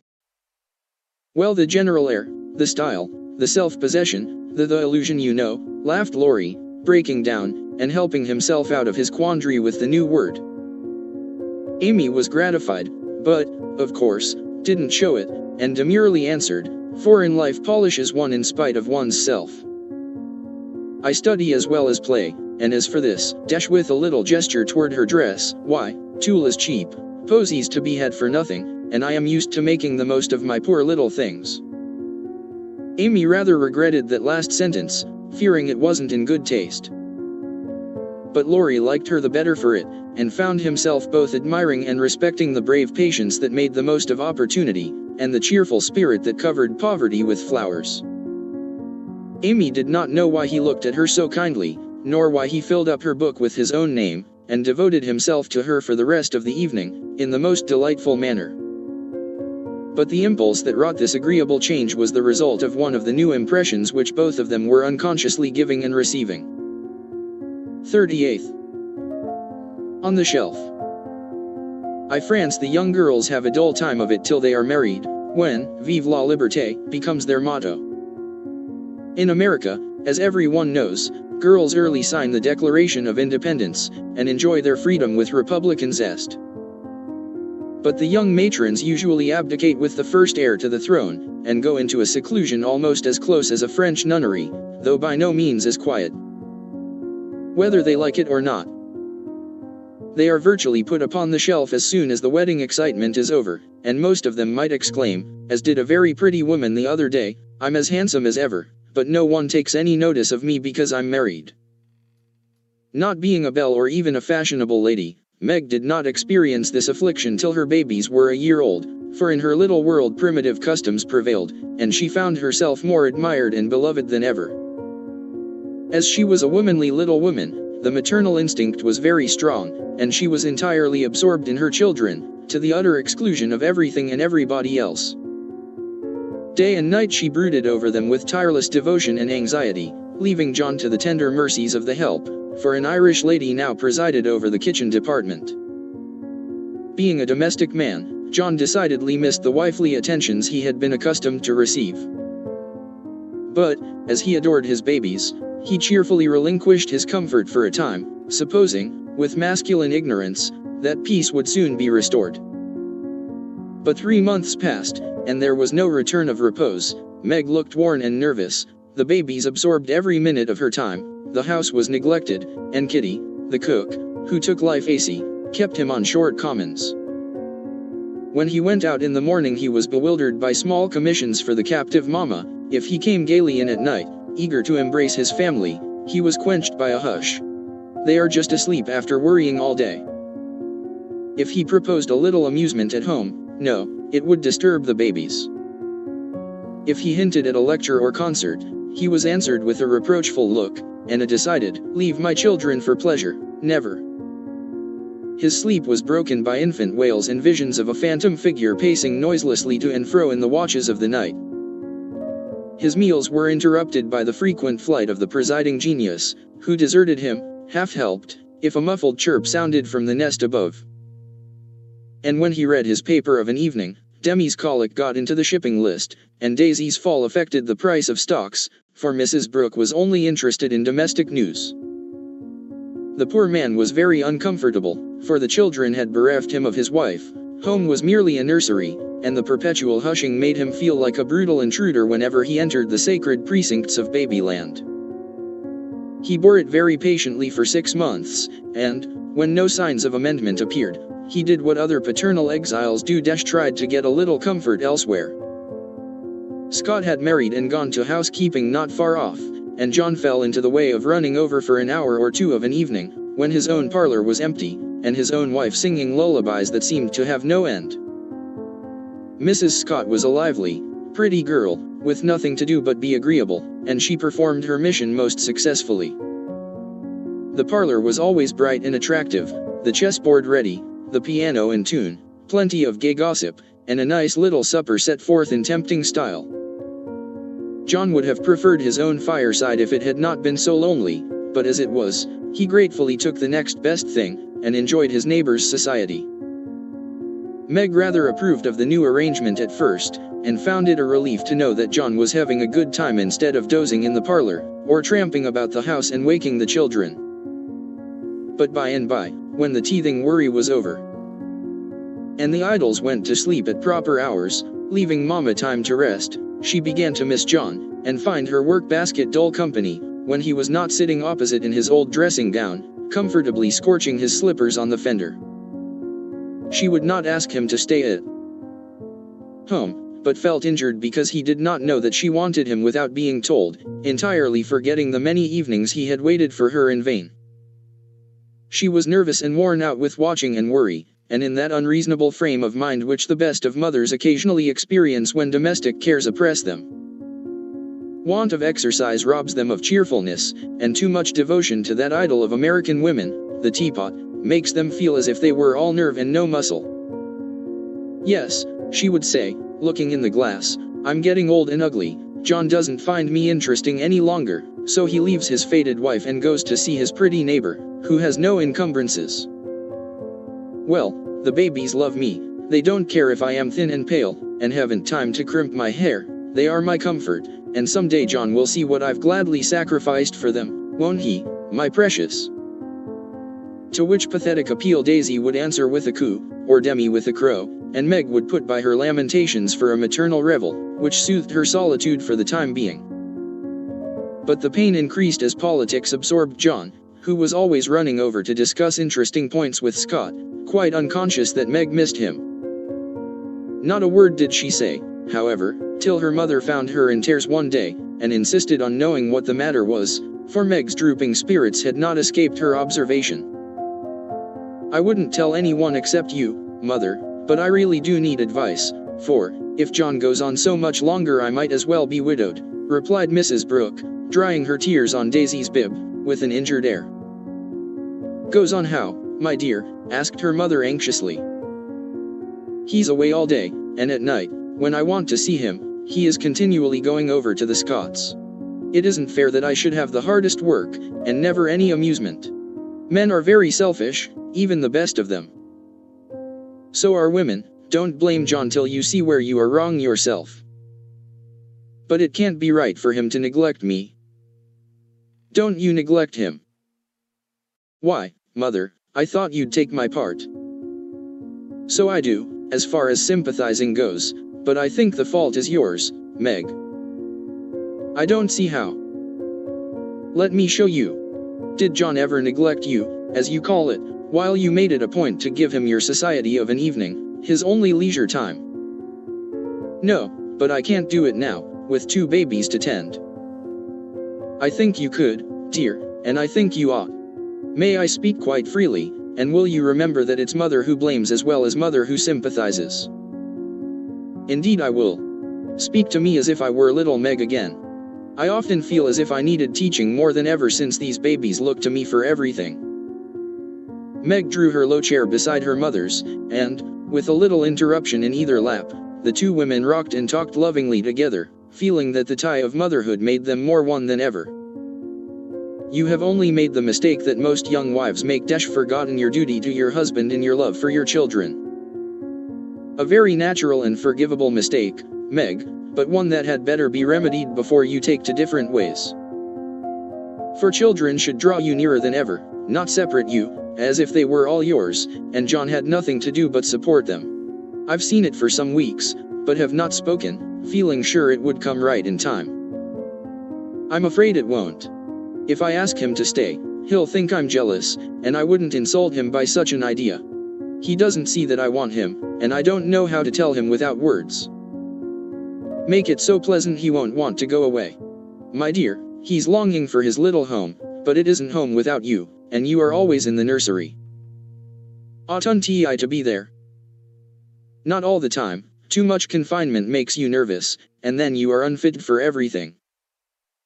Besides, you owe something to John as well as to the babies. Don't neglect husband for children, don't shut him out of the nursery, but teach him how to help in it. His place is there as well as yours, and the children need him. Let him feel that he has his part to do, and he will do it gladly and faithfully, and it will be better for you all. You really think so, Mother? I know it, Meg, for I've tried it, and I seldom give advice unless I've proved its practicability. When you and Joe were little, I went on just as you are, feeling as if I didn't do my duty unless I devoted myself wholly to you. Poor father took to his books, after I had refused all offers of help, and left me to try my experiment alone. I struggled along as well as I could, but Joe was too much for me. I nearly spoiled her by indulgence. You were poorly, and I worried about you till I fell sick myself. Then father came to the rescue, quietly managed everything, and made himself so helpful that I saw my mistake, and never have been able to get on without him since. That is the secret of our home happiness. He does not let business wean him from the little cares and duties that affect us all, and I try not to let domestic worries destroy my interest in his pursuits. Each do our part alone in many things, but at home we work together, always. It is so, mother, and my great wish is to be to my husband and children what you have been to yours. Show me how, I'll do anything you say. You always were my docile daughter. Well, dear, if I were you, I'd let John have more to do with the management of Demi, for the boy needs training, and it's none too soon to begin. Then I'd do what I have often proposed, let Hannah come and help you, she is a capital nurse, and you may trust the precious babies to her while you do more housework. You need the exercise, Hannah would enjoy the rest, and John would find his wife again. Go out more, keep cheerful as well as busy, for you are the sunshine maker of the family, and if you get dismal there is no fair weather. Then I'd try to take an interest in whatever John likes. Talk with him, let him read to you, exchange ideas, and help each other in that way. Don't shut yourself up in a bandbox because you are a woman, but understand what is going on, and educate yourself to take your part in the world's work, for it all affects you and yours. John is so sensible, I'm afraid he will think I'm stupid if I ask questions about politics and things. I don't believe he would. Love covers a multitude of sins, and of whom could you ask more freely than of him? Try it, and see if he doesn't find your society far more agreeable than Mrs. Scott's suppers. I will. Poor John. I'm afraid I have neglected him sadly, but I thought I was right, and he never said anything. He tried not to be selfish, but he has felt rather forlorn, I fancy. This is just the time, Meg, when young married people are apt to grow apart, and the very time when they ought to be most together. For the first tenderness soon wears off, unless care is taken to preserve it, and no time is so beautiful and precious to parents as the first years of the little lives given them to train. Don't let John be a stranger to the babies, for they will do more to keep him safe and happy in this world of trial and temptation than anything else, and through them you will learn to know and love one another as you should. Now, dear, goodbye, think over mother's preachment, act upon it if it seems good, and God bless you all. Meg did think it over, found it good, and acted upon it, though the first attempt was not made exactly as she planned to have it. Of course the children tyrannized over her, and ruled the house as they found out that kicking and squalling brought them whatever they wanted. Mama was an abject slave to their caprices, but Papa was not so easily subjugated, and occasionally afflicted his tender spouse by an attempt at paternal discipline with his obstreperous son. For Demi inherited a trifle of his sire's firmness of character. We won't call it obstinacy. And when he made up his little mind to have or to do anything, all the king's horses and all the king's men could not change that pertinacious little mind. Mama thought the dear too young to be taught to conquer his prejudices, but Papa believed that it never was too soon to learn obedience. So Master Demi early discovered that when he undertook to wrestle with Parpar, he always got the worst of it. Yet, like the Englishman, Baby respected the man who conquered him, and loved the father whose grave no, was more impressive than all Mama's love pats. A few days after the talk with her mother, Meg resolved to try a social evening with John. So she ordered a nice supper, set the parlor in order, dressed herself prettily, and put the children to bed early, that nothing should interfere with her experiment. But unfortunately, Demi's most unconquerable prejudice was against going to bed, and that night he decided to go on a rampage. So poor Meg sung and rocked, told stories and tried every sleep-provoking while she could devise, but all in vain, the big eyes wouldn't shut. And long after Daisy had gone to Biello, like the chubby little bunch of good nature she was, naughty Demi lay staring at the light, with the most discouragingly wide-awake expression of countenance. Will Demi lie still like a good boy, while Mama runs down and gives poor Papa his tea? Asked Meg, as the hall door softly closed, and the well-known step went tiptoeing into the dining room. Me has tea, said Demi, preparing to join in the revel. No, but I'll save you some little cakeys for breakfast, if you'll go bye-bye like Daisy. Will you, lovey? ISS, and Demi shut his eyes tight, as if to catch sleep and hurry the desired day. Taking advantage of the propitious moment, Meg slipped away, and ran down to greet her husband with a smiling face, and the little blue bow in her hair which was his especial admiration. He saw it at once, and said, with pleased surprise dash, "Why, little mother, how gay we are tonight. Do you expect company?" "Only you, dear." "Is it a birthday, anniversary, or anything?" "No, I'm tired of being a dowdy, so I dressed up as a change. You always make yourself nice for table, no matter how tired you are, so why shouldn't I when I have the time?"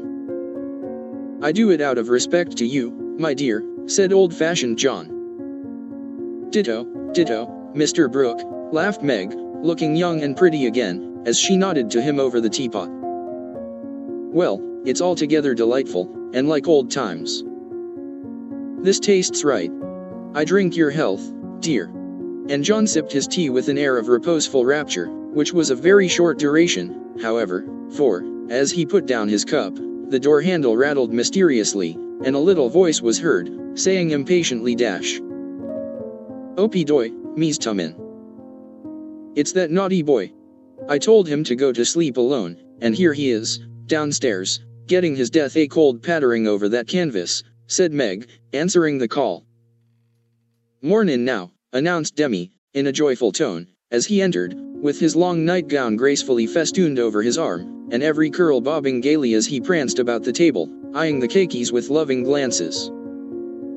"No, it isn't morning yet. You must go to bed, and not trouble poor mama, then you can have the little cake with sugar on it." "Me loves parpar," said the artful one, preparing to climb the paternal knee, and revel in forbidden joys. But John shook his head, and said to Meg dash, "If you told him to stay up there, and go to sleep alone, make him do it, or he will never learn to mind you." "Yes, of course. Come, Demi," and Meg led her son away, feeling a strong desire to spank the little marplot who hopped beside her, laboring under the delusion that the bribe was to be administered as soon as they reached the nursery. Nor was he disappointed, for that short-sighted woman actually gave him a lump of sugar, tucked him into his bed, and forbade any more promenades till morning. "ISS," said Demi the perjured, blissfully sucking his sugar, and regarding his first attempt as eminently successful. Meg returned to her place, and supper was progressing pleasantly, when the little ghost walked again, and exposed the maternal delinquencies by boldly demanding dash, "More sudar, marmor."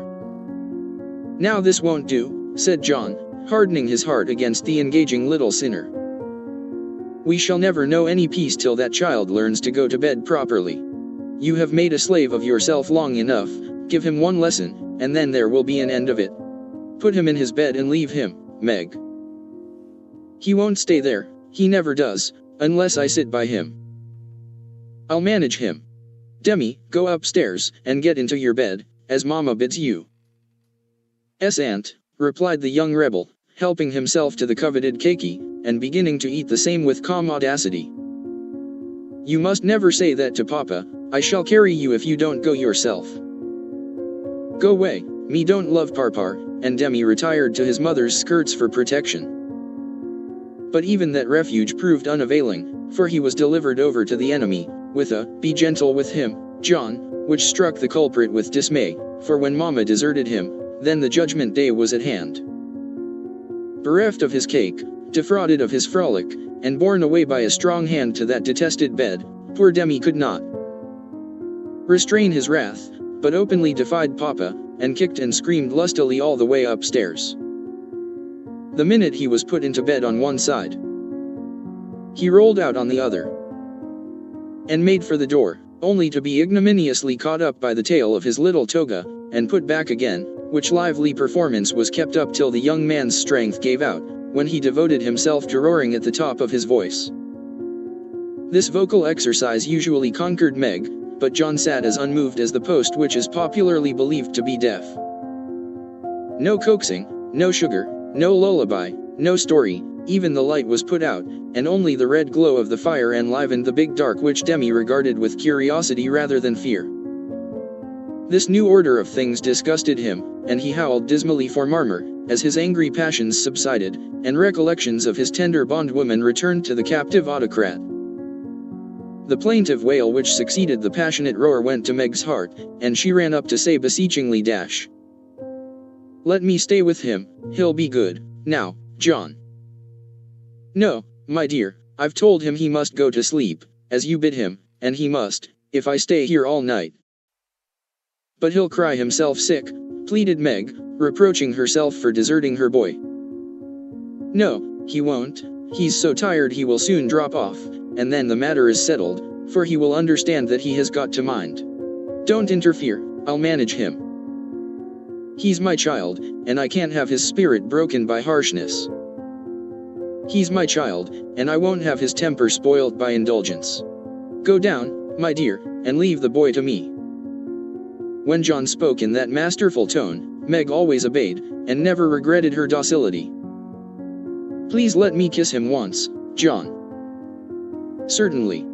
Demi, say good night to Mama, and let her go and rest, for she is very tired with taking care of you all day."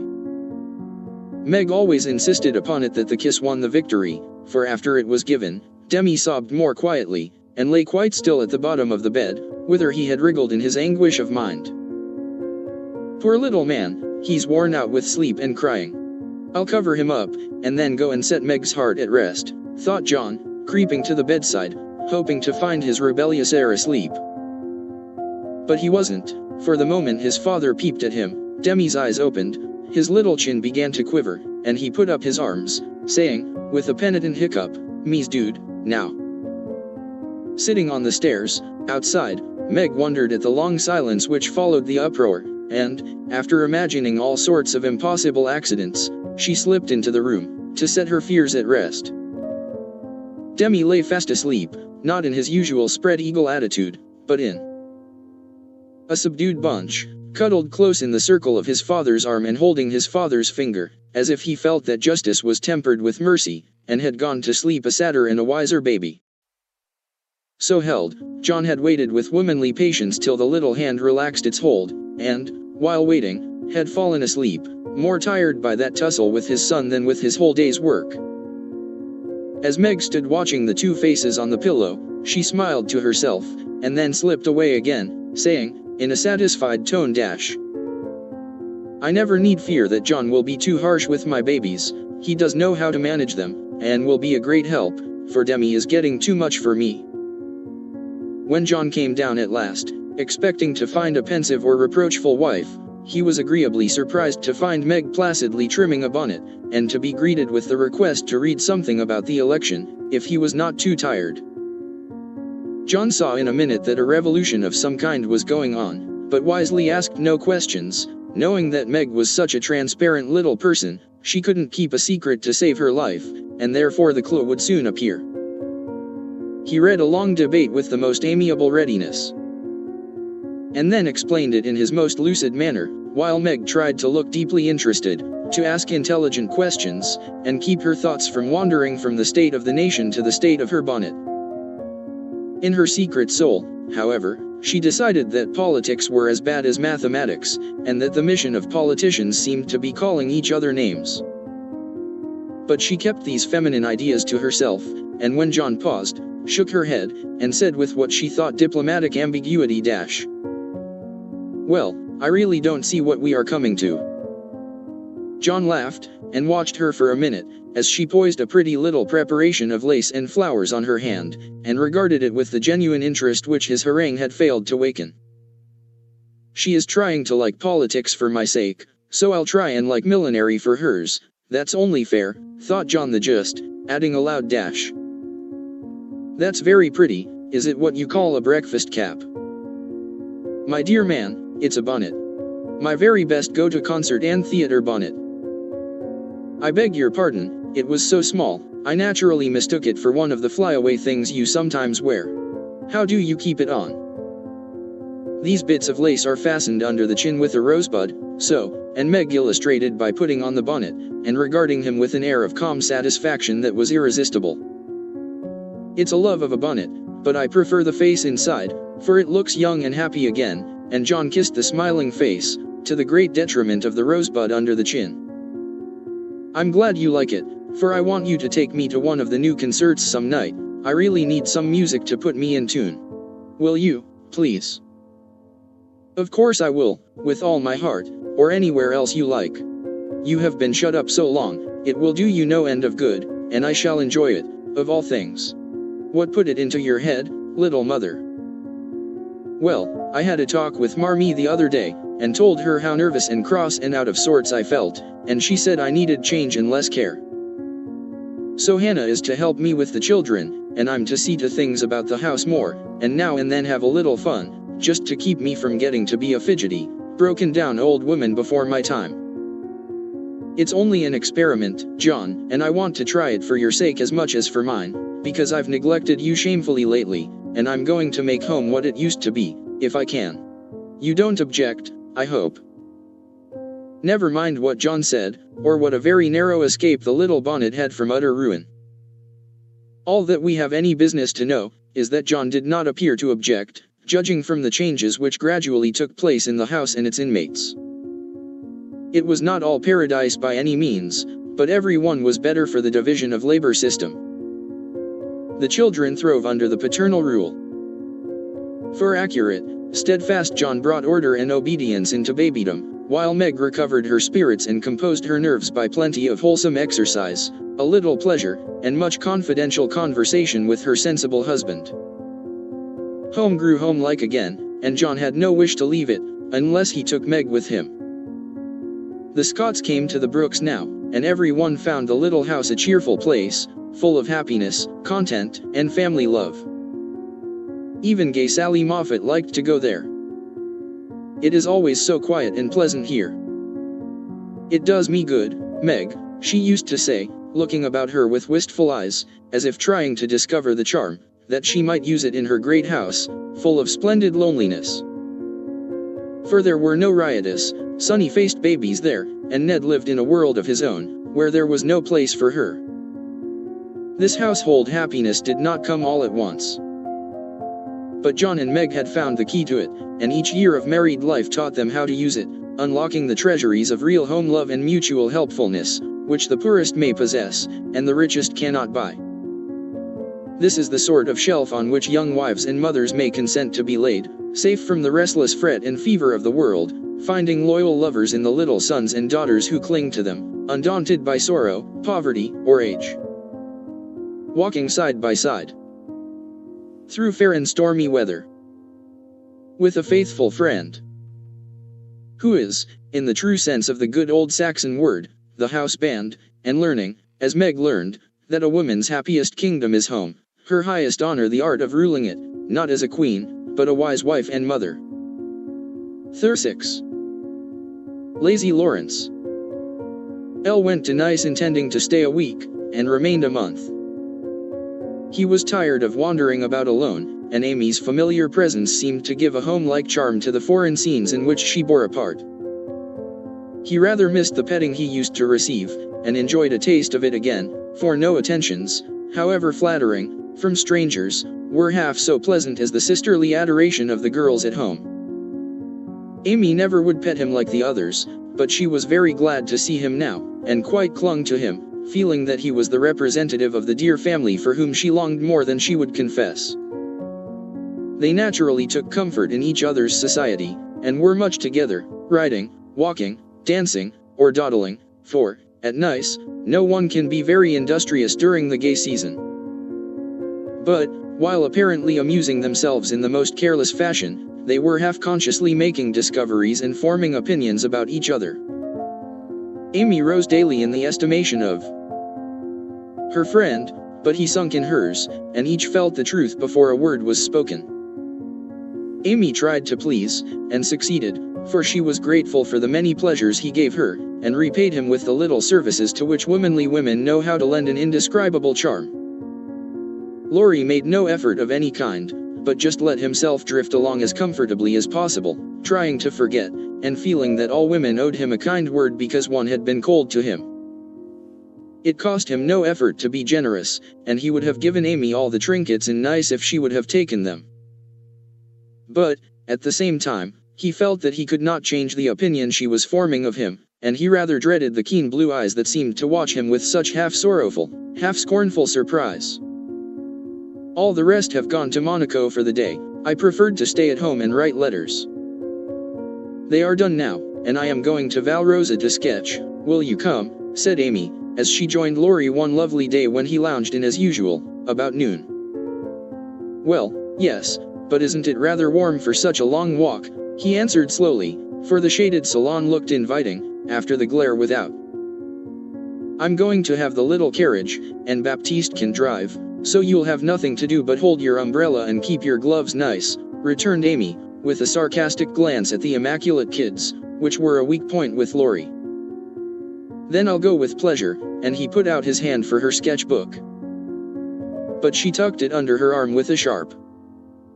Don't trouble yourself, it's no exertion to me, but you don't look equal to it.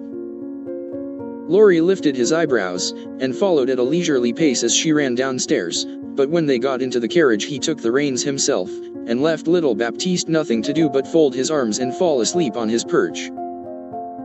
The two never quarreled. Amy was too well-bred, and just now Laurie was too lazy, so, in a minute he peeped under her hat brim with an inquiring air. She answered with a smile, and they went on together in the most amicable manner. It was a lovely drive, along winding roads rich in the picturesque scenes that delight beauty-loving eyes. Here an ancient monastery, whence the solemn chanting of the monks came down to them. There a bare-legged shepherd, in wooden shoes, pointed hat, and rough jacket over one shoulder, sat piping on a stone, while his goats skipped among the rocks or lay at his feet. Meek, mouse-colored donkeys, laden with panniers of freshly cut grass, passed by, with a pretty girl in a capeline sitting between the green piles, or an old woman spinning with a distaff as she went. Brown, soft-eyed children ran out from the quaint stone hovels to offer nosegays, or bunches of oranges still on the bough.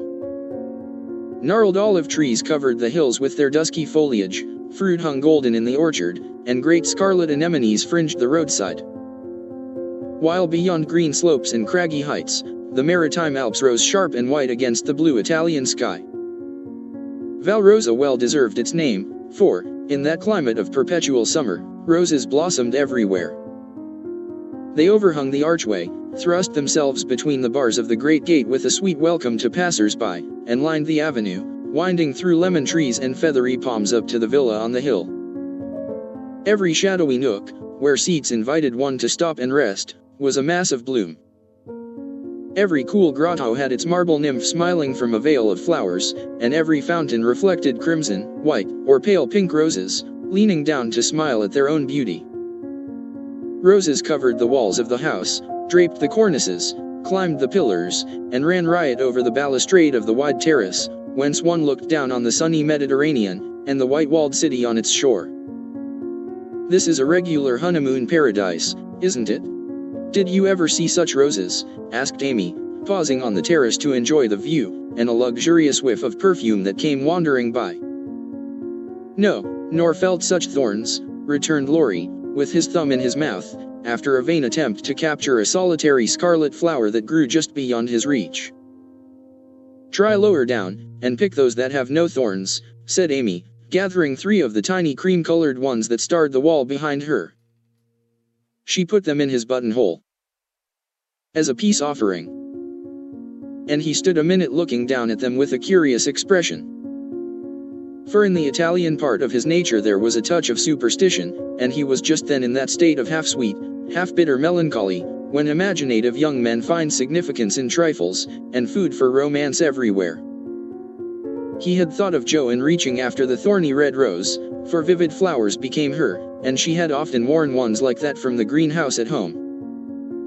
The pale roses Amy gave him were the sort that the Italians lay in dead hands, never in bridal wreaths, and, for a moment, he wondered if the omen was for Jo or for himself.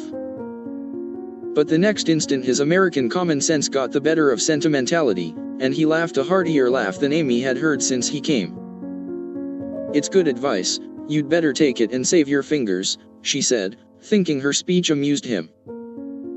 "Thank you, I will," he answered in jest, and a few months later he did it in earnest. "Laurie, when are you going to your grandfather?" she asked presently, as she settled herself on a rustic seat. "Very soon. You have said that a dozen times within the last 3 weeks." "I dare say, short answers save trouble." "He expects you, and you really ought to go." "Hospitable creature. I know it." "Then why don't you do it?" "Natural depravity, I suppose." "Natural indolence, you mean. It's really dreadful," and Amy looked severe. "Not so bad as it seems, for I should only plague him if I went, so I might as well stay, and plague you a little longer. You can bear it better. In fact, I think it agrees with you excellently," and Laurie composed himself for a lounge on the broad ledge of the balustrade. Amy shook her head, and opened her sketchbook with an air of resignation, but she had made up her mind to lecture that boy, and in a minute she began again. "What are you doing just now?" "Watching lizards." No, I mean what do you intend and wish to do?" "Smoke a cigarette, if you'll allow me." "How provoking you are. I don't approve of cigars, and I will only allow it on condition that you let me put you into my sketch. I need a figure." "With all the pleasure in life. How will you have me dash full length or 3/4, on my head or my heels?" "I should respectfully suggest a recumbent posture, then put yourself in also, and call it dolce far niente.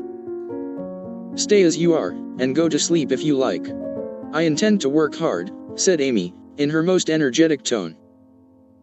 "What delightful enthusiasm," and he leaned against a tall urn with an air of entire satisfaction. "What would Jo say if she saw you now?" asked Amy impatiently, hoping to stir him up by the mention of her still more energetic sister's name. "As usual, go away, Teddy, I'm busy." He laughed as he spoke, but the laugh was not natural, and a shade passed over his face, for the utterance of the familiar name touched the wound that was not healed yet. Both tone and shadow struck Amy, for she had seen and heard them before, and now she looked up in time to catch a new expression on Laurie's face, a hard, bitter look, full of pain, dissatisfaction, and regret. It was gone before she could study it, and the listless expression back again.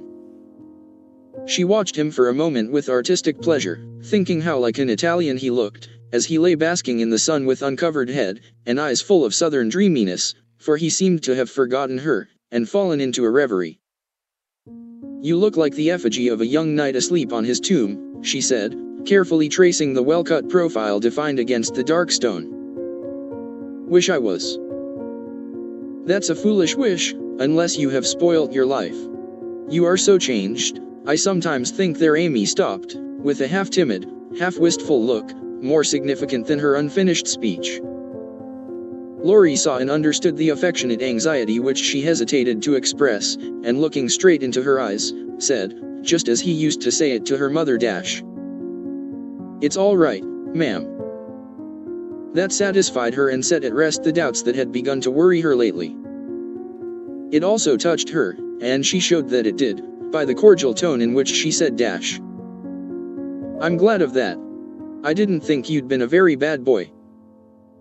But I fancied you might have wasted money at that wicked Baden-Baden, lost your heart to some charming Frenchwoman with a husband, or got into some of the scrapes that young men seem to consider a necessary part of a foreign tour. Don't stay out there in the sun, come and lie on the grass here, and let us be friendly, as Jo used to say when we got in the sofa corner and told secrets."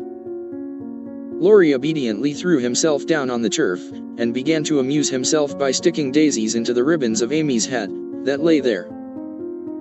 "I'm all ready for the secrets," and he glanced up with a decided expression of interest in his eyes. "I've none to tell, you may begin." "Haven't one to bless myself with. I thought perhaps you'd had some news from home." "You have heard all that has come lately. Don't you hear often? I fancied Jo would send you volumes." "She's very busy, I'm roving about so, it's impossible to be regular, you know. When do you begin your great work of art, Rafaela? He asked, changing the subject abruptly after another pause, in which he had been wondering if Amy knew his secret, and wanted to talk about it. Never, she answered, with a despondent but decided air. Rome took all the vanity out of me, for after seeing the wonders there, I felt too insignificant to live, and gave up all my foolish hopes in despair. Why should you, with so much energy and talent? That's just why because talent isn't genius, and no amount of energy can make it so. I want to be great, or nothing. I won't be a commonplace dauber, so I don't intend to try any more. And what are you going to do with yourself now, if I may ask? Polish up my other talents, and be an ornament to society, if I get the chance. It was a characteristic speech, and sounded daring, but audacity becomes young people, and Amy's ambition had a good foundation. Laurie smiled, but he liked the spirit with which she took up a new purpose when a long-cherished one died, and spent no time lamenting. Good. And here is where Fred Vaughn comes in, I fancy. Amy preserved a discreet silence, but there was a conscious look in her downcast face, that made Laurie sit up and say gravely, Now I'm going to play brother, and ask questions. May I? I don't promise to answer. Your face will, if your tongue won't. You aren't woman of the world enough yet to hide your feelings, my dear. I heard rumors about Fred and you last year, and it's my private opinion that, if he had not been called home so suddenly and detained so long, something would have come of it, hey? That's not for me to say, was Amy's prim reply, but her lips would smile, and there was a traitorous sparkle of the eye, which betrayed that she knew her power and enjoyed the knowledge. You are not engaged, I hope, and Laurie looked very elder brotherly and grave all of a sudden. No. But you will be, if he comes back and goes properly down upon his knees, won't you? Very likely. Then you are fond of old Fred? I could be, if I tried. But you don't intend to try till the proper moment? Bless my soul, what unearthly prudence. He's a good fellow, Amy, but not the man I fancied you'd like. He is rich, a gentleman, and has delightful manners, began Amy, trying to be quite cool and dignified, but feeling a little ashamed of herself, in spite of the sincerity of her intentions. I understand, queens of society can't get on without money, so you mean to make a good match, and start in that way? Quite right and proper, as the world goes, but it sounds odd from the lips of one of your mother's girls. True, nevertheless. A short speech, but the quiet decision with which it was uttered contrasted curiously with the young speaker. Laurie felt this instinctively, and laid himself down again, with a sense of disappointment which he could not explain. His look and silence, as well as a certain inward self-disapproval, ruffled Amy, and made her resolve to deliver her lecture without delay. I wish you'd do me the favor to rouse yourself a little, she said sharply. Do it for me, there's a dear girl. I could, if I tried, and she looked as if she would like doing it in the most summary style. Try, then, I give you leave, returned Laurie, who enjoyed having someone to tease, after his long abstinence from his favorite pastime. You'd be angry in 5 minutes. I'm never angry with you. It takes 2 flints to make a fire, you are as cool and soft as snow. You don't know what I can do, snow produces a glow and a tingle, if applied rightly. Your indifference is half affectation, and a good stirring up would prove it. Stir away, it won't hurt me and it may amuse you, as the big man said when his little wife beat him. Regard me in the light of a husband or a carpet, and beat till you are tired, if that sort of exercise agrees with you. Being decidedly nettled herself, and longing to see him shake off the apathy that so altered him, Amy sharpened both tongue and pencil, and began Flo and I have got a new name for you, it's Lazy Lawrence. How do you like it? She thought it would annoy him, but he only folded his arms under his head, with an imperturbable "That's not bad. Thank you, ladies. Do you want to know what I honestly think of you? Pining to be told. Well, I despise you. If she had even said "I hate you," in a petulant or coquettish tone, he would have laughed, and rather liked it, but the grave, almost sad, accent of her voice made him open his eyes, and ask quickly "Why, if you please?" "Because, with every chance for being good, useful, and happy, you are faulty, lazy, and miserable." "Strong language, mademoiselle. If you like it, I'll go on." "Pray, do, it's quite interesting." "I thought you'd find it so. Selfish people always like to talk about themselves."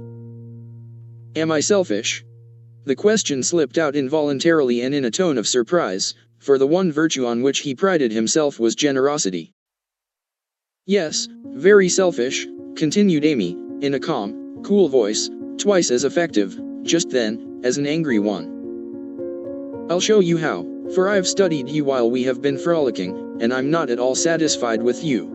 Here you have been abroad nearly 6 months, and done nothing but waste time and money and disappoint your friends. Isn't a fellow to have any pleasure after a 4 years' grind?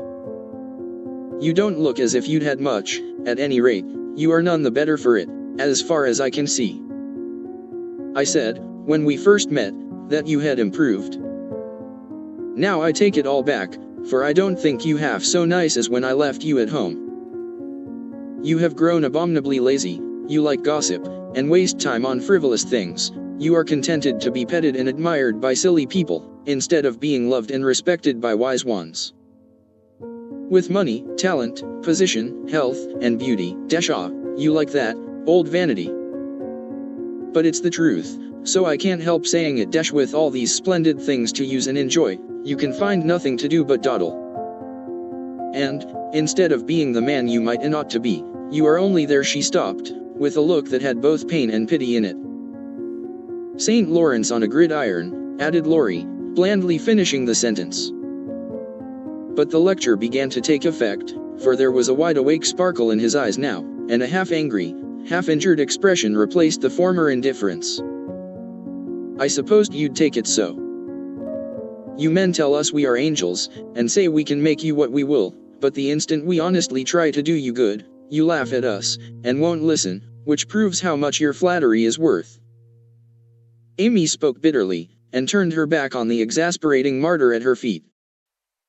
In a minute a hand came down over the page, so that she could not draw, and Laurie's voice said, with a droll imitation of a penitent child, "I will be good, oh, I will be good." But Amy did not laugh, for she was in earnest, and, tapping on the outspread hand with her pencil, said soberly, "Aren't you ashamed of a hand like that? It's as soft and white as a woman's, and looks as if it never did anything but wear Javine's best gloves, and pick flowers for ladies. You are not a dandy, thank heaven. So I'm glad to see there are no diamonds or big seal rings on it, only the little old one Joe gave you so long ago. Dear soul, I wished she was here to help me." "So do I." The hand vanished as suddenly as it came, and there was energy enough in the echo of her wish to suit even Amy. She glanced down at him with a new thought in her mind, but he was lying with his hat half over his face, as if for shade, and his mustache hid his mouth. She only saw his chest rise and fall, with a long breath that might have been a sigh, and the hand that wore the ring nestled down into the grass, as if to hide something too precious or too tender to be spoken of. All in a minute various hints and trifles assumed shape and significance in Amy's mind, and told her what her sister never had confided to her. She remembered that Laurie never spoke voluntarily of Joe. She recalled the shadow on his face just now, the change in his character, and the wearing of the little old ring, which was no ornament to a handsome hand. Girls are quick to read such signs and feel their eloquence. Amy had fancied that perhaps a love trouble was at the bottom of the alteration, and now she was sure of it. Her keen eyes filled, and, when she spoke again, it was in a voice that could be beautifully soft and kind when she chose to make it so. "I know I have no right to talk so to you, Laurie, and if you weren't the sweetest-tempered fellow in the world, you'd be very angry with me. But we are all so fond and proud of you, I couldn't bear to think they should be disappointed in you at home as I have been, though, perhaps, they would understand the change better than I do." "I think they would," came from under the hat, in a grim tone, quite as touching as a broken one. They ought to have told me, and not let me go blundering and scolding, when I should have been more kind and patient than ever. I never did like that Miss Randall, and now I hate her, said artful Amy, wishing to be sure of her facts this time. Hang Miss Randall, and Laurie knocked the hat off his face with a look that left no doubt of his sentiments toward that young lady. I beg pardon, I thought, and there she paused diplomatically. No, you didn't. You knew perfectly well I never cared for anyone but Joe. Laurie said that in his old, impetuous tone, and turned his face away as he spoke. I did think so, but as they never said anything about it, and you came away, I supposed I was mistaken. And Joe wouldn't be kind to you? Why, I was sure she loved you dearly. She was kind, but not in the right way, and it's lucky for her she didn't love me, if I'm the good-for-nothing fellow you think me. It's her fault, though, and you may tell her so. The hard, bitter look came back again as he said that, and it troubled Amy, for she did not know what balm to apply. I was wrong, I didn't know. I'm very sorry I was so cross, but I can't help wishing you'd bear it better, Teddy, dear. Don't, that's her name for me, and Laurie put up his hand with a quick gesture to stop the words spoken in Joe's half-kind, half-reproachful tone.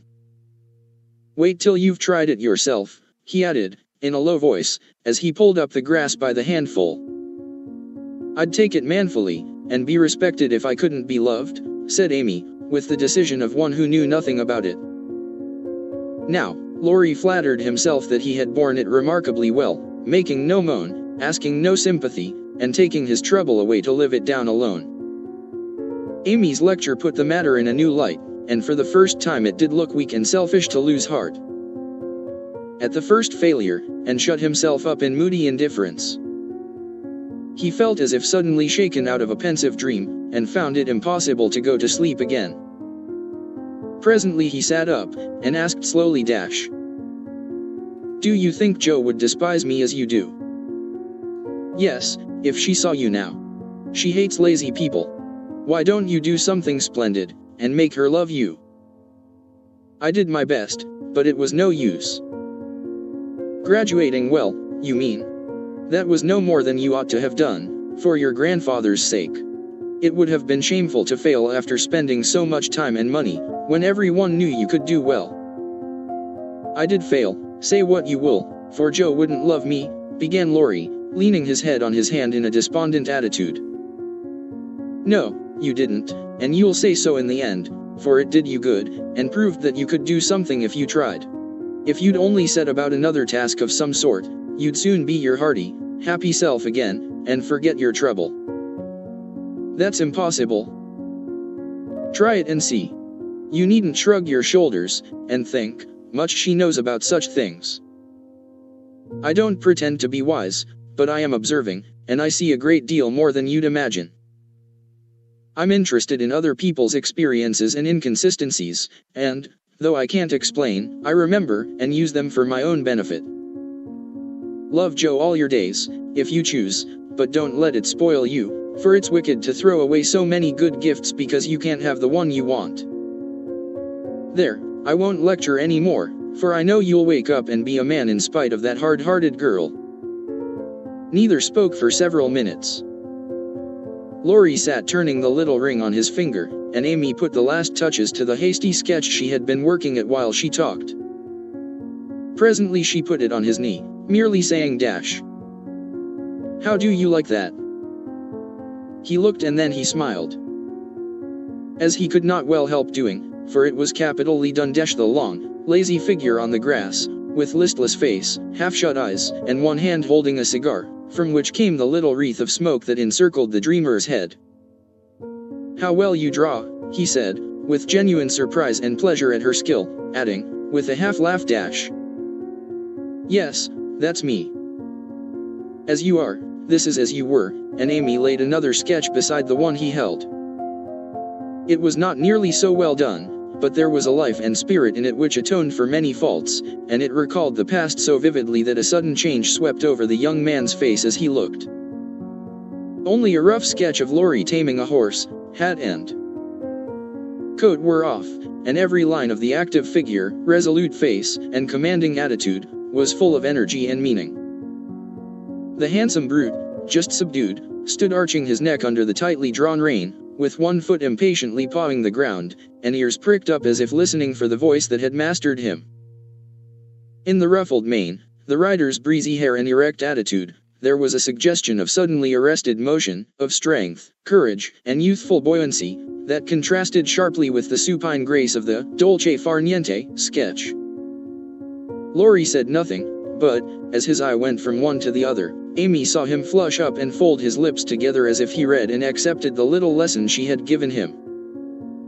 That satisfied her, and, without waiting for him to speak, she said, in her sprightly way, "Don't you remember the day you played rarey with Puck, and we all looked on?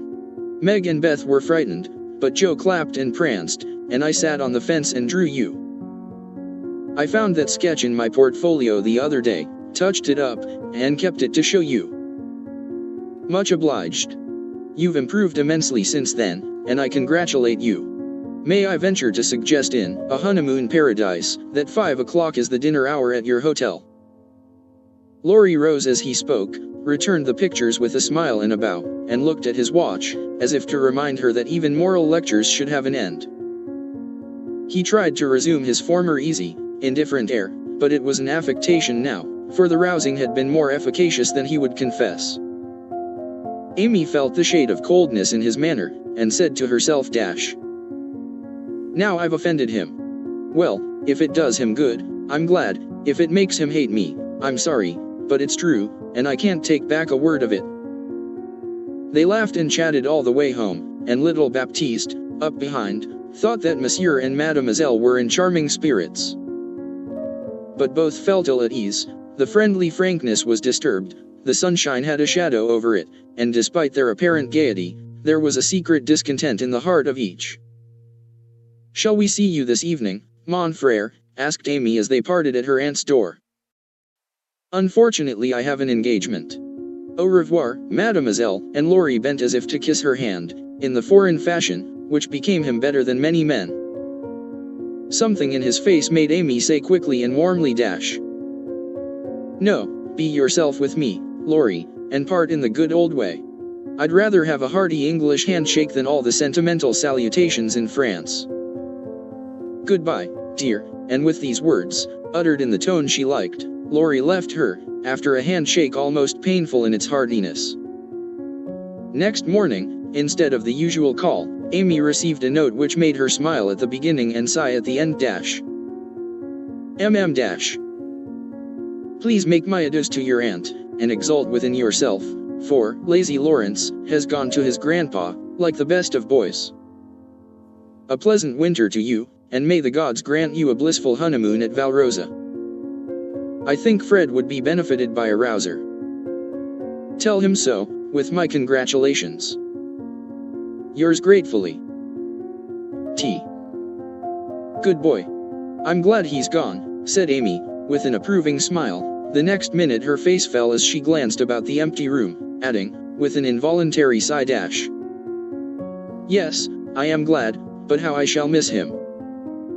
XL. The Valley of the Shadow.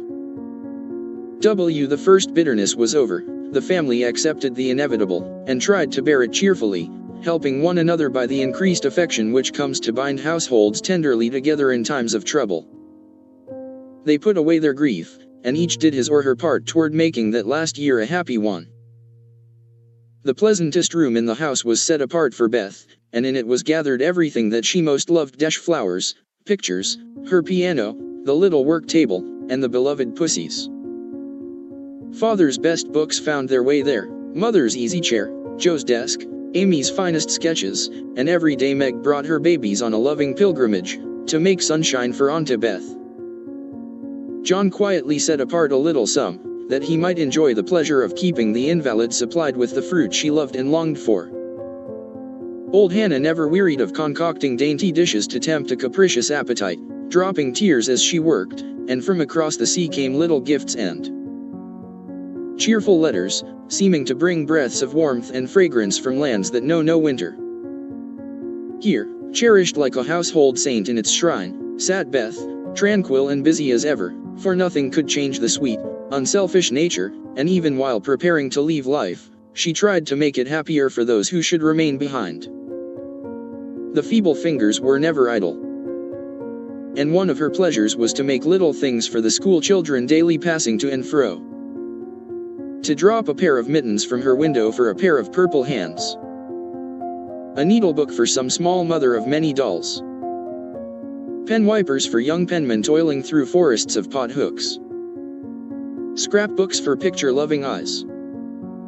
And all manner of pleasant devices.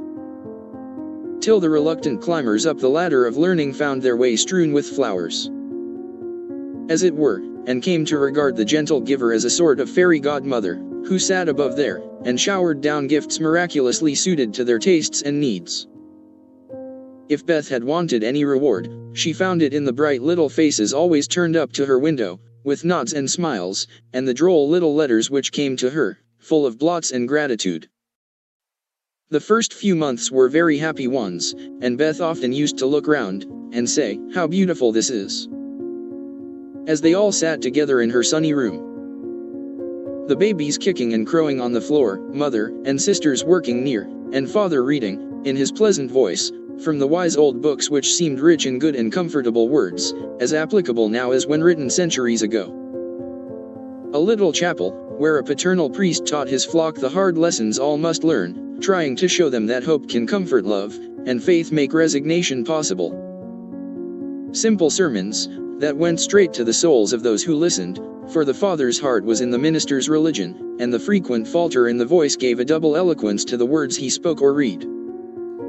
It was well for all that this peaceful time was given them as preparation for the set hours to come.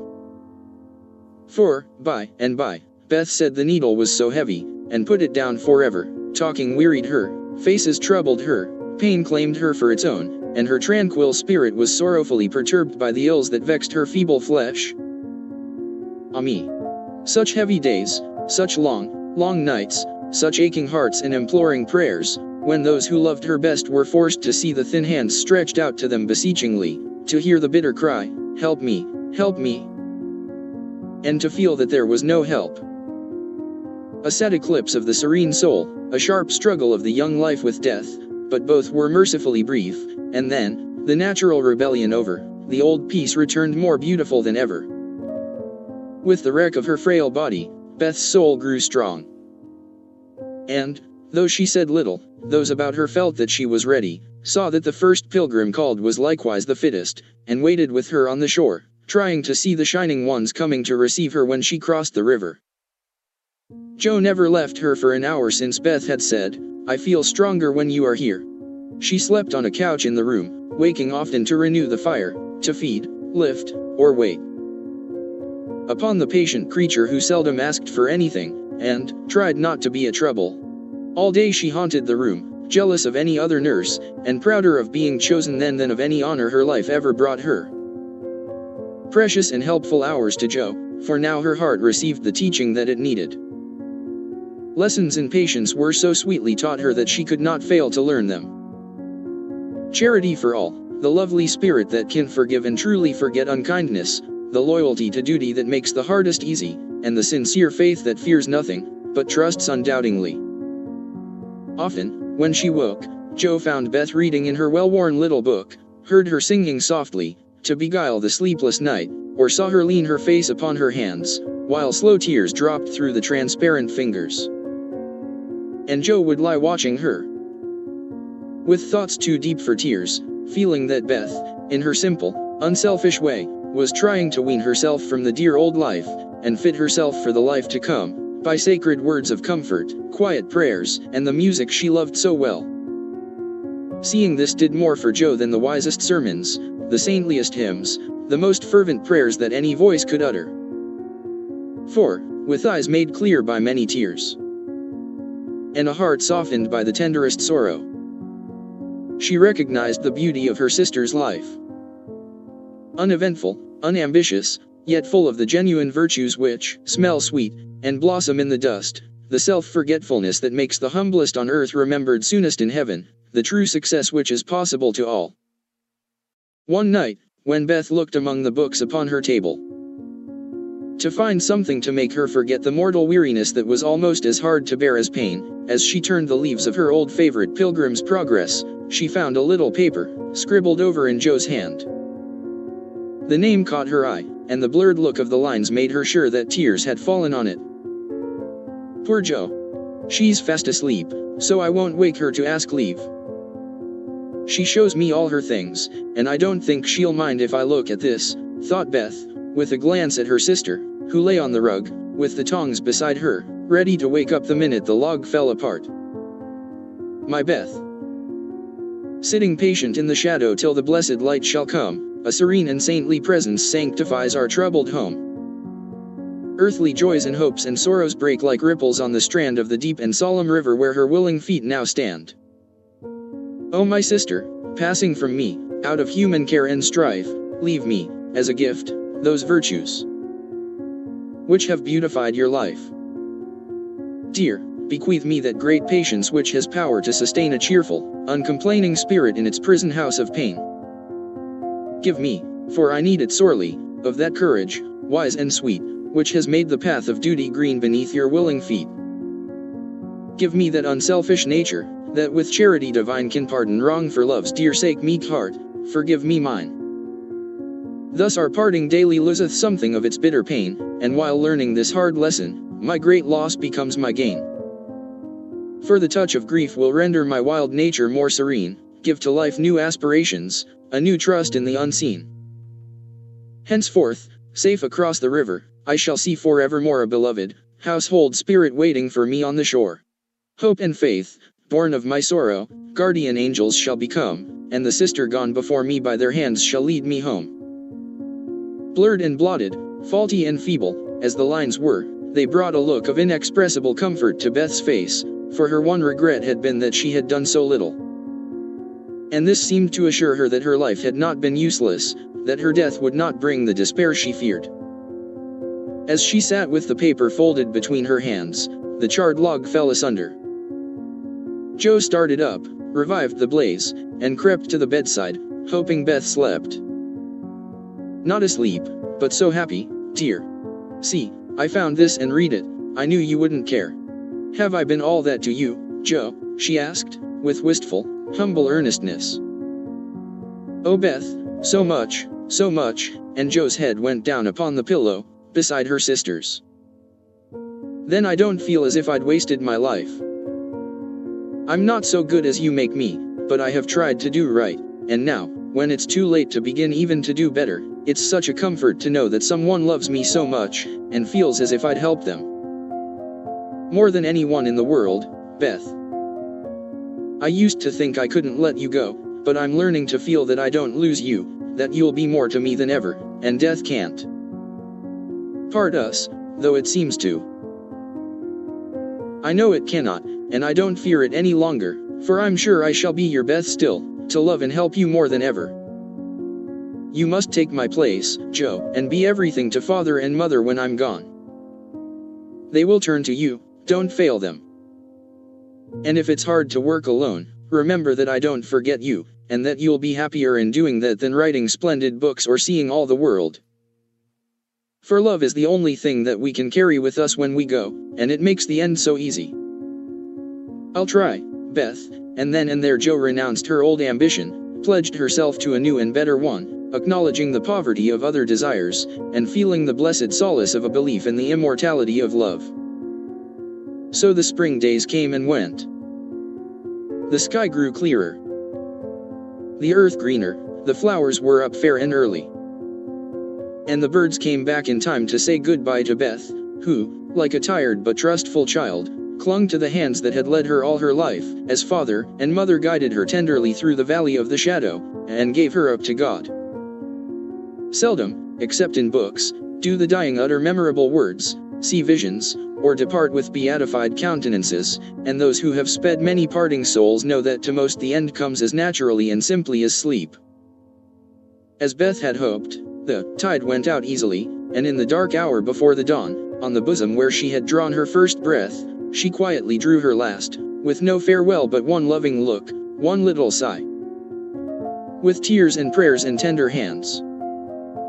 Mother and sisters made her ready for the long sleep that pain would never mar again. Seeing with grateful eyes the beautiful serenity that soon replaced the pathetic patience that had wrung their hearts so long, and feeling, with reverent joy, that to their darling death was a benignant angel, not a phantom full of dread. When morning came, for the first time in many months the fire was out, Joe's place was empty, and the room was very still. But a bird sang blithely on a budding bough. Close by, the snowdrops blossomed freshly at the window, and the spring sunshine streamed in like a benediction over the placid face upon the pillow, a face so full of painless peace that those who loved it best smiled through their tears, and thanked God that Beth was well at last. XLI. Learning to forget. A lecture did Laurie good, though, of course, he did not own it till long afterward. Men seldom do, for when women are the advisers, the lords of creation don't take the advice till they have persuaded themselves that it is just what they intended to do. Then they act upon it, and, if it succeeds, they give the weaker vessel half the credit of it. If it fails, they generously give her the whole. Laurie went back to his grandfather, and was so dutifully devoted for several weeks that the old gentleman declared the climate of Nice had improved him wonderfully, and he had better try it again. There was nothing the young gentleman would have liked better, but elephants could not have dragged him back after the scolding he had received.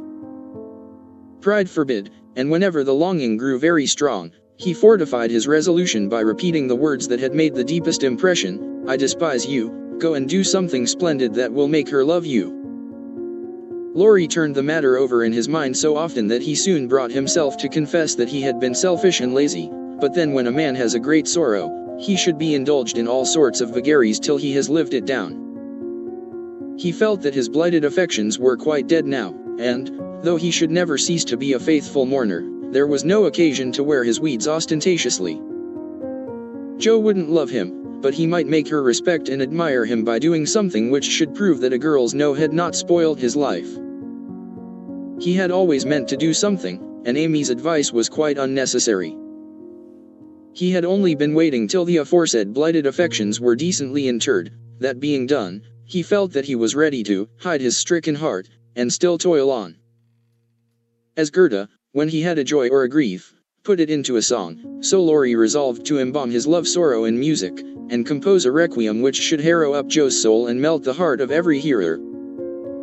Therefore the next time the old gentleman found him getting restless and moody, and ordered him off, he went to Vienna, where he had musical friends, and fell to work with the firm determination to distinguish himself. But, whether the sorrow was too vast to be embodied in music, or music too ethereal to uplift a mortal woe, he soon discovered that the requiem was beyond him, just at present.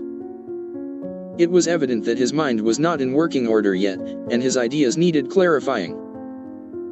For often in the middle of a plaintive strain, he would find himself humming a dancing tune that vividly recalled the Christmas ball at Nice, especially the Stout Frenchman, and put an effectual stop to tragic composition for the time being. Then he tried an opera, for nothing seemed impossible in the beginning, but here, again, unforeseen difficulties beset him. He wanted Joe for his heroine, and called upon his memory to supply him with tender recollections and romantic visions of his love. But memory turned traitor, and, as if possessed by the perverse spirit of the girl, would only recall Joe's oddities, faults, and freaks. Would only show her in the most unsentimental aspects. Beating mats with her head tied up in a bandana, barricading herself with the sofa pillow, or throwing cold water over his passion a la Gummidge Desch, and an irresistible laugh spoiled the pensive picture he was endeavoring to paint. Joe wouldn't be put into the opera at any price, and he had to give her up with a "bless that girl, what a torment she is," and a clutch at his hair, as became a distracted composer. When he looked about him for another and a less intractable damsel to immortalize in melody, memory produced one with the most obliging readiness. This phantom wore many faces, but it always had golden hair, was enveloped in a diaphanous cloud, and floated airily before his mind's eye in a pleasing chaos of roses, peacocks, white ponies, and blue ribbons. He did not give the complacent wraith any name, but he took her for his heroine, and grew quite fond of her, as well he might. For he gifted her with every gift and grace under the sun, and escorted her, unscathed, through trials which would have annihilated any mortal woman. Thanks to this inspiration, he got on swimmingly for a time. But gradually the work lost its charm, and he forgot to compose, while he sat musing, pen in hand, or roamed about the gay city to get new ideas and refresh his mind, which seemed to be in a somewhat unsettled state that winter. He did not do much, but he thought a great deal and was conscious of a change of some sort going on in spite of himself. It's genius simmering, perhaps. I'll let it simmer, and see what comes of it, he said, with a secret suspicion, all the while, that it wasn't genius, but something far more common. Whatever it was, it simmered to some purpose. For he grew more and more discontented with his desultory life, began to long for some real and earnest work to go at, soul and body, and finally came to the wise conclusion that everyone who loved music was not a composer. Returning from one of Mozart's grand operas, splendidly performed at the Royal Theatre, he looked over his own, played a few of the best parts, sat staring up at the busts of Mendelssohn, Beethoven, and Bach, who stared benignly back again. Then suddenly he tore up his music sheets, one by one, and, as the last fluttered out of his hand, he said soberly to himself, "She is right. Talent isn't genius, and you can't make it so. That music has taken the vanity out of me as Rome took it out of her, and I won't be a humbug any longer. Now what shall I do?" That seemed a hard question to answer, and Laurie began to wish he had to work for his daily bread. Now, if ever, occurred an eligible opportunity for going to the devil, as he once forcibly expressed it, for he had plenty of money and nothing to do, and Satan is proverbially fond of providing employment for full and idle hands. The poor fellow had temptations enough from without and from within, but he withstood them pretty well.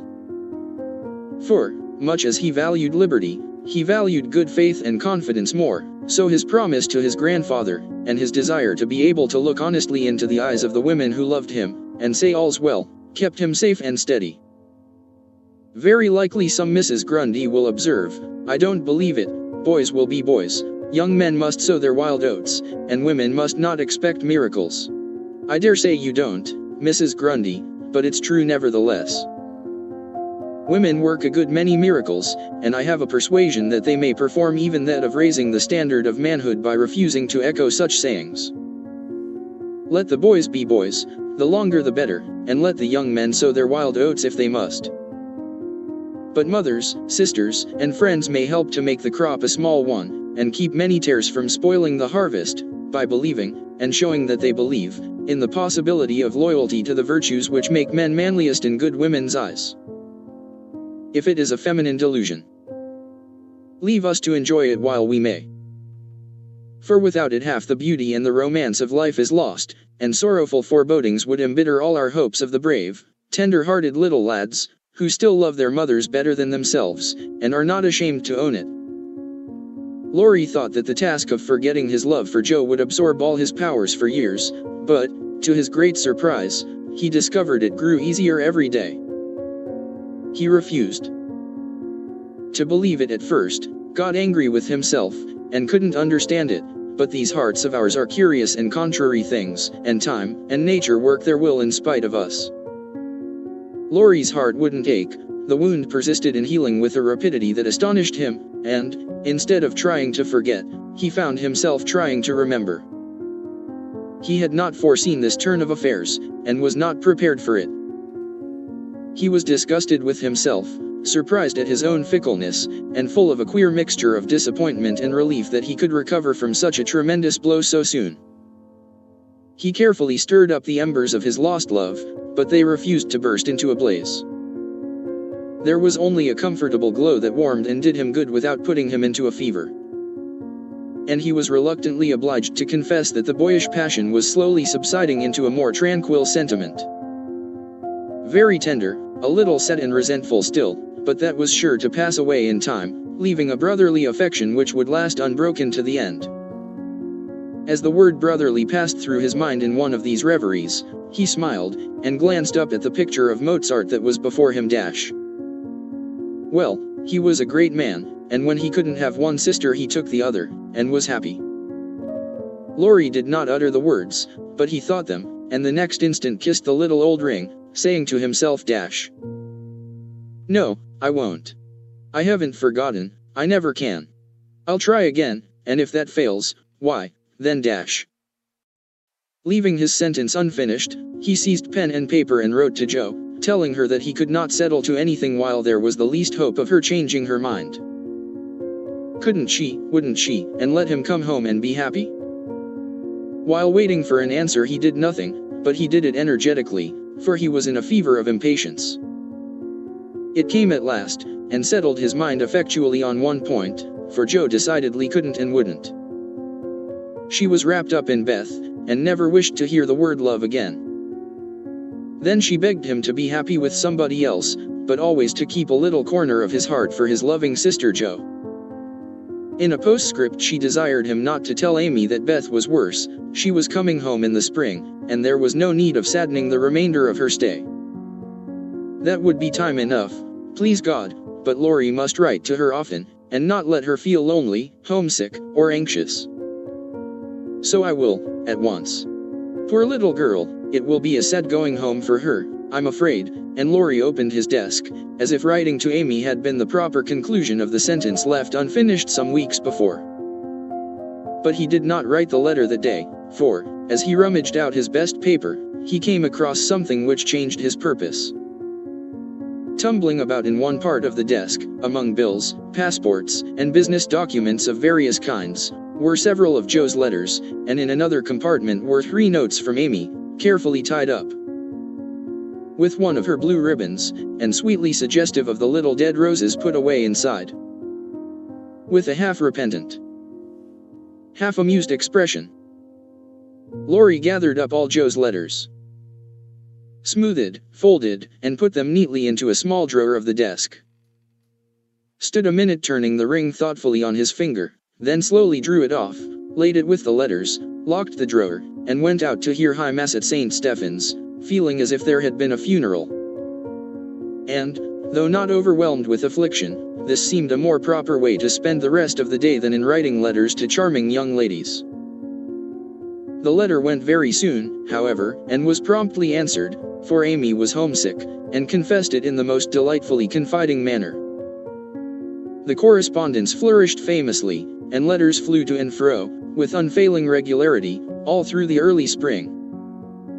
Laurie sold his busts, made allumettes of his opera, and went back to Paris, hoping somebody would arrive before long. He wanted desperately to go to Nice, but would not till he was asked, and Amy would not ask him, for just then she was having little experiences of her own, which made her rather wish to avoid the quizzical eyes of our boy. Fred Vaughn had returned, and put the question to which she had once decided to answer yes, thank you, but now she said, no, thank you, kindly but steadily, for, when the time came, her courage failed her, and she found that something more than money and position was needed to satisfy the new longing that filled her heart so full of tender hopes and fears. The words, "Fred is a good fellow, but not at all the man I fancied you would ever like," and Laurie's face when he uttered them, kept returning to her as pertinaciously as her own did when she said in look, if not in words, "I shall marry for money." It troubled her to remember that now. She wished she could take it back, it sounded so unwomanly. She didn't want Laurie to think her a heartless, worldly creature. She didn't care to be a queen of society now half so much as she did to be a lovable woman. She was so glad he didn't hate her for the dreadful things she said, but took them so beautifully, and was kinder than ever. His letters were such a comfort, for the home letters were very irregular, and were not half so satisfactory as his when they did come. It was not only a pleasure, but a duty to answer them, for the poor fellow was forlorn, and needed petting, since Jo persisted in being stony-hearted. She ought to have made an effort, and tried to love him. It couldn't be very hard, many people would be proud and glad to have such a dear boy care for them, but Jo never would act like other girls, so there was nothing to do but be very kind, and treat him like a brother. If all brothers were treated as well as Laurie was at this period, they would be a much happier race of beings than they are. Amy never lectured now. She asked his opinion on all subjects. She was interested in everything he did, made charming little presents for him, and sent him 2 letters a week, full of lively gossip, sisterly confidences, and captivating sketches of the lovely scenes about her. As few brothers are complimented by having their letters carried about in their sisters' pockets. Read and reread diligently, cried over when short, kissed when long, and treasured carefully, we will not hint that Amy did any of these fond and foolish things. But she certainly did grow a little pale and pensive that spring, lost much of her relish for society, and went out sketching alone a good deal. She never had much to show when she came home, but was studying nature. I dare say, while she sat for hours, with her hands folded, on the terrace at Valrosa, or absently sketched any fancy that occurred to her. A stalwart knight carved on a tomb, a young man asleep in the grass, with his hat over his eyes, or a curly-haired girl in gorgeous array, promenading down a ballroom on the arm of a tall gentleman, both faces being left a blur according to the last fashion in art, which was safe, but not altogether satisfactory.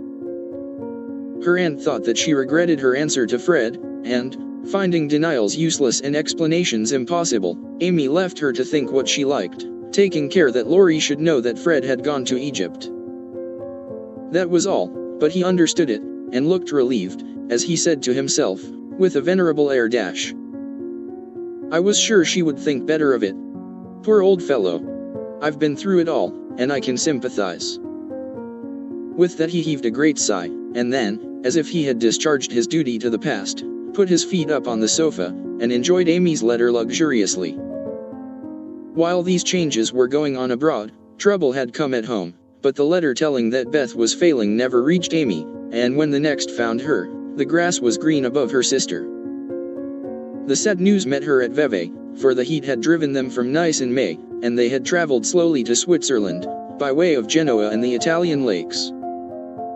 She bore it very well, and quietly submitted to the family decree that she should not shorten her visit, for, since it was too late to say goodbye to Beth, she had better stay, and let absence soften her sorrow. But her heart was very heavy, she longed to be at home, and every day looked wistfully across the lake, waiting for Laurie to come and comfort her. He did come very soon, for the same mail brought letters to them both, but he was in Germany, and it took some days to reach him. The moment he read it, he packed his knapsack, bade adieu to his fellow pedestrians, and was off to keep his promise, with a heart full of joy and sorrow, hope and suspense. He knew Vevey well, and as soon as the boat touched the little quay, he hurried along the shore to La Tour, where the Carrolls were living en pension. The garçon was in despair that the whole family had gone to take a promenade on the lake, but no, the blonde mademoiselle might be in the chateau garden. If Monsieur would give himself the pain of sitting down, a flash of time should present her. But Monsieur could not wait even a flash of time, and, in the middle of the speech, departed to find Mademoiselle himself. A pleasant old garden on the borders of the lovely lake, with chestnuts rustling overhead, ivy climbing everywhere, and the black shadow of the tower falling far across the sunny water. At one corner of the wide, low wall was a seat, and here Amy often came to read or work, or console herself with the beauty all about her. She was sitting here that day, leaning her head on her hand, with a homesick heart and heavy eyes, thinking of Beth, and wondering why Laurie did not come. She did not hear him cross the courtyard beyond, nor see him pause in the archway that led from the subterranean path into the garden. He stood a minute, looking at her with new eyes, seeing what no one had ever seen before, the tender side of Amy's character. Everything about her mutely suggested love and sorrow, the blotted letters in her lap, the black ribbon that tied up her hair, the womanly pain and patience in her face.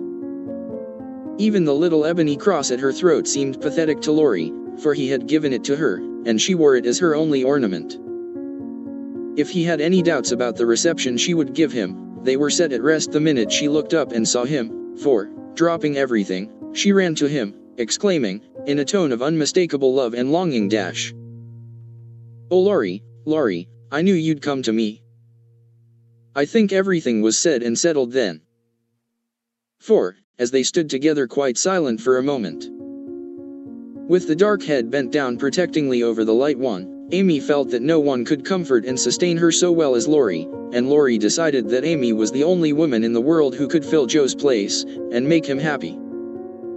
He did not tell her so, but she was not disappointed, for both felt the truth, were satisfied, and gladly left the rest to silence.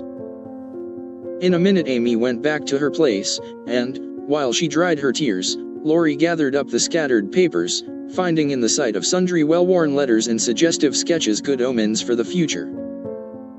As he sat down beside her, Amy felt shy again, and turned rosy red at the recollection of her impulsive greeting. "I couldn't help it, I felt so lonely and sad, and was so very glad to see you. It was such a surprise to look up and find you, just as I was beginning to fear you wouldn't come," she said, trying in vain to speak quite naturally. "I came the minute I heard. I wish I could say something to comfort you for the loss of dear little Beth, but I can only feel," and he could not get any further, for he, too, turned bashful all of a sudden, and did not quite know what to say. He longed to lay Amy's head down on his shoulder, and tell her to have a good cry, but he did not dare, so took her hand instead, and gave it a sympathetic squeeze that was better than words. "You needn't say anything, this comforts me," she said softly. "Beth is well and happy, and I mustn't wish her back, but I dread the going home, much as I long to see them all. We won't talk about it now, for it makes me cry, and I want to enjoy you while you stay. You needn't go right back, need you? Not if you want me, dear. I do, so much. Aunt and Flo are very kind, but you seem like one of the family, and it would be so comfortable to have you for a little while." Amy spoke and looked so like a homesick child, whose heart was full, that Lori forgot his bashfulness all at once, and gave her just what she wanted, the petting she was used to and the cheerful conversation she needed.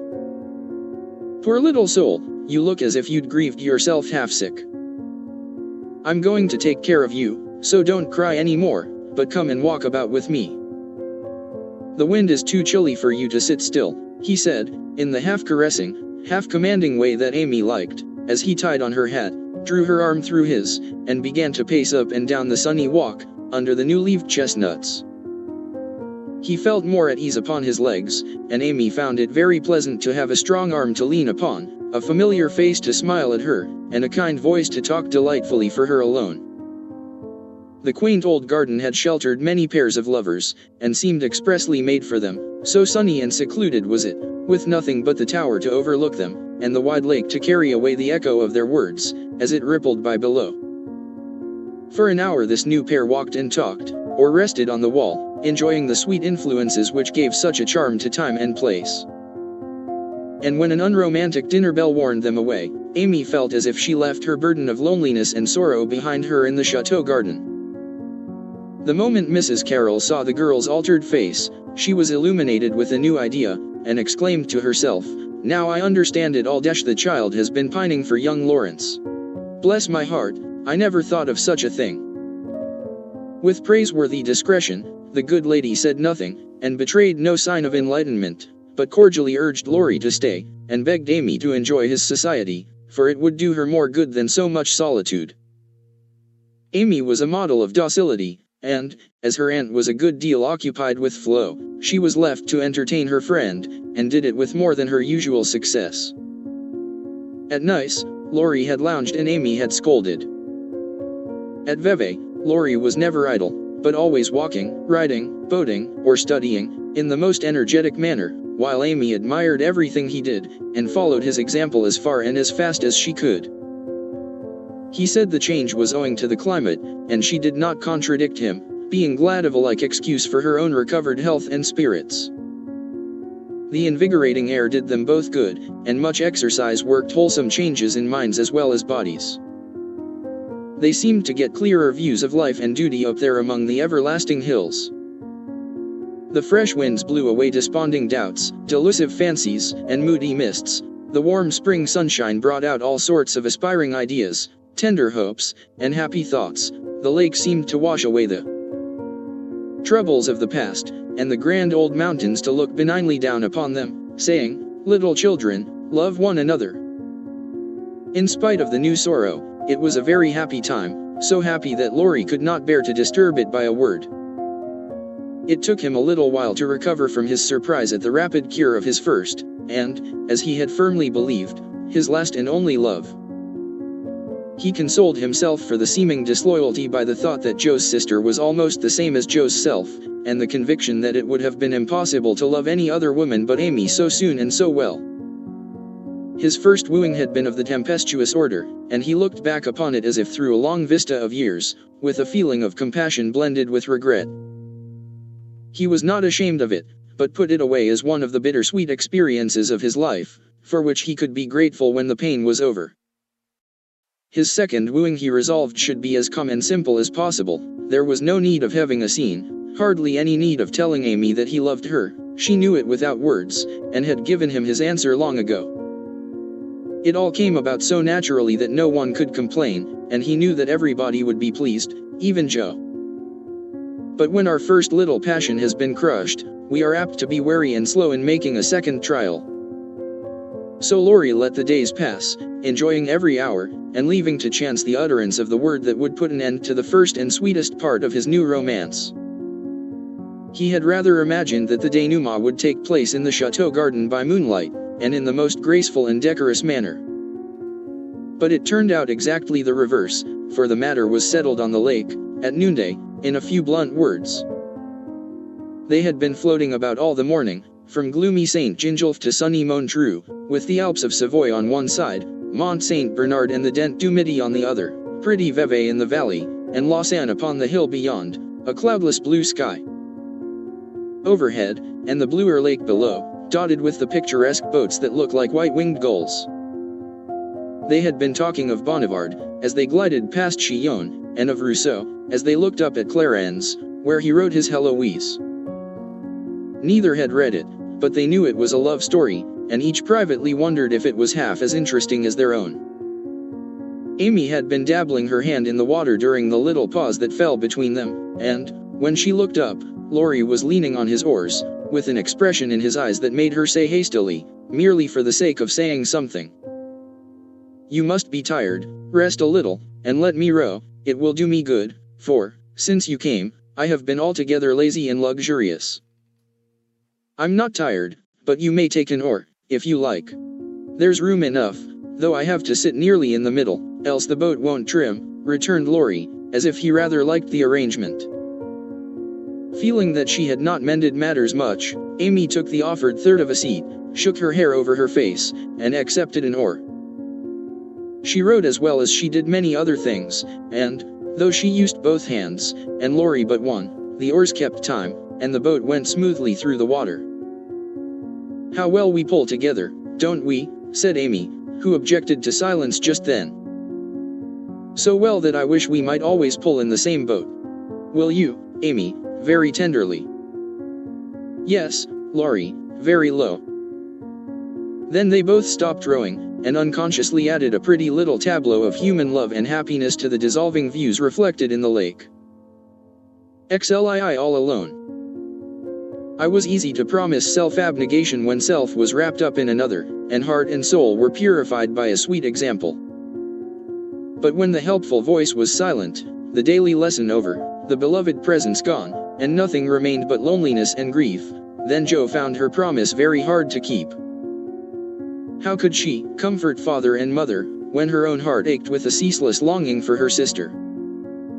How could she make the house cheerful, when all its light and warmth and beauty seemed to have deserted it when Beth left the old home for the new? And where in all the world could she find some useful, happy work to do, that would take the place of the loving service which had been its own reward? She tried in a blind, hopeless way to do her duty, secretly rebelling against it all the while, for it seemed unjust that her few joys should be lessened, her burdens made heavier, and life get harder and harder as she toiled along. Some people seemed to get all sunshine, and some all shadow. It was not fair, for she tried more than Amy to be good, but never got any reward, only disappointment, trouble, and hard work. Poor Joe, these were dark days to her, for something like despair came over her when she thought of spending all her life in that quiet house, devoted to humdrum cares, a few small pleasures, and the duty that never seemed to grow any easier. "I can't do it. I wasn't meant for a life like this." And I know I shall break away and do something desperate if somebody don't come and help me," she said to herself, when her first efforts failed, and she fell into the moody, miserable state of mind which often comes when strong wills have to yield to the inevitable. But someone did come and help her, though Jo did not recognize her good angels at once, because they wore familiar shapes, and used the simple spells best fitted to poor humanity. Often she started up at night, thinking Beth called her, and when the sight of the little empty bed made her cry with the bitter cry of an unsubmissive sorrow, "Oh Beth, come back. Come back," she did not stretch out her yearning arms in vain. For, as quick to hear her sobbing as she had been to hear her sister's faintest whisper, her mother came to comfort her.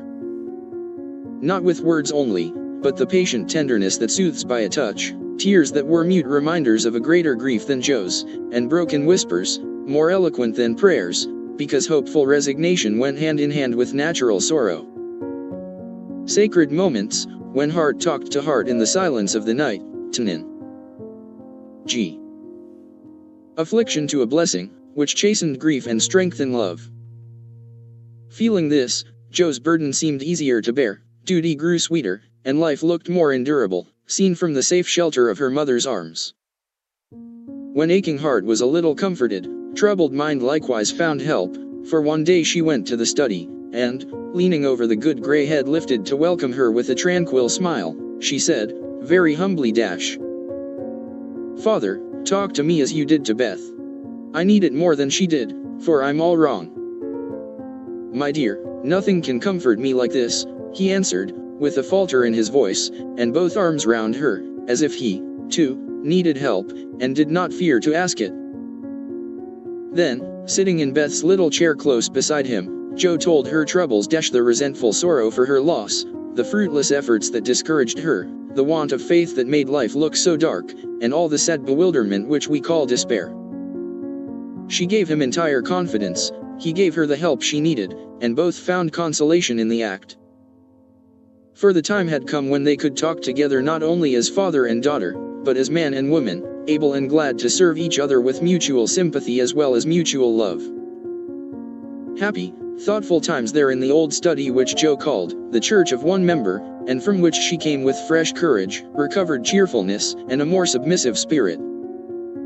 For the parents who had taught one child to meet death without fear, were trying now to teach another to accept life without despondency or distrust, and to use its beautiful opportunities with gratitude and power.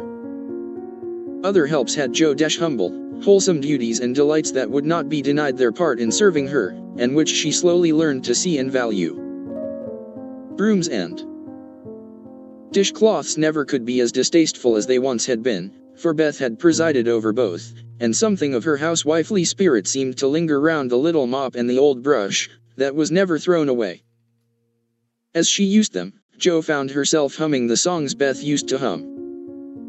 Imitating Beth's orderly ways, and giving the little touches here and there that kept everything fresh and cozy, which was the first step toward making home happy, though she didn't know it, till Hannah said with an approving squeeze of the hand, "You thoughtful creature, you're determined we shan't miss that dear lamb if you can help it. We don't say much, but we see it, and the Lord will bless you for see if he don't." As they sat sewing together, Jo discovered how much improved her sister Meg was. How well she could talk, how much she knew about good, womanly impulses, thoughts, and feelings, how happy she was in husband and children, and how much they were all doing for each other. Marriage is an excellent thing, after all. I wonder if I should blossom out half as well as you have, if I tried it, said Jo, as she constructed a kite for Demi, in the topsy-turvy nursery. It's just what you need to bring out the tender, womanly half of your nature, Jo. You are like a chestnut burr, prickly outside, but silky soft within, and a sweet kernel, if one can only get at it. Love will make you show your heart someday, and then the rough burr will fall off. Frost opens chestnut burrs, ma'am, and it takes a good shake to bring them down. Boys go nutting, and I don't care to be bagged by them, returned Jo, pasting away at the kite which no wind that blows would ever carry up, for Daisy had tied herself on as a bob. Meg laughed, for she was glad to see a glimmer of Jo's old spirit, but she felt it her duty to enforce her opinion by every argument in her power.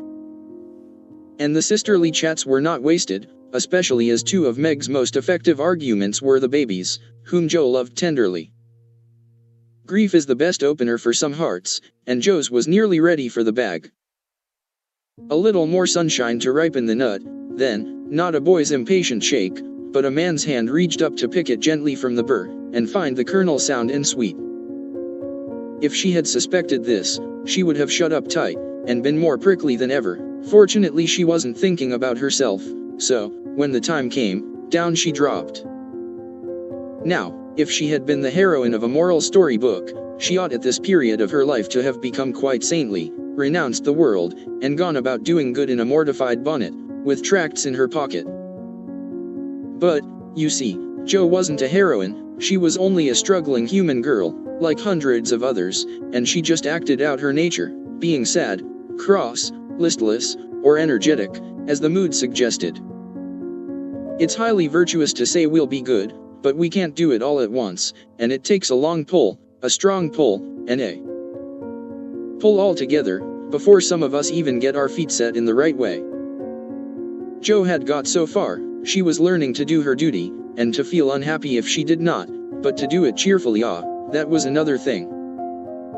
She had often said she wanted to do something splendid, no matter how hard, and now she had her wish, for what could be more beautiful than to devote her life to father and mother, trying to make home as happy to them as they had to her. And, if difficulties were necessary to increase the splendor of the effort, what could be harder for a restless, ambitious girl than to give up her own hopes, plans, and desires, and cheerfully live for others?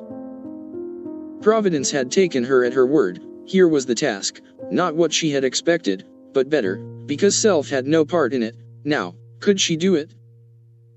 She decided that she would try, and, in her first attempt, she found the helps I have suggested. Still another was given her, and she took it, not as a reward, but as a comfort, as Christian took the refreshment afforded by the little arbor where he rested, as he climbed the hill called Difficulty. "Why don't you write? That always used to make you happy," said her mother, once, when the desponding fit overshadowed Jo. "I've no heart to write, and if I had, nobody cares for my things." "We do, write something for us, and never mind the rest of the world. Try it, dear, I'm sure it would do you good, and please us very much." Don't believe I can, but Jo got out her desk, and began to overhaul her half-finished manuscripts. An hour afterward her mother peeped in, and there she was, scratching away, with her black pinafore on, and an absorbed expression, which caused Mrs. March to smile, and slip away, well pleased with the success of her suggestion. Jo never knew how it happened, but something got into that story that went straight to the hearts of those who read it. For, when her family had laughed and cried over it, her father sent it, much against her will, to one of the popular magazines, and, to her utter surprise, it was not only paid for, but others requested. Letters from several persons, whose praise was honor, followed the appearance of the little story, newspapers copied it, and strangers as well as friends admired it. For a small thing it was a great success, and Jo was more astonished than when her novel was commended and condemned all at once. "I don't understand it. What can there be in a simple little story like that, to make people praise it so?" she said, quite bewildered. "There is truth in it, Jo, that's the secret. Humor and pathos make it alive, and you have found your style at last. You wrote with no thought of fame or money, and put your heart into it, my daughter. You have had the bitter, now comes the sweet. Do your best, and grow as happy as we are in your success. If there is anything good or true in what I write, it isn't mine, I owe it all to you and Mother and to Beth," said Jo, more touched by her father's words than by any amount of praise from the world. So, taught by love and sorrow, Jo wrote her little stories, and sent them away to make friends for themselves and her, finding it a very charitable world to such humble wanderers. For they were kindly welcomed, and sent home comfortable tokens to their mother, like dutiful children whom good fortune overtakes. When Amy and Laurie wrote of their engagement, Mrs. March feared that Jo would find it difficult to rejoice over it, but her fears were soon set at rest. For, though Jo looked grave at first, she took it very quietly, and was full of hopes and plans for the children before she read the letter twice. It was a sort of written duet, wherein each glorified the other in lover-like fashion, very pleasant to read and satisfactory to think of, for no one had any objection to make. "You like it, Mother," said Joe, as they laid down the closely written sheets, and looked at one another. "Yes, I hoped it would be so, ever since Amy wrote that she had refused Fred. I felt sure then that something better than what you call the mercenary spirit had come over her, and a hint here and there in her letters made me suspect that love and Laurie would win the day. How sharp you are, Marmee, and how silent. You never said a word to me. Mothers have need of sharp eyes and discreet tongues when they have girls to manage. I was half afraid to put the idea into your head, lest you should write and congratulate them before the thing was settled. I'm not the scatterbrain I was, you may trust me, I'm sober and sensible enough for anyone's confidant now. So you are, dear, and I should have made you mine, only I fancied it might pain you to learn that your Teddy loved anyone else. Now, Mother, did you really think I could be so silly and selfish, after I'd refused his love, when it was freshest, if not best? I knew you were sincere then, Joe, but lately I have thought that if he came back, and asked again, you might, perhaps, feel like giving another answer. Forgive me, dear, I can't help seeing that you are very lonely, and sometimes there is a hungry look in your eyes that goes to my heart, so I fancied that your boy might fill the empty place if he tried now. No, Mother, it is better as it is, and I'm glad Amy has learned to love him. But you are right in one thing, I am lonely, and perhaps if Teddy had tried again, I might have said yes, not because I love him anymore, but because I care more to be loved than when he went away. I'm glad of that, Joe, for it shows that you are getting on. There are plenty to love you, so try to be satisfied with father and mother, sisters and brothers, friends and babies, till the best lover of all comes to give you your reward. Mothers are the best lovers in the world, but I don't mind whispering to Marmee that I'd like to try all kinds. It's very curious, but the more I try to satisfy myself with all sorts of natural affections, the more I seem to want.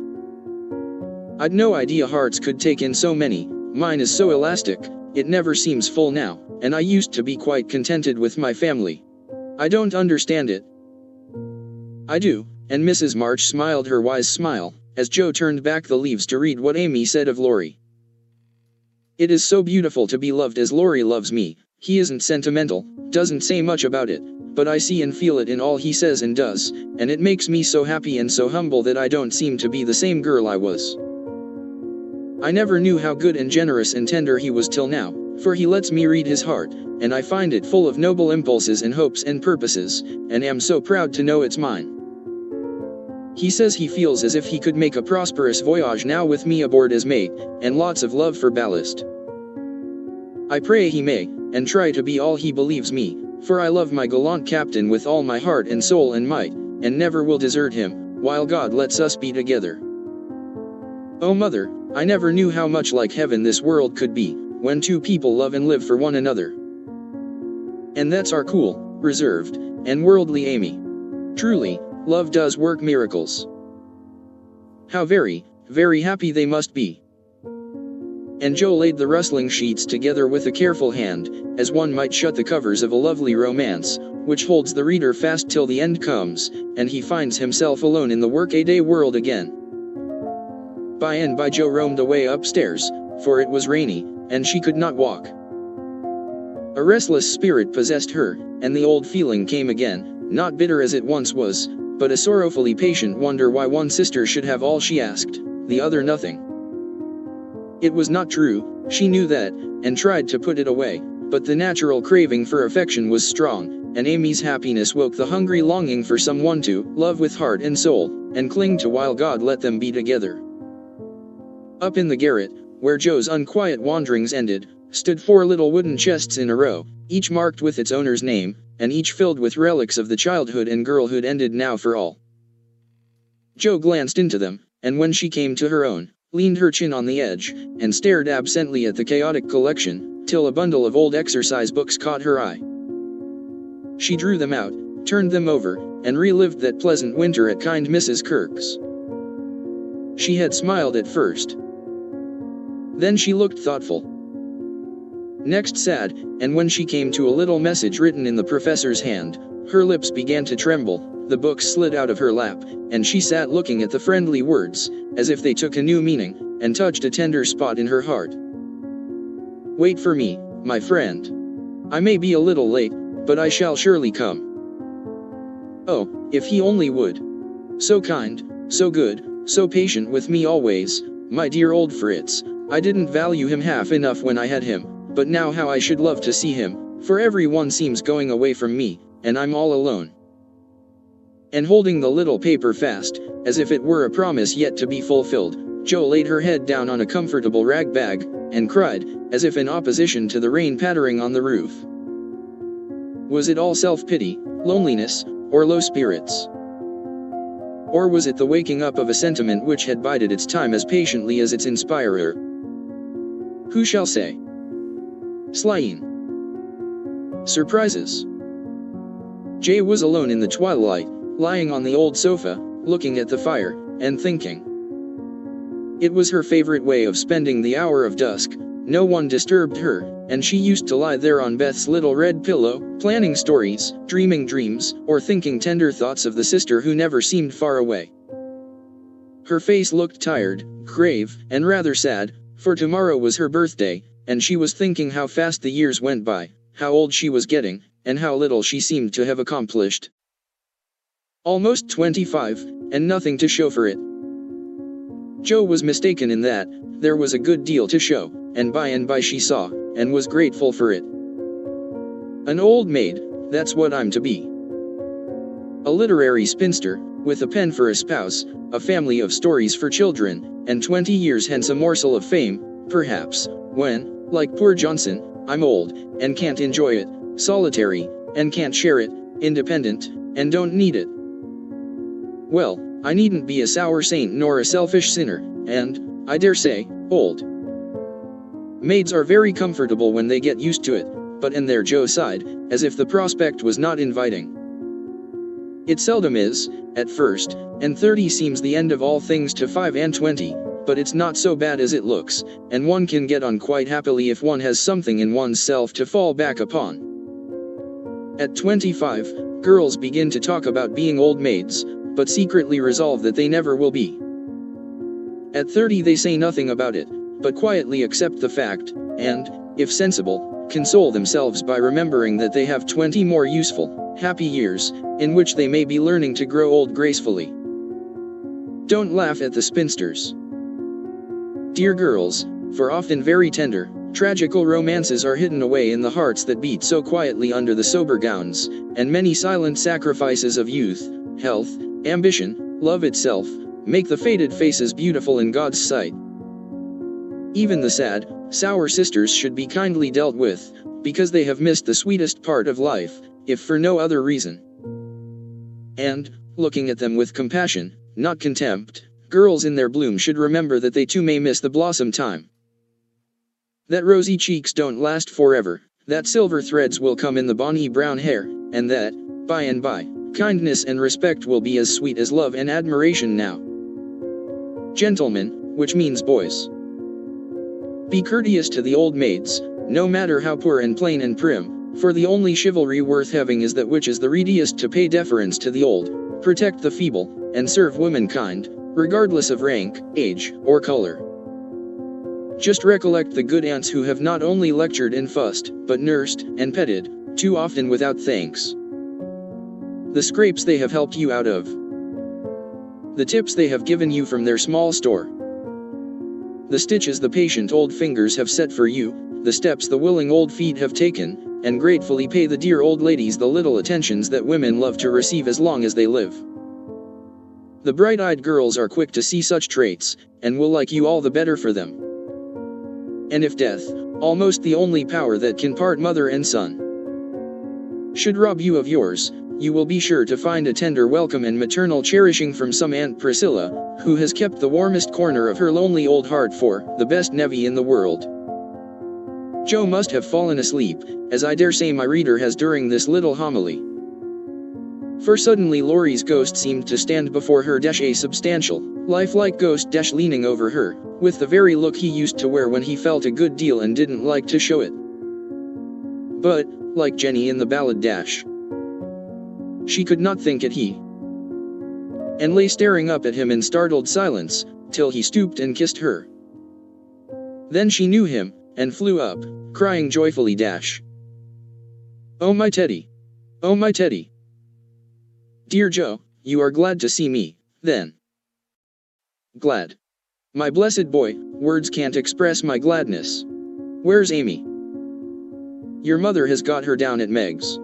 We stopped there by the way, and there was no getting my wife out of their clutches." "You're what?" cried Joe, for Laurie uttered those two words with an unconscious pride and satisfaction which betrayed him. "Oh, the dickens. Now I've done it," and he looked so guilty that Joe was down upon him like a flash. "You've gone and got married?" "Yes, please, but I never will again," and he went down upon his knees, with a penitent clasping of hands, and a face full of mischief, mirth, and triumph. "Actually married?" "Very much so, thank you." "Mercy on us. What dreadful thing will you do next?" and Joe fell into her seat, with a gasp. "A characteristic, but not exactly complimentary, congratulation," returned Laurie, still in an abject attitude, but beaming with satisfaction. "What can you expect, when you take one's breath away, creeping in like a burglar, and letting cats out of bags like that? Get up, you ridiculous boy, and tell me all about it." "Not a word, unless you let me come in my old place, and promise not to barricade." Joe laughed at that, as she had not done for many a long day, and patted the sofa invitingly, as she said, in a cordial tone "The old pillow is up garret, and we don't need it now, so, come and fess, Teddy." "How good it sounds to hear you say Teddy. No one ever calls me that but you," and Laurie sat down, with an air of great content. "What does Amy call you?" "My lord." "That's like her. Well, you look it," and Joe's eyes plainly betrayed that she found her boy comelier than ever. The pillow was gone, but there was a barricade, nevertheless a natural one, raised by time, absence, and change of heart. Both felt it, and for a minute looked at one another as if that invisible barrier cast a little shadow over them. It was gone directly, however, for Laurie said, with a vain attempt at dignity "Don't I look like a married man and the head of a family?" "Not a bit, and you never will. You've grown bigger and bonnier, but you are the same scapegrace as ever." "Now, really, Joe, you ought to treat me with more respect," began Laurie, who enjoyed it all immensely. "How can I, when the mere idea of you, married and settled, is so irresistibly funny that I can't keep sober?" answered Joe, smiling all over her face, so infectiously that they had another laugh, and then settled down for a good talk, quite in the pleasant old fashion. "It's no use your going out in the cold to get Amy, for they are all coming up presently. I couldn't wait. I wanted to be the one to tell you the grand surprise, and have first skim, as we used to say when we squabbled about the cream. Of course you did, and spoilt your story by beginning at the wrong end. Now, start right, and tell me how it all happened. I'm pining to know." "Well, I did it to please Amy," began Laurie, with a twinkle that made Joe exclaim "Fib number 1, Amy did it to please you. Go on, and tell the truth, if you can, sir." "Now she's beginning to marmot, isn't it jolly to hear her?" said Laurie to the fire, and the fire glowed and sparkled as if it quite agreed. "It's all the same, you know, she and I being one. We planned to come home with the Carrolls, a month or more ago, but they suddenly changed their minds, and decided to pass another winter in Paris. But Grandpa wanted to come home. He went to please me, and I couldn't let him go alone, neither could I leave Amy, and Mrs. Carroll had got English notions about chaperones and such nonsense, and wouldn't let Amy come with us. So I just settled the difficulty by saying, 'Let's be married, and then we can do as we like.'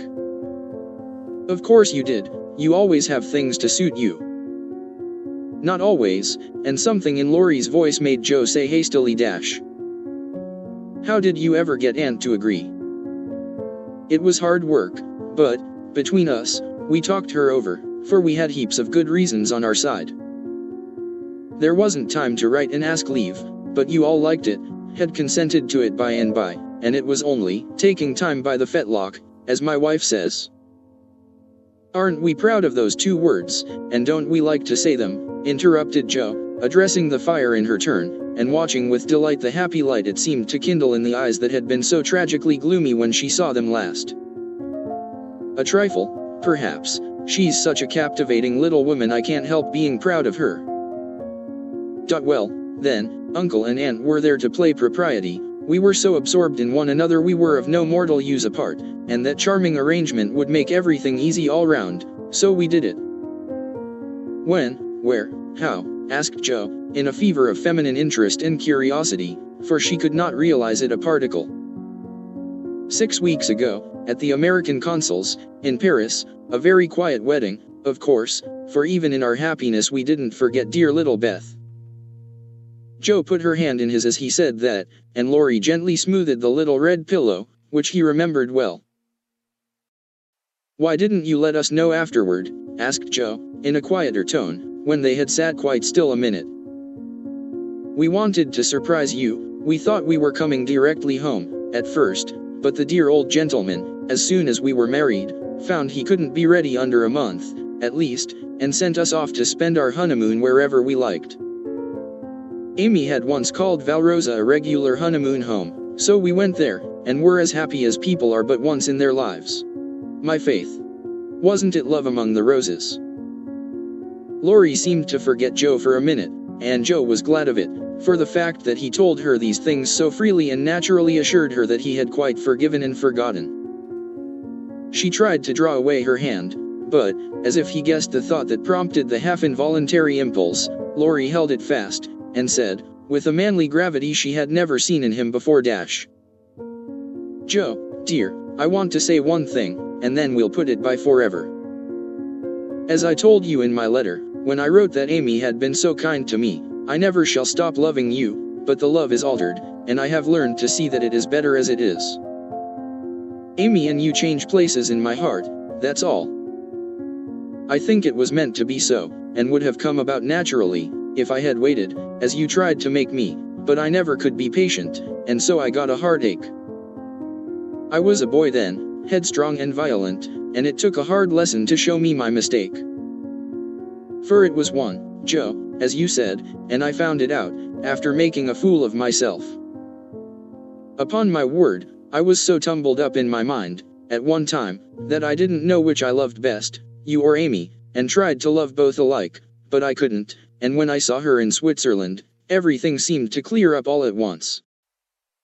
You both got into your right places, and I felt sure that it was well off with the old love before it was on with the new, that I could honestly share my heart between Sister Jo and wife Amy, and love them both dearly. Will you believe it, and go back to the happy old times when we first knew one another?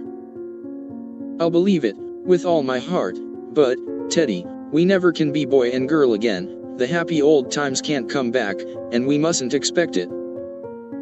We are man and woman now, with sober work to do, for playtime is over, and we must give up frolicking.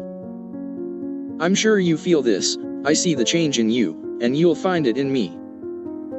I shall miss my boy, but I shall love the man as much, and admire him more, because he means to be what I hoped he would. We can't be little playmates any longer, but we will be brother and sister, to love and help one another all our lives, won't we, Laurie? He did not say a word, but took the hand she offered him, and laid his face down on it for a minute, feeling that out of the grave of a boyish passion, there had risen a beautiful, strong friendship to bless them both. Presently Jo said cheerfully, for she didn't want the coming home to be a sad one. I can't make it true that you children are really married, and going to set up housekeeping. Why, it seems only yesterday that I was buttoning Amy's pinafore, and pulling your hair when you teased. Mercy me, how time does fly. As one of the children is older than yourself, you needn't talk so like a grandma. I flatter myself I'm a gentleman growed, as Peggotty said of David, and when you see Amy, you'll find her rather a precocious infant, said Laurie, looking amused at her maternal air. You may be a little older in years, but I'm ever so much older in feeling, Teddy.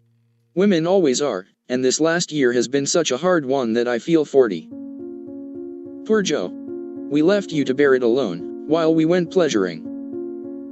You are older, here's a line, and there's another, unless you smile, your eyes look sad, and when I touched the cushion, just now, I found a tear on it. You've had a great deal to bear, and had to bear it all alone. What a selfish beast I've been, and Laurie pulled his own hair, with a remorseful look. But Joe only turned over the traitorous pillow, and answered, in a tone which she tried to make quite cheerful. No, I had father and mother to help me, the dear babies to comfort me, and the thought that you and Amy were safe and happy, to make the troubles here easier to bear.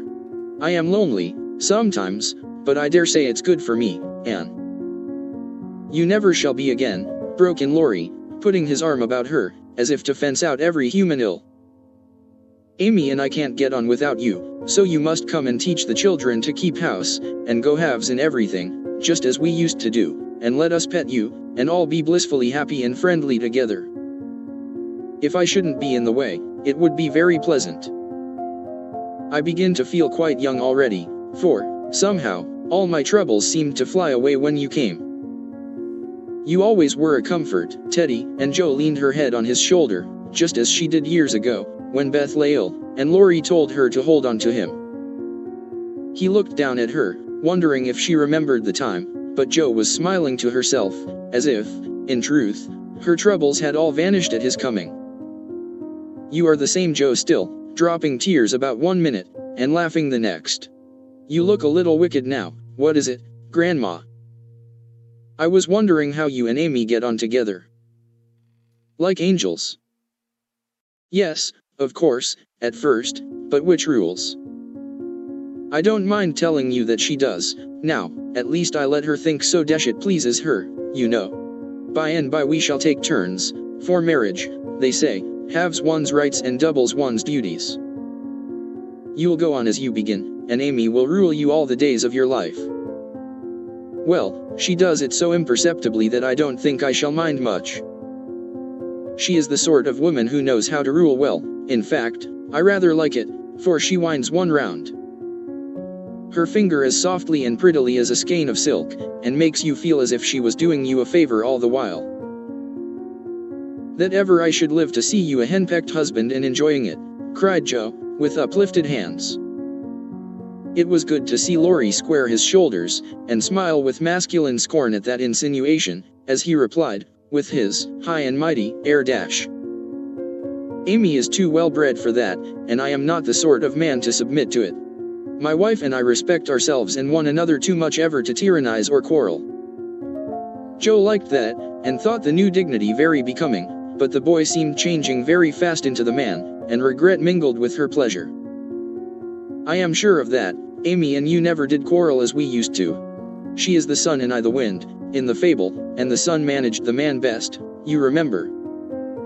She can blow him up as well as shine on him, laughed Laurie. Such a lecture as I got at nice.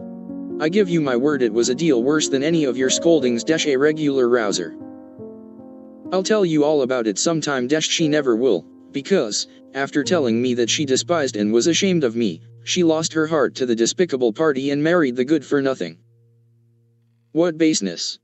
Well, if she abuses you, come to me, and I'll defend you. I look as if I needed it, don't I? Said Laurie, getting up and striking an attitude which suddenly changed from the imposing to the rapturous, as Amy's voice was heard calling. Where is she? Where's my dear old Joe? In trooped the whole family, and everyone was hugged and kissed all over again, and, after several vain attempts, the three wanderers were set down to be looked at and exulted over. Mr. Lawrence, hale and hearty as ever, was quite as much improved as the others by his foreign tour, for the crustiness seemed to be nearly gone, and the old-fashioned courtliness had received a polish which made it kindlier than ever. It was good to see him beam at my children, as he called the young pair.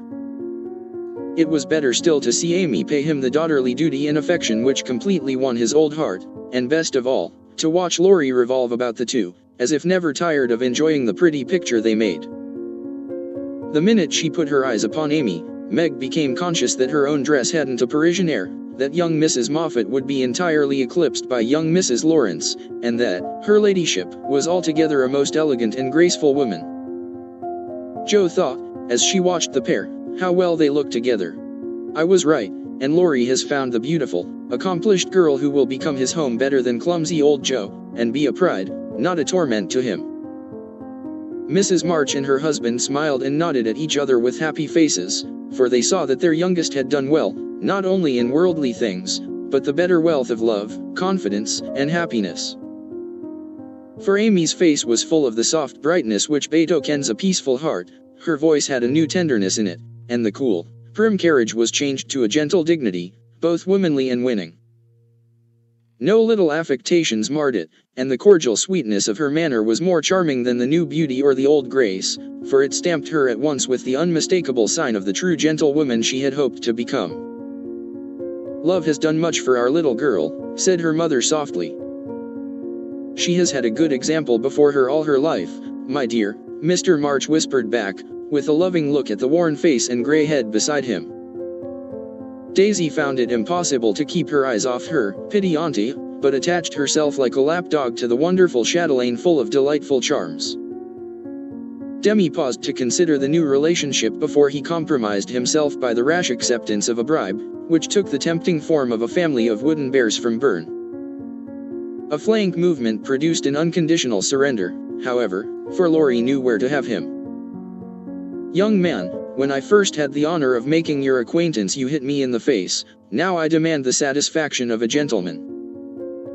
And with that the tall uncle proceeded to toss and touzle the small nephew in a way that damaged his philosophical dignity as much as it delighted his boyish soul. "Blessed if she ain't in silk from head to foot. Ain't it a relishin' sight to see her set in, there as fine as a fiddle, and hear folks calling little Amy, Miss Lawrence," muttered old Hannah, who could not resist frequent peeks through the slide as she set the table in a most decidedly promiscuous manner. Mercy on us, how they did talk. First one, then the other, then all burst out together, trying to tell the history of 3 years in half an hour. It was fortunate that tea was at hand, to produce a lull and provide refreshment, for they would have been hoarse and faint if they had gone on much longer. Such a happy procession as filed away into the little dining room. Mr. March proudly escorted Mrs. Lawrence. Mrs. March as proudly leaned on the arm of "My son." The old gentleman took Jo, with a whispered, "You must be my girl now," and a glance at the empty corner by the fire, that made Jo whisper back, with trembling lips, "I'll try to fill her place, sir." The twins pranced behind, feeling that the millennium was at hand, for everyone was so busy with the newcomers that they were left to revel at their own sweet will, and you may be sure they made the most of the opportunity. Didn't they steal sips of tea? Stuff gingerbread oblivitum. Get a hot biscuit apiece, and, as a crowning trespass, didn't they each whisk a captivating little tart into their tiny pockets, there to stick and crumble treacherously, teaching them that both human nature and pastry are frail? Burdened with the guilty consciousness of the sequestered tarts, and fearing that Dodo's sharp eyes would pierce the thin disguise of cambric and merino which hid their booty, the little sinners attached themselves to Dranpa, who hadn't his spectacles on. Amy, who was handed about like refreshments, returned to the parlor on Father Lawrence's arm. The others paired off as before, and this arrangement left Jo companionless. She did not mind it at the minute, for she lingered to answer Hannah's eager inquiry. "Will Miss Amy ride in her coupe, and use all them lovely silver dishes that's stored away over yonder?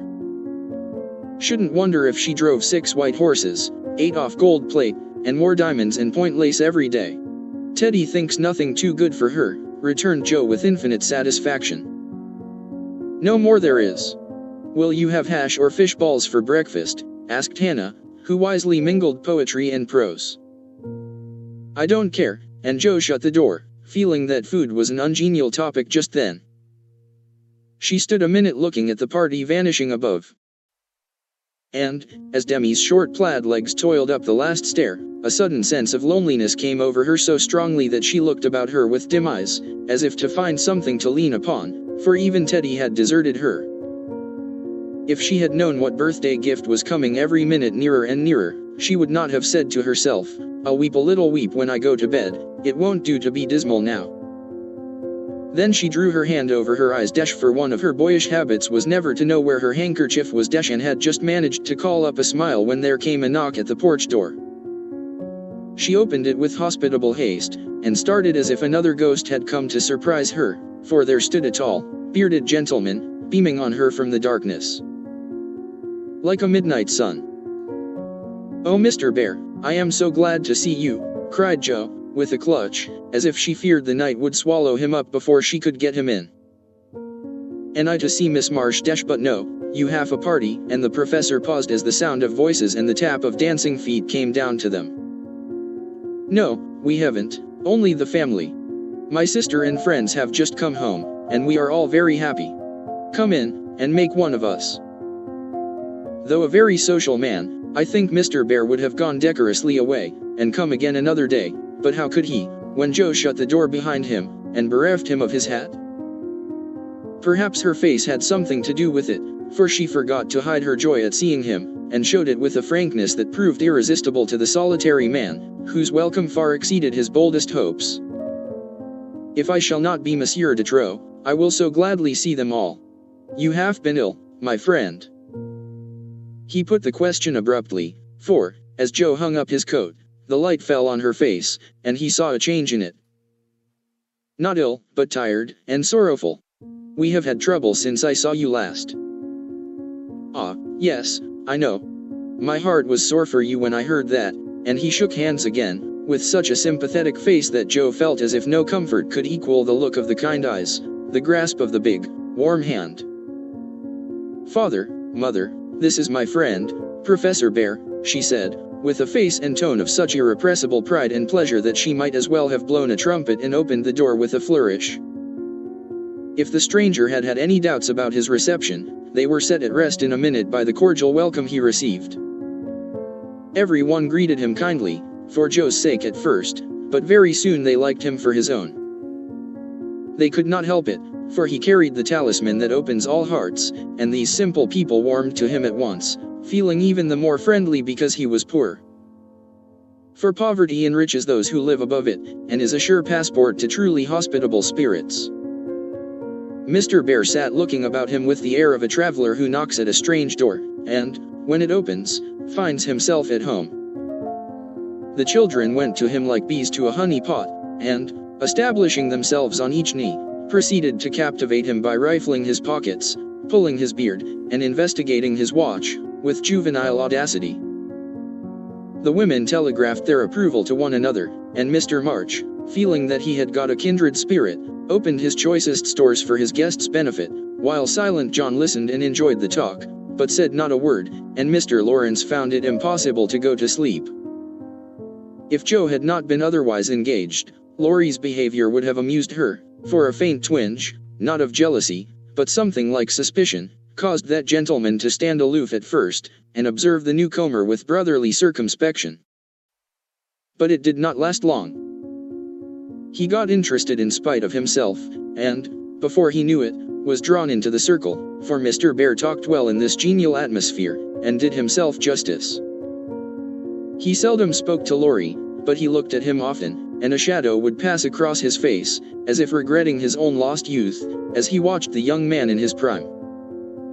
Then his eye would turn to Jo so wistfully that she would have surely answered the mute inquiry if she had seen it. But Jo had her own eyes to take care of, and, feeling that they could not be trusted, she prudently kept them on the little sock she was knitting, like a model maiden aunt. A stealthy glance now and then refreshed her like sips of fresh water after a dusty walk, for the sidelong peeps showed her several propitious omens. Mr. Bear's face had lost the absent-minded expression, and looked all alive with interest in the present moment, actually young and handsome, she thought, forgetting to compare him with Laurie, as she usually did strange men, to their great detriment. Then he seemed quite inspired, though the burial customs of the ancients, to which the conversation had strayed, might not be considered an exhilarating topic. Jo quite glowed with triumph when Teddy got quenched in an argument, and thought to herself, as she watched her father's absorbed face, how he would enjoy having such a man as my professor to talk with every day. Lastly, Mr. Bear was dressed in a new suit of black, which made him look more like a gentleman than ever. His bushy hair had been cut and smoothly brushed, but didn't stay in order long, for, in exciting moments, he rumpled it up in the droll way he used to do. And Jo liked it rampantly erect better than flat, because she thought it gave his fine forehead a Jove-like aspect. Poor Jo, how she did glorify that plain man, as she sat knitting away so quietly, yet letting nothing escape her, not even the fact that Mr. Bear actually had gold sleeve buttons in his immaculate wristbands. Dear old fellow. He couldn't have got himself up with more care if he'd been going a-wooing, said Jo to herself, and then a sudden thought, born of the words, made her blush so dreadfully that she had to drop her ball, and go down after it to hide her face. The maneuver did not succeed as well as she expected, however, for, though just in the act of setting fire to a funeral pile, the professor dropped his torch, metaphorically speaking, and made a dive after the little blue ball. Of course they bumped their heads smartly together, saw stars, and both came up flushed and laughing, without the ball, to resume their seats, wishing they had not left them. Nobody knew where the evening went to, for Hannah skillfully abstracted the babies at an early hour, nodding like two rosy poppies, and Mr. Lawrence went home to rest. The others sat round the fire, talking away, utterly regardless of the lapse of time, till Meg, whose maternal mind was impressed with a firm conviction that Daisy had tumbled out of bed, and Demi set his nightgown afire studying the structure of matches, made a move to go. We must have our sing, in the good old way, for we are all together again once more, said Jo, feeling that a good shout would be a safe and pleasant vent for the jubilant emotions of her soul. They were not all there.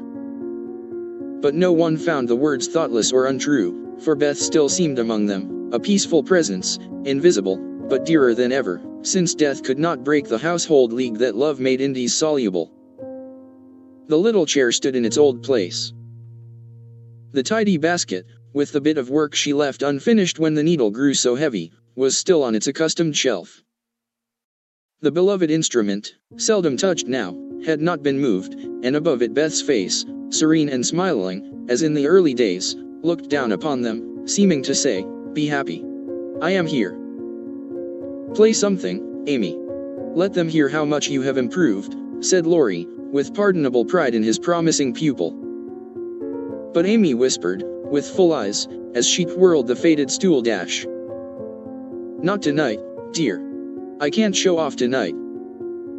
But she did show something better than brilliancy or skill.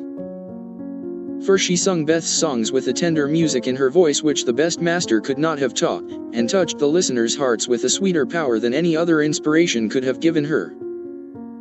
The room was very still, when the clear voice failed suddenly at the last line of Beth's favorite hymn. It was hard to say dash. Earth hath no sorrow that heaven cannot heal. And Amy leaned against her husband, who stood behind her, feeling that her welcome home was not quite perfect without Beth's kiss. "Now, we must finish with Mignon's song, for Mr. Bear sings that," said Jo, before the pause grew painful. And Mr. Bear cleared his throat with a gratified hem, as he stepped into the corner where Jo stood, saying dash. "You will sing with me? We go excellently well together." A pleasing fiction, by the way, for Jo had no more idea of music than a grasshopper. But she would have consented if he had proposed to sing a whole opera, and warbled away, blissfully regardless of time and tune.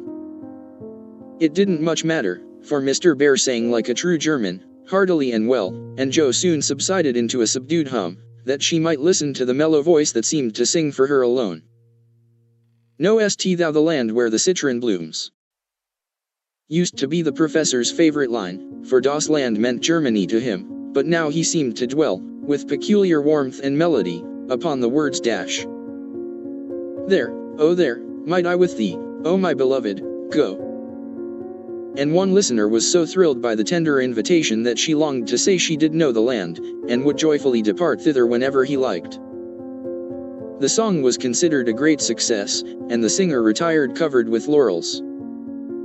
But a few minutes afterward, he forgot his manners entirely, and stared at Amy putting on her bonnet, for she had been introduced simply as my sister, and no one had called her by her new name since he came. He forgot himself still further when Laurie said, in his most gracious manner, at parting dash, "My wife and I are very glad to meet you, sir. Please remember that there is always a welcome waiting for you over the way." Then the professor thanked him so heartily, and looked so suddenly illuminated with satisfaction, that Laurie thought him the most delightfully demonstrative old fellow he ever met. "I too shall go, but I shall gladly come again, if you will give me leave, dear madam, for a little business in the city will keep me here some days." He spoke to Mrs. March, but he looked at Joe, and the mother's voice gave as cordial an assent as did the daughter's eyes, for Mrs. March was not so blind to her children's interest as Mrs. Moffat supposed.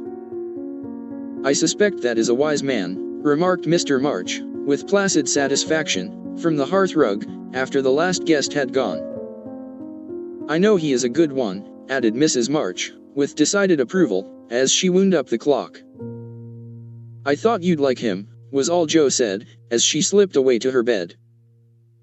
She wondered what the business was that brought Mr. Bear to the city, and finally decided that he had been appointed to some great honor, somewhere, but had been too modest to mention the fact. If she had seen his face when safe in his own room. He looked at the picture of a severe and rigid young lady with a good deal of hair, who appeared to be gazing darkly into futurity. It might have thrown some light upon the subject, especially when he turned off the gas, and kissed the picture in the dark. XLIV. My lord and lady. P. Madam Mother, could you lend me my wife for half an hour? The luggage has come, and I've been making hay of Amy's Paris finery, trying to find some things I want, said Laurie, coming in the next day to find Mrs. Lawrence sitting in her mother's lap, as if being made the baby again. Certainly. Go, dear, I forget that you have any home but this, and Mrs. March pressed the white hand that wore the wedding ring, as if asking pardon for her maternal covetousness. I shouldn't have come over if I could have helped it, but I can't get on without my little woman any more than a weathercock can without wind, suggested Joe, as he paused for a simile. Joe had grown quite her own saucy self again since Teddy came home. Exactly, for Amy keeps me pointing due west most of the time, with only an occasional whiffle round to the south, and I haven't had an easterly spell since I was married. Don't know anything about the north, but am altogether salubrious and balmy, hey, my lady.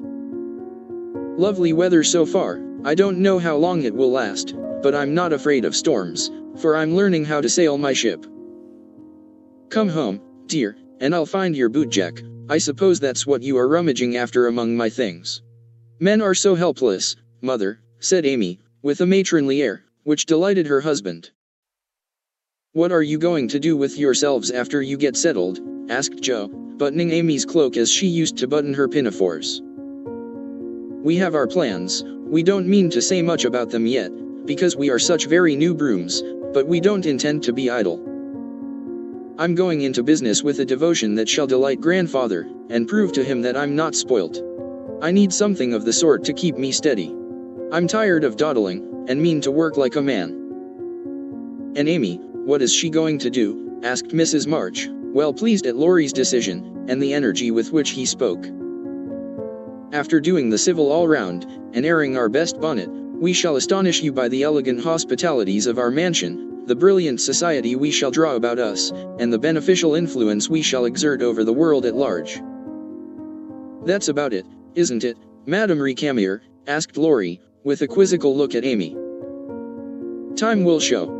Come away, impertinence, and don't shock my family by calling me names before their faces, answered Amy, resolving that there should be a home with a good wife in it before she set up a salon as a queen of society. How happy those children seem together, observed Mr. March, finding it difficult to become absorbed in his Aristotle after the young couple had gone. Yes, and I think it will last, added Mrs. March, with the restful expression of a pilot who has brought a ship safely into port. I know it will. Happy Amy, and Joe sighed, then smiled brightly as Professor Bear opened the gate with an impatient push.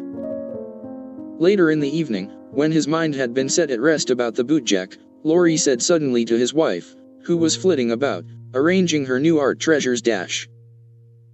Mrs. Lawrence. My lord. That man intends to marry our Joe. I hope so, don't you, dear? Well, my love, I consider him a trump, in the fullest sense of that expressive word, but I do wish he was a little younger and a good deal richer. Now, Laurie, don't be too fastidious and worldly minded. If they love one another, it doesn't matter a particle how old they are nor how poor. Women never should marry for money. Amy caught herself up short as the words escaped her, and looked at her husband, who replied, with malicious gravity, Certainly not, though you do hear charming girls say that they intend to do it sometimes. If my memory serves me, you once thought it your duty to make a rich match. That accounts, perhaps, for your marrying a good-for-nothing like me. Oh my dearest boy, don't say that. I forgot you were rich when I said yes. I'd have married you if you hadn't a penny, and I sometimes wish you were poor that I might show how much I love you. And Amy, who was very dignified in public and very fond in private, gave convincing proofs of the truth of her words.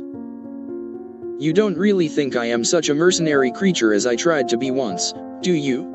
It would break my heart if you didn't believe that I'd gladly pull in the same boat with you, even if you had to get your living by rowing on the lake. Am I an idiot and a brute? How could I think so, when you refused a richer man for me, and won't let me give you half I want to now, when I have the right? Girls do it every day, poor things, and are taught to think it is their only salvation, but you had better lessons, and, though I trembled for you at one time, I was not disappointed, for the daughter was true to the mother's teaching.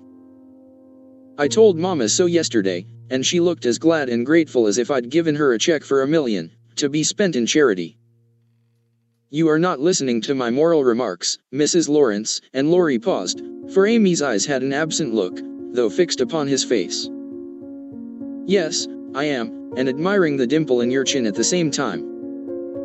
I don't wish to make you vain, but I must confess that I'm prouder of my handsome husband than of all his money. Don't laugh, but your nose is such a comfort to me, and Amy softly caressed the well-cut feature with artistic satisfaction. Laurie had received many compliments in his life, but never one that suited him better, as he plainly showed, though he did laugh at his wife's peculiar taste, while she said slowly, May I ask you a question, dear? Of course you may. Shall you care if Joe does marry Mr. Bear? Oh, that's the trouble, is it? I thought there was something in the dimple that didn't suit you. Not being a dog in the manger, but the happiest fellow alive, I assure you I can dance at Joe's wedding with a heart as light as my heels. Do you doubt it, my darling? Amy looked up at him, and was satisfied. Her last little jealous fear vanished forever, and she thanked him, with a face full of love and confidence. I wish we could do something for that capital old professor.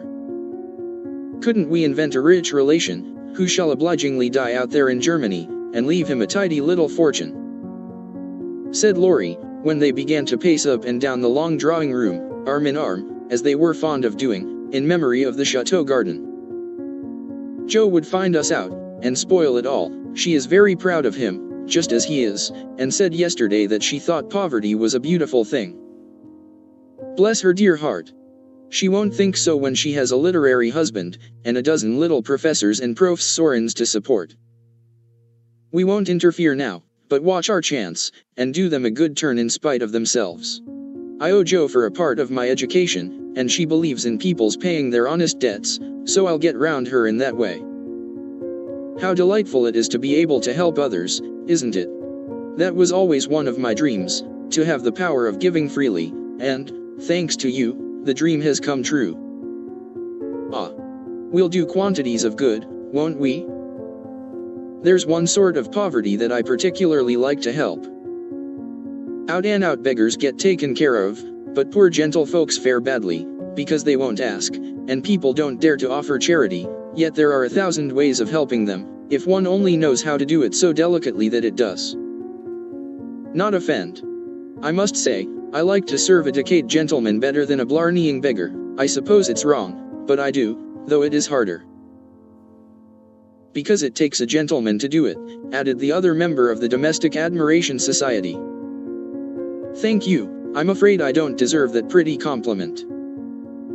But I was going to say that while I was dawdling about abroad, I saw a good many talented young fellows making all sorts of sacrifices, and enduring real hardships, that they might realize their dreams.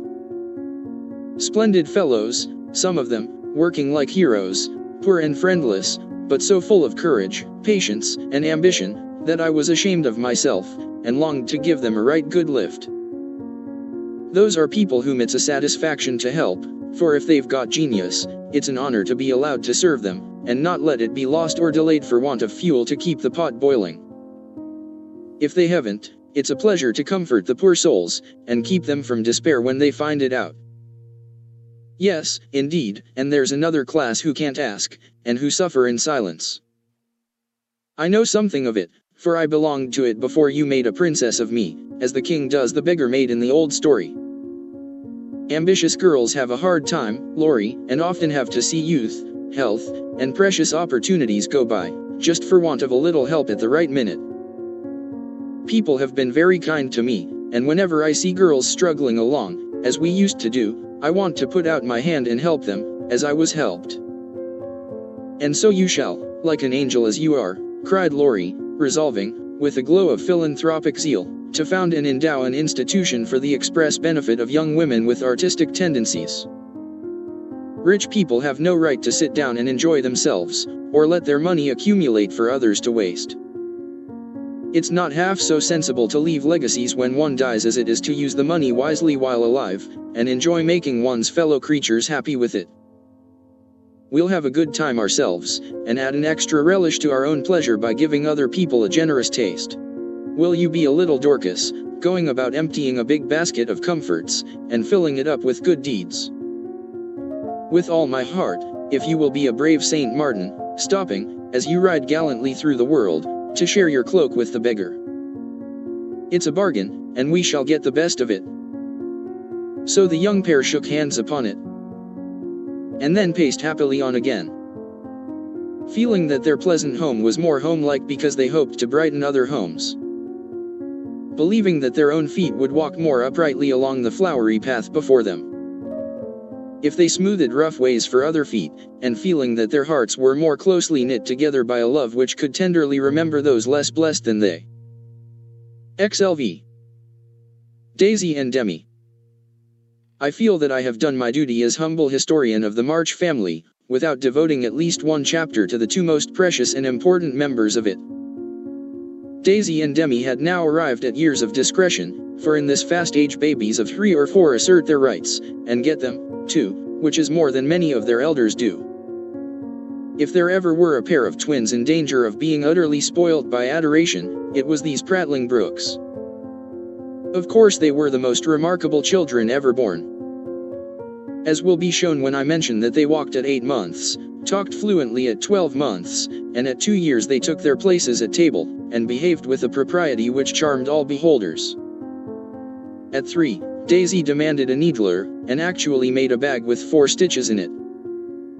She likewise set up housekeeping in the sideboard, and managed a microscopic cooking stove with a skill that brought tears of pride to Hannah's eyes. While Demi learned his letters with his grandfather, who invented a new mode of teaching the alphabet by forming the letters with his arms and legs, thus uniting gymnastics for head and heels. The boy early developed a mechanical genius which delighted his father and distracted his mother, for he tried to imitate every machine he saw, and kept the nursery in a chaotic condition, with his sew and sheen, dash a mysterious structure of string, chairs, clothespins, and spools, for wheels to go wound and wound. Also a basket hung over the back of a big chair, in which he vainly tried to hoist his too confiding sister, who, with feminine devotion, allowed her little head to be bumped till rescued, when the young inventor indignantly remarked, "Why, Marmer, that's my lowly waiter, and me's trying to pull her up." Though utterly unlike in character, the twins got on remarkably well together, and seldom quarreled more than thrice a day. Of course, Demi tyrannized over Daisy, and gallantly defended her from every other aggressor, while Daisy made a galley slave of herself, and adored her brother as the one perfect being in the world.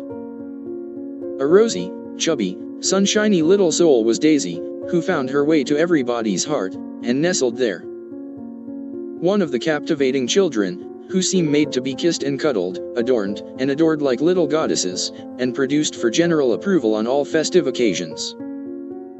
Her small virtues were so sweet that she would have been quite angelic if a few small naughtinesses had not kept her delightfully human. It was all fair weather in her world, and every morning she scrambled up to the window in her little nightgown to look out, and say, no matter whether it rained or shone, "Oh, pity day, oh, pity day." Everyone was a friend, and she offered kisses to a stranger so confidingly that the most inveterate bachelor relented, and baby lovers became faithful worshippers.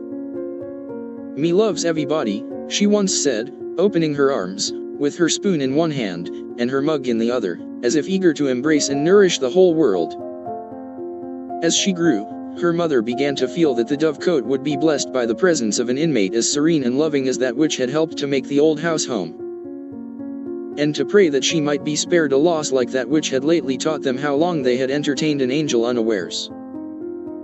Her grandfather often called her Beth, and her grandmother watched over her with untiring devotion, as if trying to atone for some past mistake, which no eye but her own could see.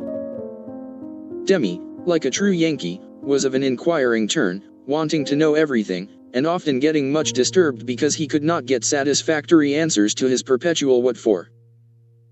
He also possessed a philosophic bent, to the great delight of his grandfather, who used to hold Socratic conversations with him, in which the precocious pupil occasionally posed his teacher, to the undisguised satisfaction of the women folk. "What makes my legs go, Dranpa?" asked the young philosopher, surveying those active portions of his frame with a meditative air, while resting after a go-to-bed frolic one night. "It's your little mind, Demi," replied the sage, stroking the yellow head respectfully. "What is a little mind?" "It is something which makes your body move, as the spring made the wheels go in my watch when I showed it to you. Open me, I want to see it go wound." "I can't do that any more than you could open the watch. God winds you up, and you go till he stops you." "Does I?" And Demi's brown eyes grew big and bright as he took in the new thought. "Is I wounded up like the watch?" "Yes, but I can't show you how, for it is done when we don't see." Demi felt of his back, as if expecting to find it like that of the watch, and then gravely remarked, "I does it when I's asleep." A careful explanation followed, to which he listened so attentively that his anxious grandmother said, "My dear, do you think it wise to talk about such things to that baby? He's getting great bumps over his eyes, and learning to ask the most unanswerable questions. If he is old enough to ask the questions, he is old enough to receive true answers. I am not putting the thoughts into his head, but helping him unfold those already there. These children are wiser than we are, and I have no doubt the boy understands every word I have said to him. Now, Demi, tell me where you keep your mind." If the boy had replied like Alcibiades, "By the gods, Socrates, I cannot tell," his grandfather would not have been surprised. But when, after standing a moment on one leg, like a meditative young stork, he answered, in a tone of calm conviction, "In my little belly," the old gentleman could only join in grandma's laugh, and dismiss the class in metaphysics. There might have been cause for maternal anxiety, if Demi had not given convincing proofs that he was a true boy, as well as a budding philosopher. For, often, after a discussion which caused Hannah to prophesy, with ominous nods, "That child ain't long for this world," he would turn about and set her fears at rest by some of the pranks with which dear, dirty, naughty little rascals distract and delight their parents' souls. Meg made many moral rules, and tried to keep them, but what mother was ever proof against the winning wiles, the ingenious evasions, or the tranquil audacity of the miniature men and women who so early show themselves accomplished artful dodgers?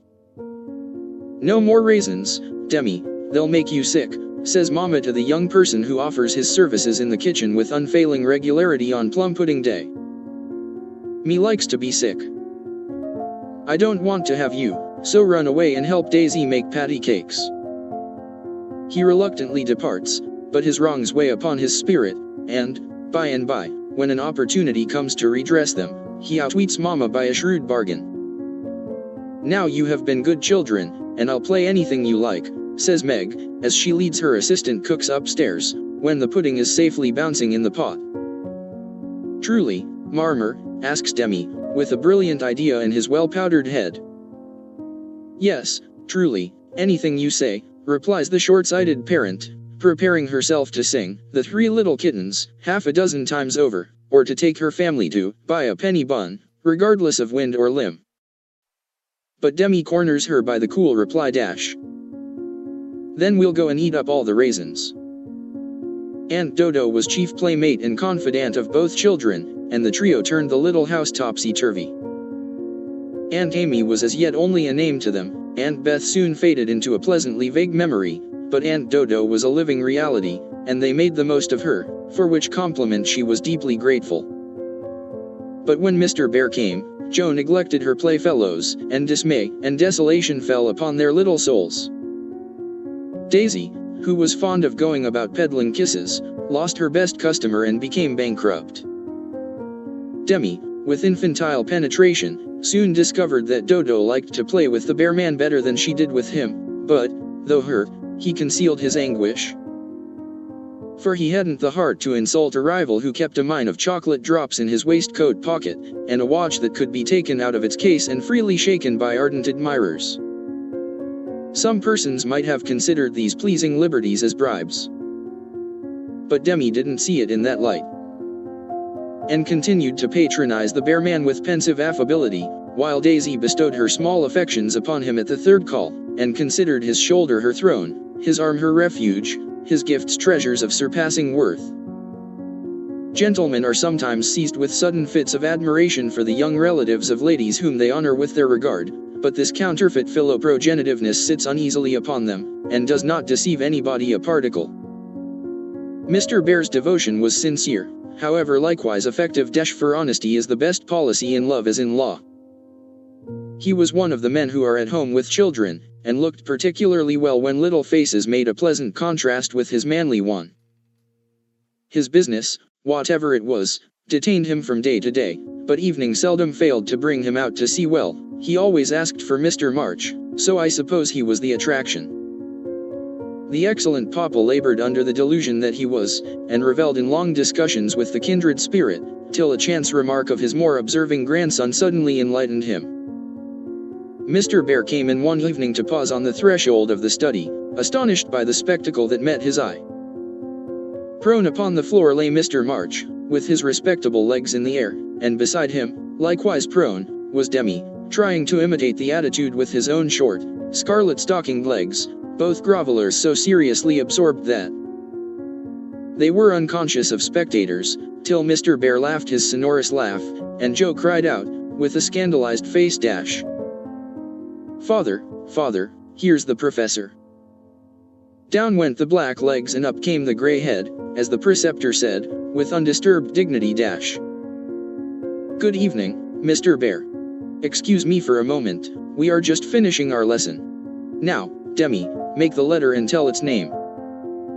I knows him, and, after a few convulsive efforts, the red legs took the shape of a pair of compasses, and the intelligent pupil triumphantly shouted, "It's a we, Dranpa, it's a we."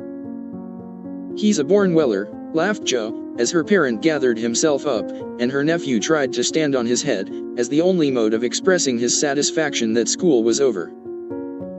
"What have you been at today, Bubchin?" asked Mr. Bear, picking up the gymnast.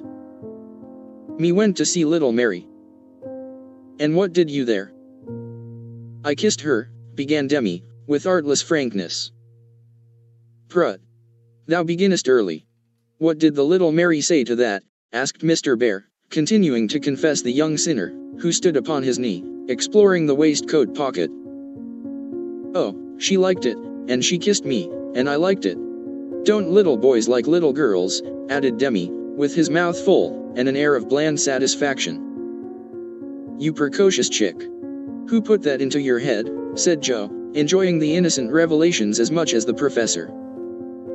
"'Tisn't in mine head, it's in mine mouth," answered literal Demi, putting out his tongue, with a chocolate drop on it, thinking she alluded to confectionery, not ideas. "Thou shouldst save some for the little friend, sweets to the sweet, manling," and Mr. Bear offered Jo some, with a look that made her wonder if chocolate was not the nectar drunk by the gods. Demi also saw the smile, was impressed by it, and artlessly inquired. Do great boys like great girls, too, Fessor? Like young Washington, Mr. Bear couldn't tell a lie, so he gave the somewhat vague reply that he believed they did sometimes, in a tone that made Mr. March put down his clothes brush, glance at Joe's retiring face, and then sink into his chair, looking as if the precocious chick had put an idea into his head that was both sweet and sour. Why Dodo, when she caught him in the china closet half an hour afterward, nearly squeezed the breath out of his little body with a tender embrace, instead of shaking him for being there. And why she followed up this novel performance by the unexpected gift of a big slice of bread and jelly, remained one of the problems over which Demi puzzled his small wits, and was forced to leave unsolved forever. XLVI. Under the umbrella. Laurie and Amy were taking conjugal strolls over velvet carpets, as they set their house in order, and planned a blissful future. Mr. Bear and Joe were enjoying promenades of a different sort, along muddy roads and sodden fields. I always do take a walk toward evening, and I don't know why I should give it up, just because I often happen to meet the professor on his way out, said Joe to herself, after 2 or 3 encounters. For, though there were 2 paths to Meg's, whichever one she took she was sure to meet him, either going or returning. He was always walking rapidly, and never seemed to see her till quite close, when he would look as if his short-sighted eyes had failed to recognize the approaching lady till that moment. Then, if she was going to Meg's, he always had something for the babies. If her face was turned homeward, he had merely strolled down to see the river, and was just about returning, unless they were tired of his frequent calls. Under the circumstances, what could Joe do but greet him civilly, and invite him in? If she was tired of his visits, she concealed her weariness with perfect skill, and took care that there should be coffee for supper, as Mr. Bear doesn't like tea. By the second week, everyone knew perfectly well what was going on, yet everyone tried to look as if they were stone blind to the changes in Joe's face. They never asked why she sang about her work, did up her hair 3 times a day, and got so blooming with her evening exercise. And no one seemed to have the slightest suspicion that Professor Bear, while talking philosophy with the father, was giving the daughter lessons in love. Joe couldn't even lose her heart in a decorous manner, but sternly tried to quench her feelings, and, failing to do so, led a somewhat agitated life. She was mortally afraid of being laughed at for surrendering, after her many and vehement declarations of independence. Laurie was her especial dread, but, thanks to the new manager, he behaved with praiseworthy propriety, never called Mr. Bear a capital old fellow in public, never alluded, in the remotest manner, to Joe's improved appearance, or expressed the least surprise at seeing the professor's hat on the March's hall table nearly every evening. But he exulted in private and longed for the time to come when he could give Joe a piece of plate, with a bear and a ragged staff on it as an appropriate coat of arms. For a fortnight, the professor came and went with lover-like regularity, then he stayed away for 3 whole days, and made no sign d'eche, proceeding which caused everybody to look sober, and Joe to become pensive, at first, and then alas for romance. Very cross. Disgusted, I dare say, and gone home as suddenly as he came. It's nothing to me, of course, but I should think he would have come and bid us goodbye, like a gentleman, she said to herself, with a despairing look at the gate, as she put on her things for the customary walk, one dull afternoon. You'd better take the little umbrella, dear, it looks like rain, said her mother, observing that she had on her new bonnet, but not alluding to the fact. Yes, Marmee, do you want anything in town? I've got to run in and get some paper, returned Joe, pulling out the bow under her chin before the glass as an excuse for not looking at her mother. Yes, I want some twilled silesia, a paper of number 9 needles, and 2 yards of narrow lavender ribbon. Have you got your thick boots on, and something warm under your cloak? I believe so, answered Joe absently. If you happen to meet Mr. Bear, bring him home to tea. I quite long to see the dear man, added Mrs. March. Joe heard that, but made no answer, except to kiss her mother, and walk rapidly away, thinking with a glow of gratitude, in spite of her heartache. How good she is to me. What do girls do who haven't any mothers to help them through their troubles? The dry goods stores were not down among the counting houses, banks, and wholesale warerooms, where gentlemen most do congregate. But Jo found herself in that part of the city before she did a single errand, loitering along as if waiting for someone, examining engineering instruments in one window and samples of wool in another with most unfeminine interest. Tumbling over barrels, being half smothered by descending bales, and hustled unceremoniously by busy men who looked as if they wondered how the deuce she got there. A drop of rain on her cheek recalled her thoughts from baffled hopes to ruined ribbons, for the drops continued to fall, and, being a woman as well as a lover, she felt that, though it was too late to save her heart, she might her bonnet.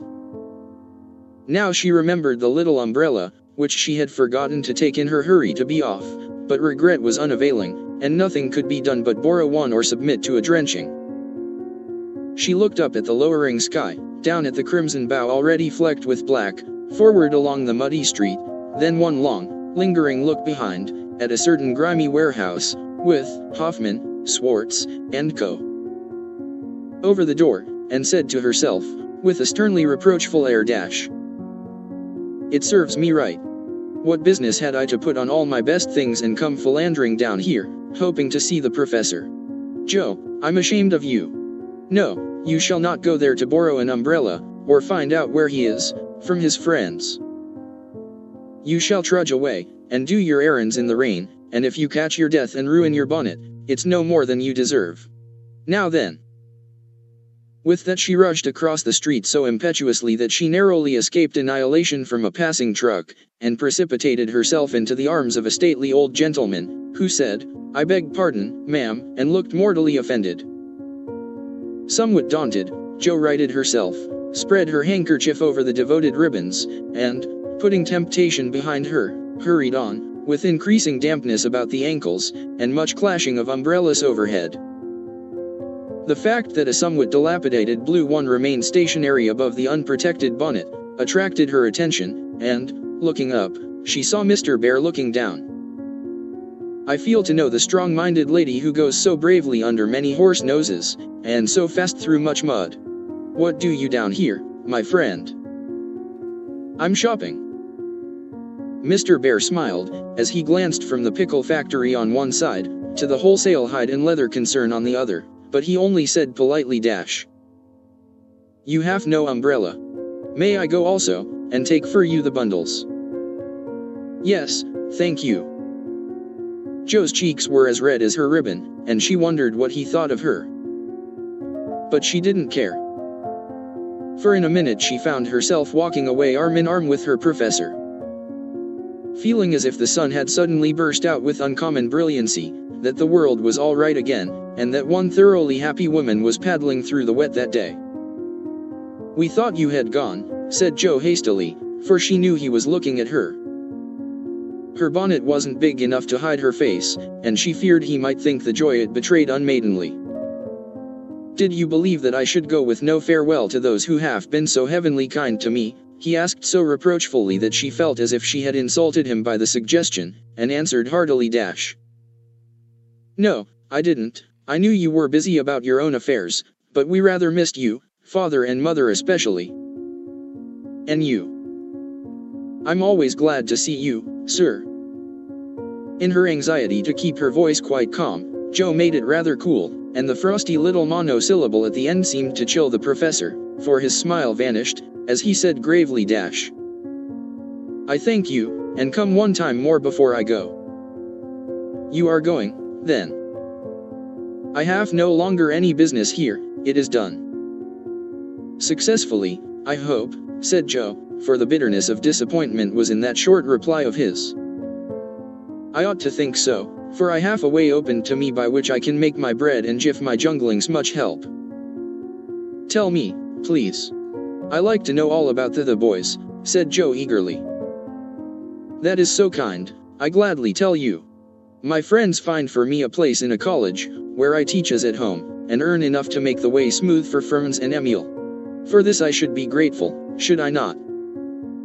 "Indeed you should. How splendid it will be to have you doing what you like, and be able to see you often, and the boys," cried Jo, clinging to the lads as an excuse for the satisfaction she could not help betraying. "Ah. But we shall not meet often, I fear. This place is at the west. So far away," and Jo left her skirts to their fate, as if it didn't matter now what became of her clothes or herself. Mr. Bear could read several languages, but he had not learned to read women yet. He flattered himself that he knew Jo pretty well, and was, therefore, much amazed by the contradictions of voice, face, and manner, which she showed him in rapid succession that day, for she was in half a dozen different moods in the course of half an hour. When she met him she looked surprised, though it was impossible to help suspecting that she had come for that express purpose. When he offered her his arm, she took it with a look that filled him with delight, but when he asked if she missed him, she gave such a chilly, formal reply that despair fell upon him. On learning his good fortune she almost clapped her hands. Was the joy all for the boys? Then, on hearing his destination, she said, "So far away," in a tone of despair that lifted him onto a pinnacle of hope, but the next minute she tumbled him down again by observing, like one entirely absorbed in the matter, "Here's the place for my errands, will you come in? It won't take long." Jo rather prided herself upon her shopping capabilities, and particularly wished to impress her escort with the neatness and dispatch with which she would accomplish the business. But, owing to the flutter she was in, everything went amiss. She upset the tray of needles, forgot the silesia was to be twilled till it was cut off, gave the wrong change, and covered herself with confusion by asking for lavender ribbon at the calico counter. Mr. Bear stood by, watching her blush and blunder, and, as he watched, his own bewilderment seemed to subside, for he was beginning to see that on some occasions women, like dreams, go by contraries. When they came out, he put the parcel under his arm with a more cheerful aspect, and splashed through the puddles as if he rather enjoyed it, on the whole. "Should we not do a little what you call shopping for the babies, and have a farewell feast tonight if I go for my last call at your so pleasant home?" he asked, stopping before a window full of fruit and flowers. "What will we buy?" said Jo, ignoring the latter part of his speech, and sniffing the mingled odors with an affectation of delight as they went in. "May they have oranges and figs?" asked Mr. Bear, with a paternal air. "They eat them when they can get them." "Do you care for nuts?" "Like a squirrel." "Hamburg grapes, yes, we shall surely drink to the fatherland in those." Jo frowned upon that piece of extravagance, and asked why he didn't buy a frail of dates, a cask of raisins, and a bag of almonds, and done with it. Whereat Mr. Bear confiscated her purse, produced his own, and finished the marketing by buying several pounds of grapes, a pot of rosy daisies, and a pretty jar of honey, to be regarded in the light of a demijohn. Then, distorting his pockets with the knobby bundles, and giving her the flowers to hold, he put up the old umbrella, and they traveled on again.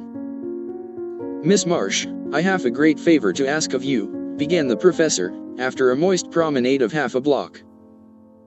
"Yes, sir," and Jo's heart began to beat so hard she was afraid he would hear it.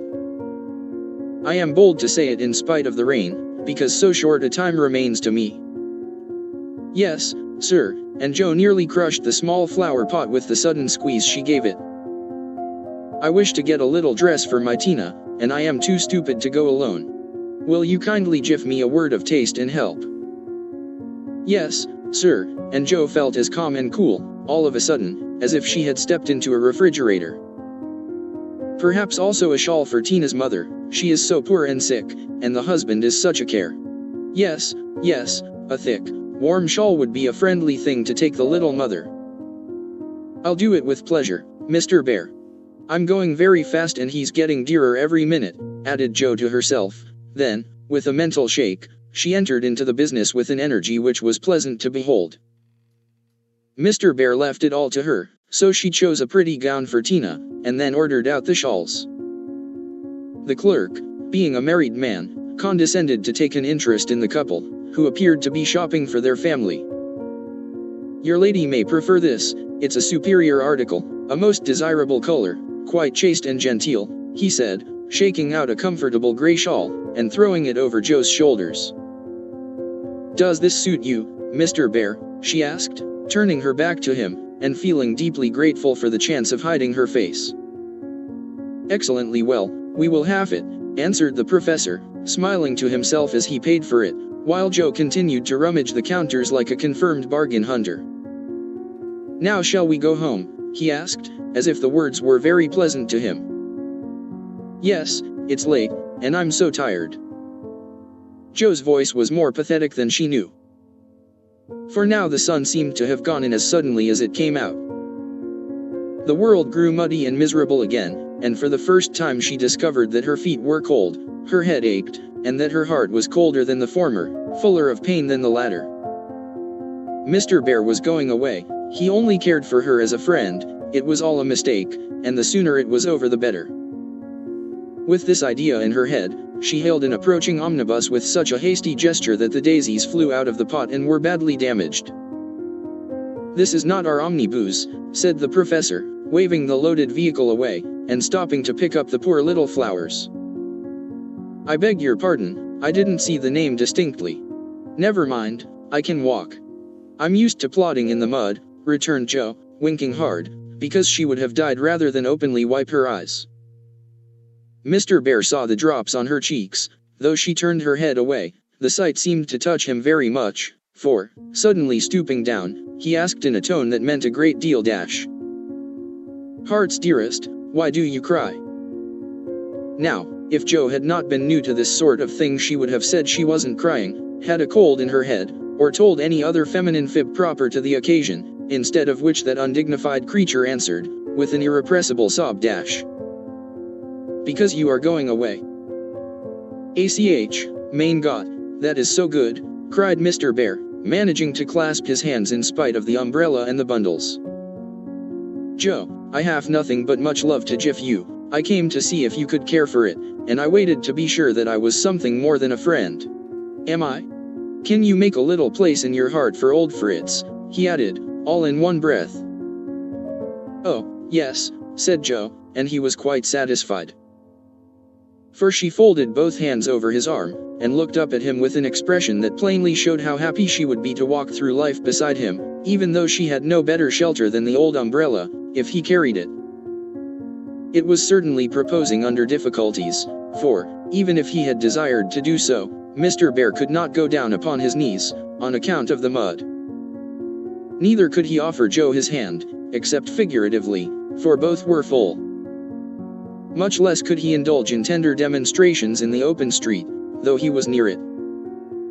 So the only way in which he could express his rapture was to look at her, with an expression which glorified his face to such a degree that there actually seemed to be little rainbows in the drops that sparkled on his beard. If he had not loved Joe very much, I don't think he could have done it then, for she looked far from lovely, with her skirts in a deplorable state, her rubber boots splashed to the ankle, and her bonnet a ruin. Fortunately, Mr. Bear considered her the most beautiful woman living. And she found him more Jove-like than ever, though his hat brim was quite limp with the little rills trickling thence upon his shoulders, for he held the umbrella all over Joe, and every finger of his gloves needed mending. Passers-by probably thought them a pair of harmless lunatics, for they entirely forgot to hail a bus, and strolled leisurely along, oblivious of deepening dusk and fog. Little they cared what anybody thought. For they were enjoying the happy hour that seldom comes but once in any life, the magical moment which bestows youth on the old, beauty on the plain, wealth on the poor, and gives human hearts a foretaste of heaven. The professor looked as if he had conquered a kingdom, and the world had nothing more to offer him in the way of bliss. While Joe trudged beside him, feeling as if her place had always been there, and wondering how she ever could have chosen any other lot. Of course, she was the first to speak intelligibly, I mean, for the emotional remarks which followed her impetuous "oh, yes," were not of a coherent or reportable character. "Friedrich, why didn't you?" "Ah, heaven, she gives me the name that no one speaks since Minna died," cried the professor, pausing in a puddle to regard her with grateful delight. "I always call you so to myself. I forgot, but I won't, unless you like it." "Like it? It is more sweet to me than I can tell. Say thou, also, and I shall say your language is almost as beautiful as mine." "Isn't thou a little sentimental?" asked Joe, privately thinking it a lovely monosyllable. Sentimental? Yes. Thank God, we Germans believe in sentiment, and keep ourselves young it. Your English you is so cold, say thou, heart's dearest, it means so much to me, pleaded Mr. Bear, more like a romantic student than a grave professor. Well, then, why didn't thou tell me all this sooner, asked Joe bashfully. Now I shall have to show thee all my heart, and I so gladly will, because thou must take care of it hereafter. See, then, my Joe Desha, the dear, funny little name, Desha, I had a wish to tell something the day I said goodbye, in New York, but I thought the handsome friend was betrothed to thee, and so I spoke not. Wouldst thou have said yes, then, if I had spoken? I don't know, I'm afraid not, for I didn't have any heart just then. Prut. That I do not believe. It was asleep till the fairy prince came through the wood, and waked it up. Ah, well, die erste Liebe ist die best, but that I should not expect. Yes, the first love is the best, so be contented, for I never had another. Teddy was only a boy, and soon got over his little fancy, said Joe, anxious to correct the professor's mistake. Good. Then I shall rest happy, and be sure that thou givest me all. I have waited so long, I am grown selfish, as thou wilt find, Prof. Sorin. I like that, cried Joe, delighted with her new name. Now tell me what brought you, at last, just when I most wanted you. This, and Mr. Bear took a little worn paper out of his waistcoat pocket. Joe unfolded it, and looked much abashed, for it was one of her own contributions to a paper that paid for poetry, which accounted for her sending it an occasional attempt. How could that bring you? She asked, wondering what he meant. I found it by chance, I knew it by the names and the initials, and in it there was one little verse that seemed to call me. Read and find him, I will see that you go not in the wet. Joe obeyed, and hastily schemed through the lines which she had christened. In the garret. 4 little chests all in a row, dim with dust, and worn by time, all fashioned and filled, long ago, by children now in their prime. 4 little keys hung side by side, with faded ribbons, brave and gay when fastened there, with childish pride, long ago, on a rainy day. 4 little names, one on each lid, carved out by a boyish hand, and underneath there lieth hid histories of the happy band once playing here, and pausing oft to hear the sweet refrain, that came and went on the roof aloft, in the falling summer rain. Meg on the first lid, smooth and fair. I look in with loving eyes, for folded here, with well-known care, a goodly gathering lies, the record of a peaceful life. Gifts to gentle child and girl, a bridal gown, lines to a wife, a tiny shoe, a baby curl. No toys in this first chest remain, for all are carried away, in their old age, to join again in another small Meg's play. Ah, happy mother. Well I know you hear, like a sweet refrain, lullabies ever soft and low in the falling summer rain. Joe on the next lid, scratched and worn, and within a motley store of headless dolls, of school books torn, birds and beasts that speak no more. Spoils brought home from the fairy ground only trod by youthful feet, dreams of a future never found, memories of a past still sweet. Half-writ poems, stories wild, April letters, warm and cold, diaries of a willful child, hints of a woman early old, a woman in a lonely home, hearing, like a sad refrain, be worthy love, and love will come, in the falling summer rain. From the lid that bears your name, as if by loving eyes that wept, by careful hands that often came. Death canonized for us one saint, ever less human than divine, and still we lay, with tender plaint, relics in this household shrine. The silver bell, so seldom rung, the little cap which last she wore, the fair, dead Catherine that hung by angels born above her door, the songs she sang, without lament, in her prison house of pain, forever are they sweetly blent with the falling summer rain. Upon the last lid's polished field legend, now both fair and true, a gallant knight bears on his shield, Amy, in letters gold and blue. Within lie snoods that bound her hair, slippers that have danced their last, faded flowers laid by with care. Fans whose airy toils are past, gay valentines, all ardent flames. Trifles that have borne their part in girlish hopes and fears and shames dash.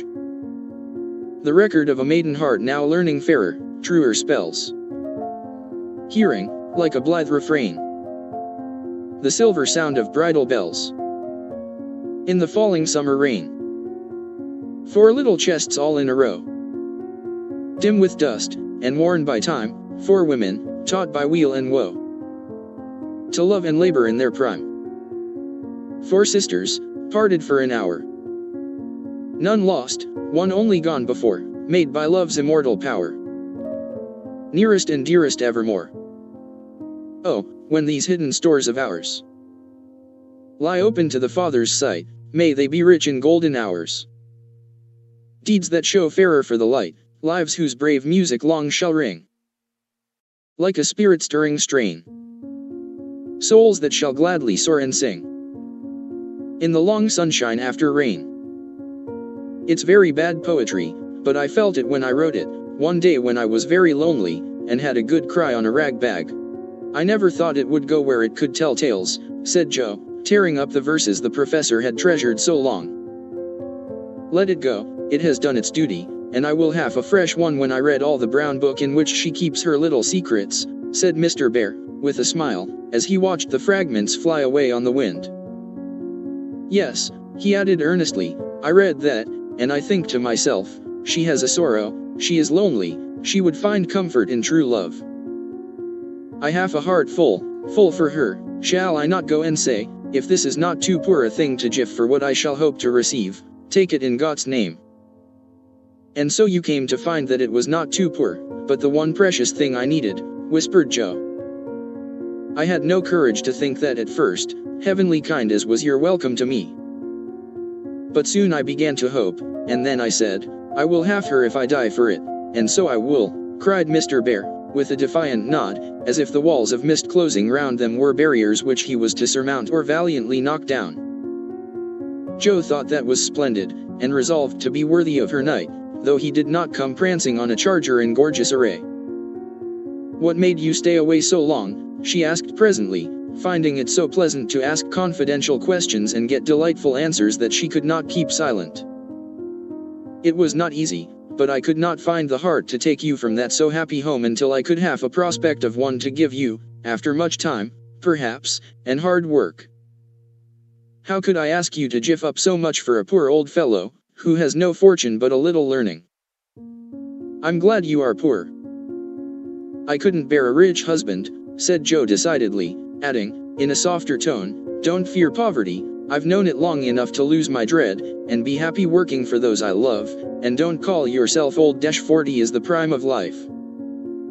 I couldn't help loving you if you were 70. The professor found that so touching that he would have been glad of his handkerchief, if he could have got at it. As he couldn't, Joe wiped his eyes for him, and said, laughing, as she took away a bundle or two. I may be strong-minded, but no one can say I'm out of my sphere now, for women's special mission is supposed to be drying tears and bearing burdens. I'm to carry my share, Friedrich, and help to earn the home. Make up your mind to that, or I'll never go, she added resolutely, as he tried to reclaim his load. We shall see. Have you patience to wait a long time, Joe? I must go away and do my work alone. I must help my boys first, because, even for you, I may not break my word to Minna. Can you forgive that, and be happy while we hope and wait? Yes, I know I can, for we love one another, and that makes all the rest easy to bear. I have my duty, also, and my work. I couldn't enjoy myself if I neglected them even for you. So there's no need of hurry or impatience. You can do your part out west, I can do mine here, and both be happy hoping for the best, and leaving the future to be as God wills. Ah! Thou givest me such hope and courage, and I have nothing to give back but a full heart and these empty hands, cried the professor, quite overcome. Joe never would learn to be proper, for when he said that as they stood upon the steps, she just put both hands into his, whispering tenderly, not empty now, and, stooping down, kissed her Friedrich under the umbrella. It was dreadful, but she would have done it if the flock of draggle-tailed sparrows on the hedge had been human beings, for she was very far gone indeed, and quite regardless of everything but her own happiness. Though it came in such a very simple guise, that was the crowning moment of both their lives, when, turning from the night and storm and loneliness to the household light and warmth and peace waiting to receive them, with a glad welcome home, Jo led her lover in, and shut the door. Slayhi. Harvest time.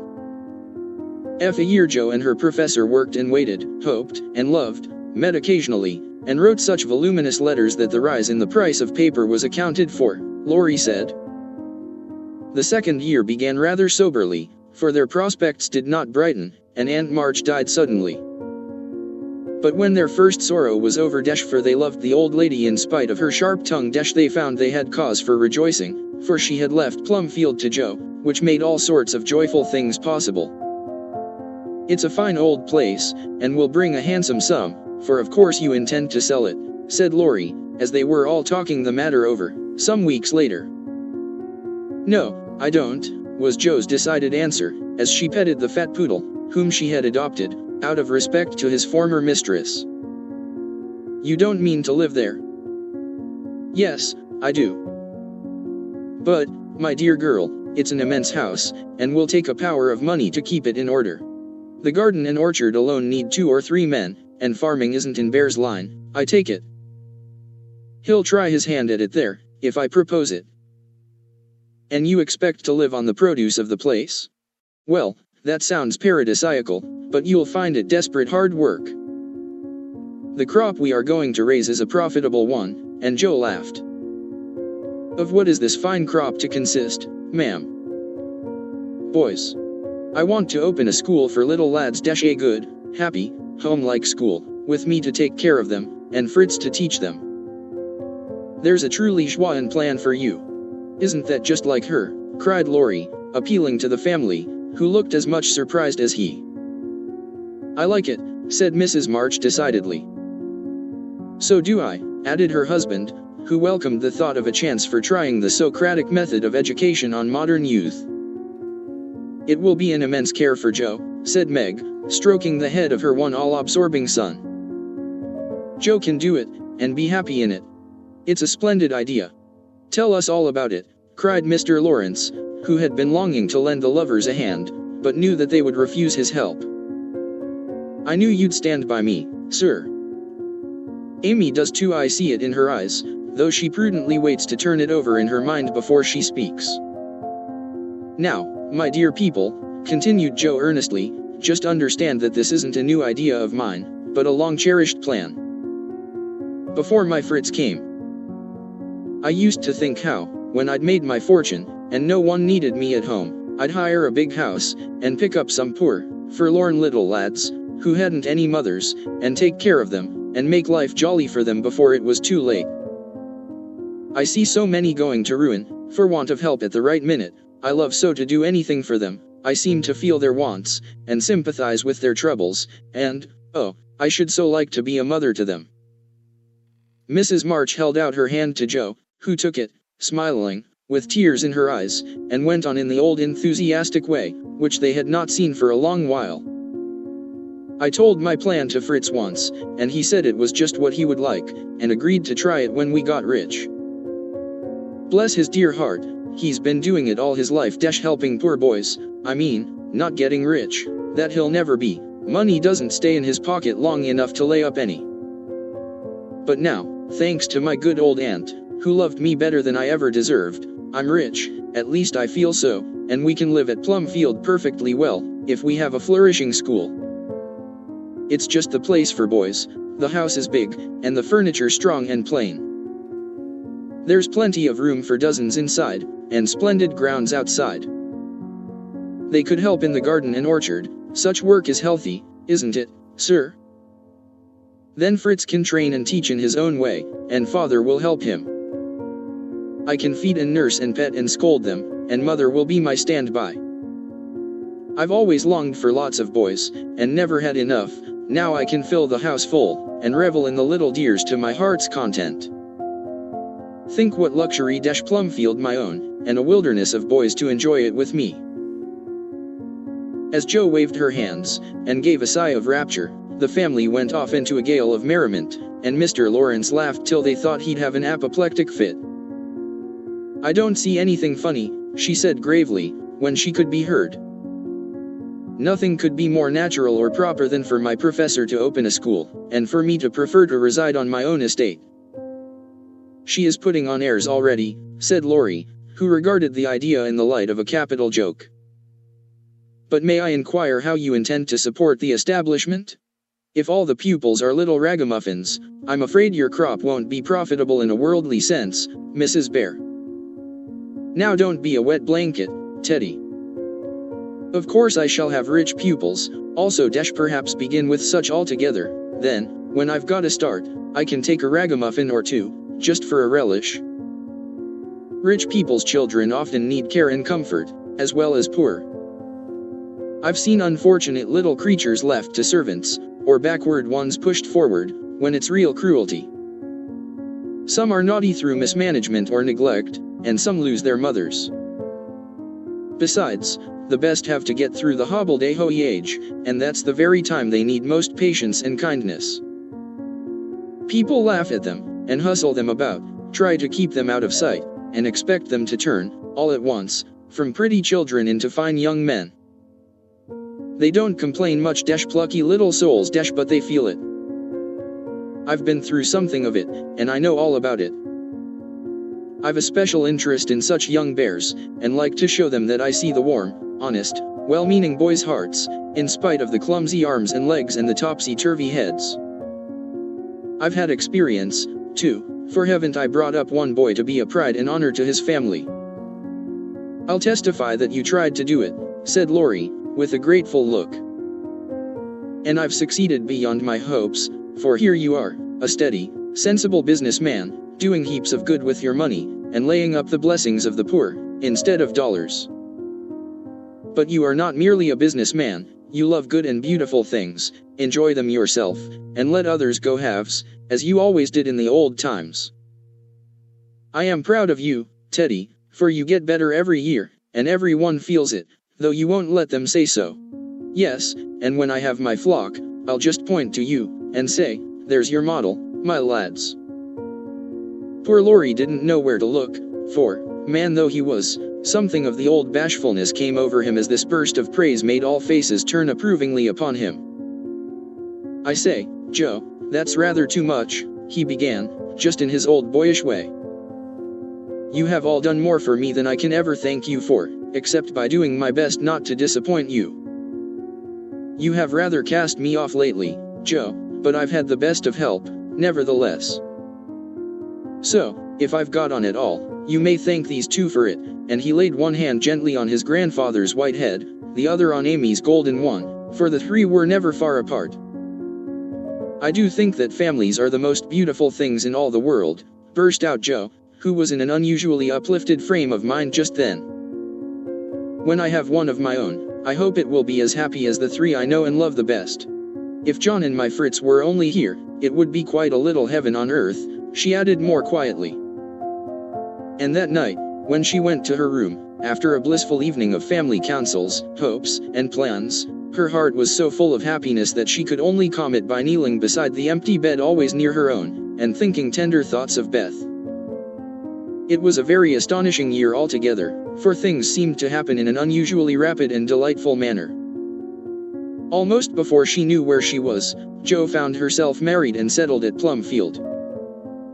Then a family of 6 or 7 boys sprung up like mushrooms, and flourished surprisingly, poor boys as well as rich, for Mr. Lawrence was continually finding some touching case of destitution, and begging the Bears to take pity on the child, and he would gladly pay a trifle for its support. In this way the sly old gentleman got round proud Jo, and furnished her with the style of boy in which she most delighted. Of course it was uphill work at first, and Jo made queer mistakes, but the wise professor steered her safely into calmer waters, and the most rampant ragamuffin was conquered in the end. How Jo did enjoy her wilderness of boys, and how poor, dear Aunt March would have lamented had she been there to see the sacred precincts of prim, well-ordered Plumfield overrun with Toms, Dicks, and Harrys.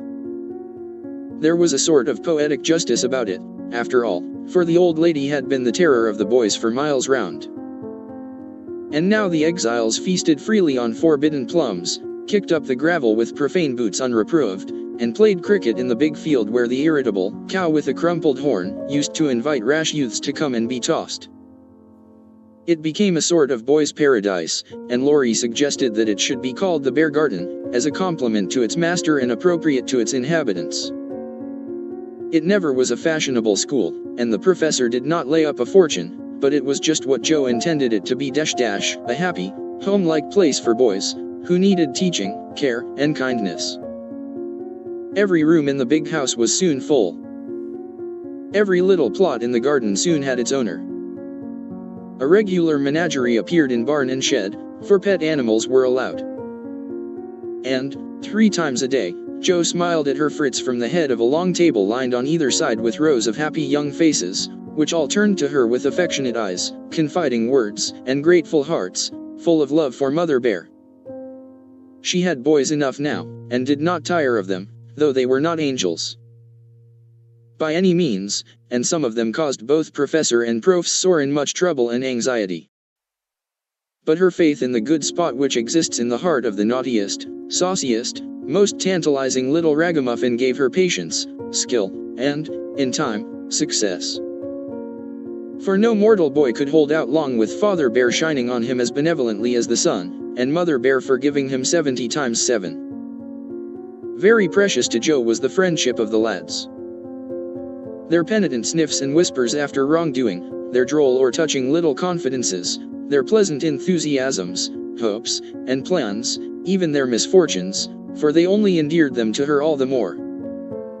There were slow boys and bashful boys, feeble boys and riotous boys, boys that lisped and boys that stuttered, 1 or 2 lame ones, and a merry little quadroon, who could not be taken in elsewhere, but who was welcome to the Bear Garden, though some people predicted that his admission would ruin the school. Yes, Joe was a very happy woman there, in spite of hard work, much anxiety, and a perpetual racket. She enjoyed it heartily, and found the applause of her boys more satisfying than any praise of the world, for now she told no stories except to her flock of enthusiastic believers and admirers. As the years went on, 2 little lads of her own came to increase her happiness. Rob, named for Grandpa, and Teddy, a happy-go-lucky baby, who seemed to have inherited his papa's sunshiny temper as well as his mother's lively spirit. How they ever grew up alive in that whirlpool of boys was a mystery to their grandma and aunts, but they flourished like dandelions in spring, and their rough nurses loved and served them well. There were a great many holidays at Plumfield, and one of the most delightful was the yearly apple picking, for then the Marches, Lawrences, Brooks, and Bears turned out in full force, and made a day of it.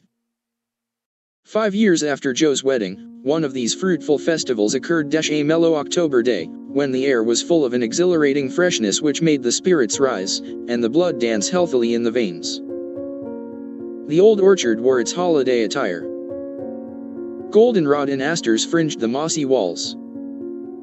Grasshoppers skipped briskly in the sere grass, and crickets chirped like fairy pipers at a feast. Squirrels were busy with their small harvesting, birds twittered their adieus from the alders in the lane, and every tree stood ready to send down its shower of red or yellow apples at the first shake. Everybody was there. Everybody laughed and sang, climbed up and tumbled down. Everybody declared that there never had been such a perfect day or such a jolly set to enjoy it, and everyone gave themselves up to the simple pleasures of the hour as freely as if there were no such things as care or sorrow in the world. Mr. March strolled placidly about, quoting Tusser, Cowley, and Columella to Mr. Lawrence, while enjoying the gentle apple's winey juice. The professor charged up and down the green aisles like a stout Teutonic knight, with a pole for a lance, leading on the boys, who made a hook and ladder company of themselves, and performed wonders in the way of ground and lofty tumbling.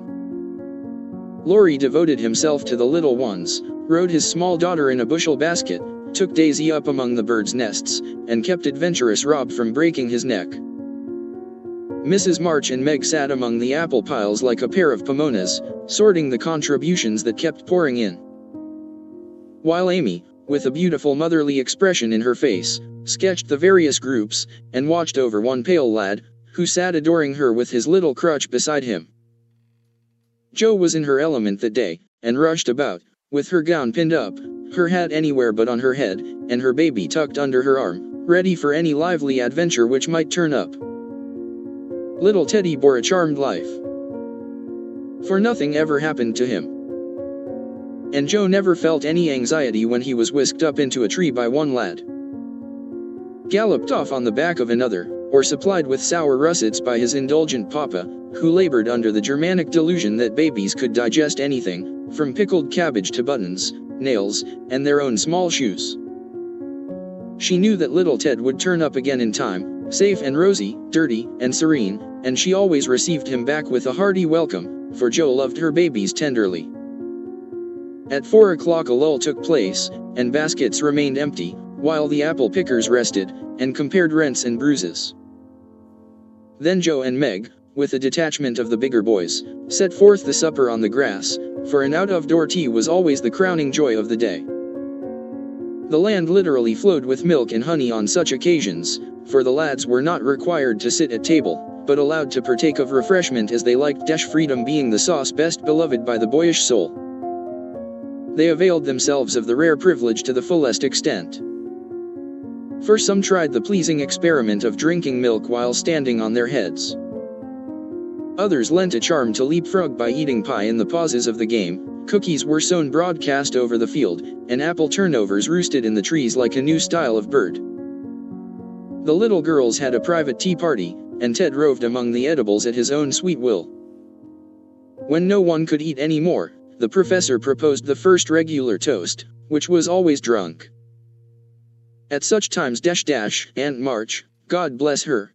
A toast heartily given by the good man, who never forgot how much he owed her, and quietly drunk by the boys, who had been taught to keep her memory green.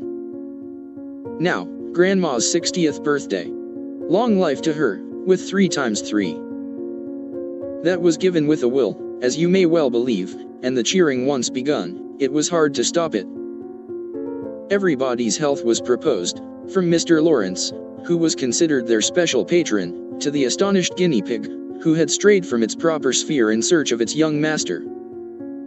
Demi, as the oldest grandchild, then presented the queen of the day with various gifts, so numerous that they were transported to the festive scene in a wheelbarrow. Funny presents, some of them, but what would have been defects to other eyes were ornaments to Grandma's dish, for the children's gifts were all their own. Every stitch Daisy's patient little fingers had put into the handkerchiefs she hemmed was better than embroidery to Mrs. March. Demi's shoebox was a miracle of mechanical skill, though the cover wouldn't shut. Rob's footstool had a wiggle in its uneven legs, that she declared was very soothing, and no page of the costly book Amy's child gave her was so fair as that on which appeared, in tipsy capitals, the words "to dear Grandma, from her little Beth."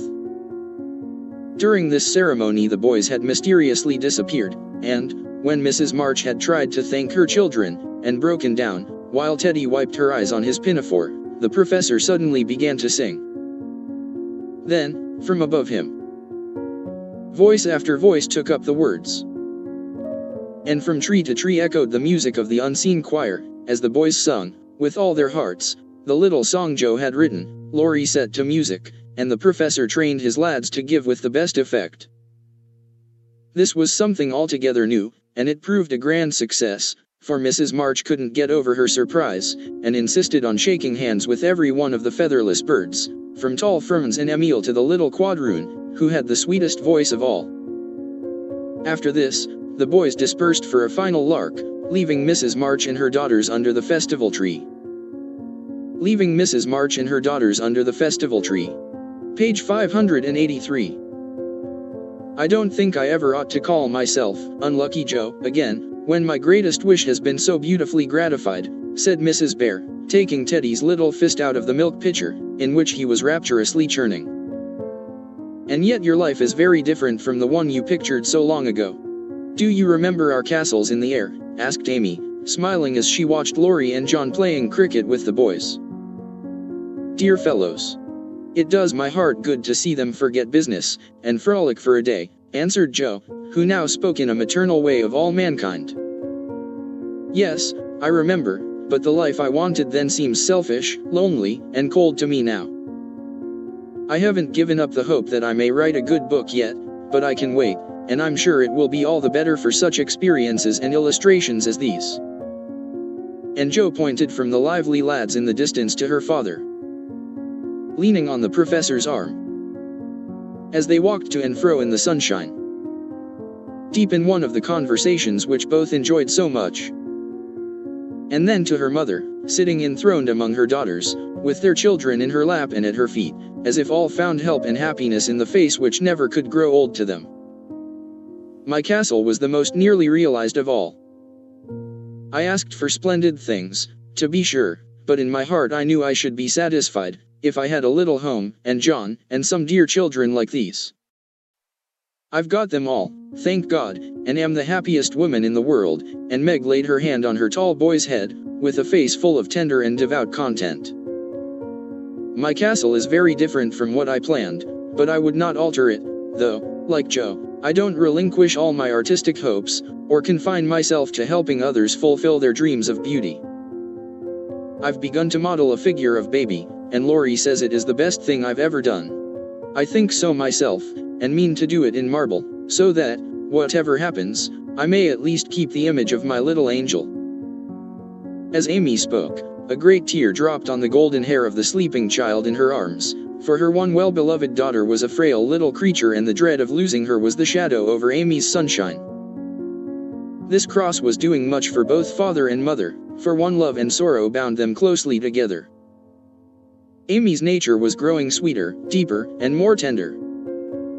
Laurie was growing more serious, strong, and firm, and both were learning that beauty, youth, good fortune, even love itself, cannot keep care and pain, loss, and sorrow, from the most blessed, for into each life some rain must fall, some days must be dark and set and dreary. She is growing better, I am sure of it, my dear. Don't despond, but hope, and keep happy, said Mrs. March, as tender-hearted Daisy stooped from her knee, to lay her rosy cheek against her little cousin's pale one. "I never ought to, while I have you to cheer me up, Marmee, and Laurie to take more than half of every burden," replied Amy warmly. "He never lets me see his anxiety, but is so sweet and patient with me, so devoted to Beth, and such a stay and comfort to me always, that I can't love him enough. So, in spite of my one cross, I can say with Meg, thank God, I'm a happy woman. There's no need for me to say it, for everyone can see that I'm far happier than I deserve," added Jo, glancing from her good husband to her chubby children, tumbling on the grass beside her. "Fritz is getting gray and stout. I'm growing as thin as a shadow, and am 30, we never shall be rich, and Plumfield may burn up any night, for that incorrigible Tommy Bangs will smoke sweet fern cigars under the bedclothes, though he's set himself afire 3 times already. But in spite of these unromantic facts, I have nothing to complain of, and never was so jolly in my life. Excuse the remark, but living among boys, I can't help using their expressions now and then." "Yes, Jo, I think your harvest will be a good one," began Mrs. March, frightening away a big black cricket that was staring Teddy out of countenance. "Not half so good as yours, Mother. Here it is, and we never can thank you enough for the patient sowing and reaping you have done," cried Jo, with the loving impetuosity which she never could outgrow. "I hope there will be more wheat and fewer tares every year," said Amy softly. "A large sheaf, but I know there's room in your heart for it, Marmee dear," added Meg's tender voice. Touched to the heart, Mrs. March could only stretch out her arms, as if to gather children and grandchildren to herself, and say, with face and voice full of motherly love, gratitude, and humility dash. "Oh, my girls, however long you may live, I never can wish you a greater happiness than this." Louisa M. Alcott's Writings. The Little Women Series. Little Women. Or Meg, Jo, Beth, and Amy. Illustrated. 16mo $1.50. Little Men. Life at Plumfield with Jo's Boys. Illustrated. 16mo $1.50. Jo's Boys and How They Turned Out. A sequel to Little Men. Portrait of author. 16 mo $1.50. An old-fashioned girl. Illustrated. 16 mo $1.50. 8 cousins, or the anthill. Illustrated. 16 mo $1.50. Rose in Bloom. A sequel to 8 cousins. Illustrated. 16 mo $1.50. Under the Lilacs. Illustrated. 16 mo $1.50. Jack and Jill. A Village Story. Illustrated. 16 mo $1.50. The above 8 volumes, uniformly bound in cloth, gilt, in box, $12. The Little Women series. New Illustrated Edition. Printed from new plates with new cover designs, and illustrated with 84 full-page plates from drawings especially made for this edition by Reginald B. Birch, Alice Barber Stevens, Jessie Wilcox Smith, and Harriet Roosevelt Richards. 8 volumes crown 8 VO decorated cloth, gilt, in box. $16. Separately, $2. The Spinning Wheel series. Proverb Stories. A Garland for Girls. 4 volumes 16 mo. Each, $1.25. In box, $5. The Spinning Wheel series. New Illustrated Edition. Uniform in size with the Illustrated Edition of the Little Women series. With 36 full-page plates by well-known artists. 4 volumes crown 8 VO decorated cloth. In box, $6. Separately, $1.50. And Joe's Scrap Bag My Boys. Shawl Straps. Cupid and Chow Chow. My Girls. Jimmy's Cruise in the Pinafore. An Old-Fashioned Thanksgiving. 6 volumes 16 mo illustrated. Each, $1. In box, $6. Lulu's Library Volume 1 Volume 2 Volume 3. 3 volumes each, $1. The set uniformly bound in cloth, gilt, in box, $3. Novels, etc. Hospital sketches. Work. Comic tragedies. Moods. A Modern Mephistopheles. Life of Louisa May Alcott. 6 volumes 16 mo. Each, $1.50. Little, Brown, and Company. Publishers, 254 Washington Street, Boston, Massachusetts. The Little Women series by Louisa M. Alcott. 1 Little Women, or Meg, Jo, Beth, and Amy illustrated. 16 mo $1.50. A simple story of the home life of 4 girls. A portrayal of child life, natural, wholesome, and inspiring. One of the best and most popular children's books ever written. 2 Little Men, Life at Plumfield with Joe's Boys illustrated. 16 mo $1.50. Gives delightful pictures of boy life at Old Plumfield, and is brimful of activity, merriment, health, and happiness. 3 Joe's Boys, and How They Turned Out illustrated. 16 mo $1.50. This sequel to Little Men takes up the story and carries Joe's boys through the home struggles and adventures in the outside world until they are fairly launched on the sea of manhood. For an Old-Fashioned Girl. Illustrated. 16 mo $1.50. The heroine of this book is shown as a possible improvement upon the girl of the period, who seems sadly ignorant or ashamed of the good old fashions which made women truly beautiful and honored. 5 8 Cousins, or The Anthill. Illustrated. 16 mo $1.50. The story of a pretty-faced and sunny-tempered little girl, obliged by the death of her parents to live with her uncle and her aunts, thereby coming in contact with 7 cousins, all boys. 6 Rose in Bloom. Illustrated. 16 mo $1.50. This sequel to 8 Cousins carries on the story of Rose and the cousins, and is full of vivacity, fresh and stirring incident, and brilliant character painting. 7 Under the Lilacs Illustrated. 16 MO $1.50. Ben and his dog Sancho run away from a circus and find a home with Bob and Betty in the old house under the lilacs. Told in Miss Alcott's best style. 8 Jack and Jill. Illustrated. 16 MO $1.50. A vivid yet natural portrayal of home and school life in a New England village, full of the sympathetic quality which lends such a charm to Miss Alcott's writings. It is a lively and jolly narrative. $12. Uniform with The Little Women series. Comic tragedies. Written by Joe and Meg, and acted by the Little Women, with a foreword by Meg. Portraits, etc. 16 MO $1.50. Louisa May Alcott. Her Life, Letters, and Journals. Edited by Edna D. Cheney. With photogravure portraits, etc. 16 MO $1.50. Other stories by Louisa M. Alcott. Spinning Wheel Stories.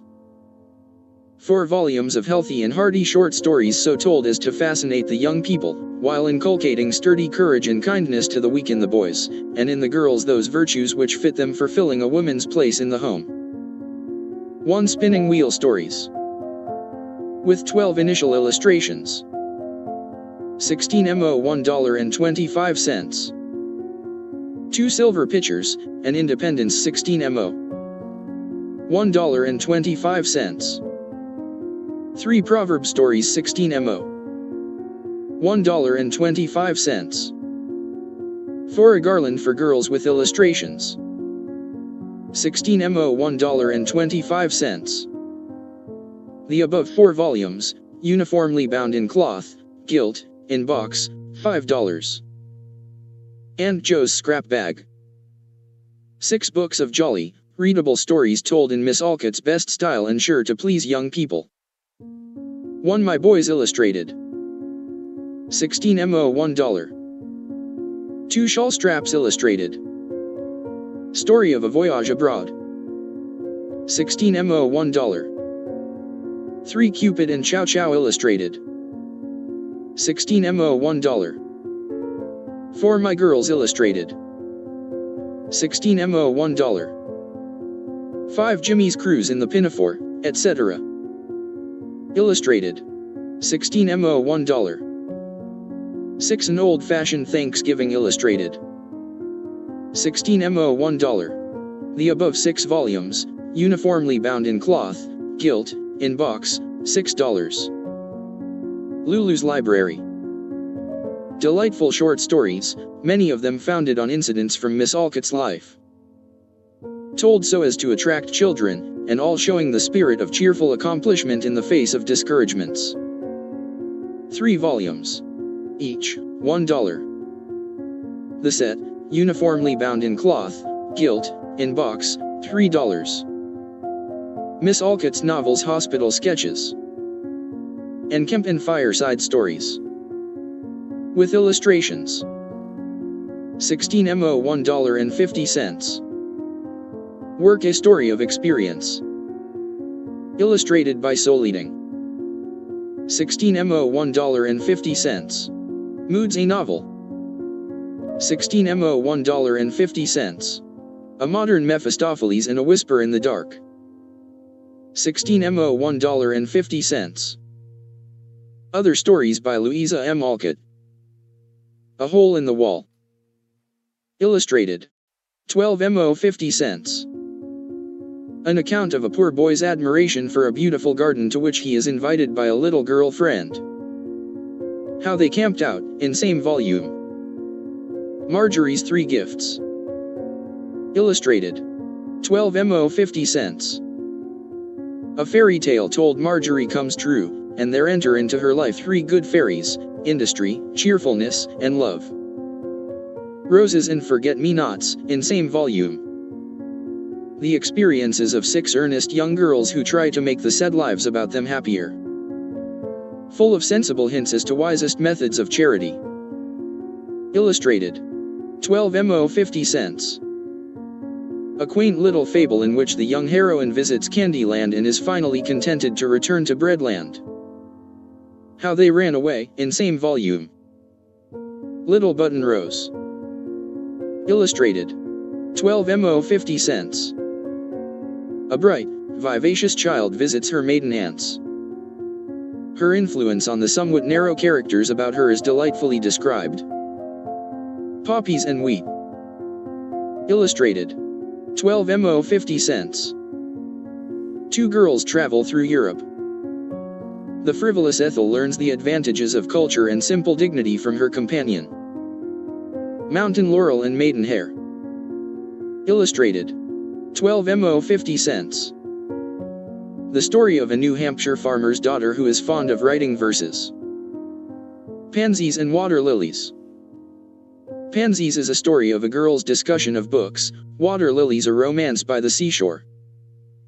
The Doll's Journey. A droll account of the travels of two dolls. Shadow Children and The Moss People, in same volume. Morning Glories and Queen Aster. Aunt Wee changes Daisy from a petulant to a cheerful girl by interesting her in the wonderful world of nature which Daisy has never before learned to appreciate justly. The Little Men Play.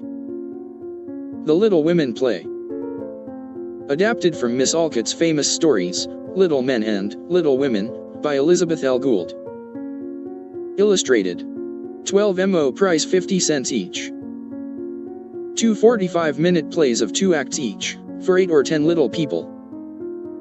They will prove a source of limitless delight. Little, Brown, and Company, Publishers.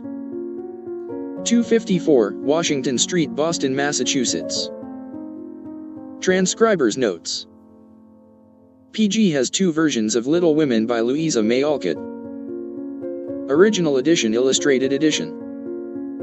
Welcome to the PG Illustrated Edition of Little Women by Louisa May Alcott, published by Little, Brown, and Company. Some versions of the book, such as this one, use the full title of the book from the title page, Little Women, or Meg, Jo, Beth, and Amy. We used the version of the book from Little, Brown, and Company, copyright 1896, for this transcription. A scanned copy of this book is available through the Internet Archive, courtesy of the New York Public Library. A copy of the first version of the novel, published in 1869, was consulted for emendations, the proper rendering of words hyphenated and split between 2 lines for spacing, and other issues in transcribing the novel. We are not trying to change this version of the novel back to the 1869 novel, but correct the errors that were made in retranscribing and updating the text. Throughout the dialogues, words were used to mimic accents of the speakers. Those words were retained as is. Errors in punctuations and hyphenation were not corrected unless otherwise noted below. In the list of illustrations, for the illustration on page 147, Postmistress was replaced with Postmistress. In the list of illustrations, for the illustration on page 235, Teapot was replaced with Teapot. On page 30, the punctuation after stained they are may be a colon, but on page 41 of the 1869 book, it is a semicolon. We used the semicolon. On page 34, transcribe red-headed with the hyphen. See page 44 of the 1869 novel. On page 41, the semicolon after Laurie went on the box was replaced with a comma. See page 52 of the 1869 novel. On page 63, checked the clause, and I've been trying to do it this ever so long. It is written the same way on page 77 of the 1869 book. No change was made. On page 64, add period after red and shining with merriment. See page 79 of the 1869 book.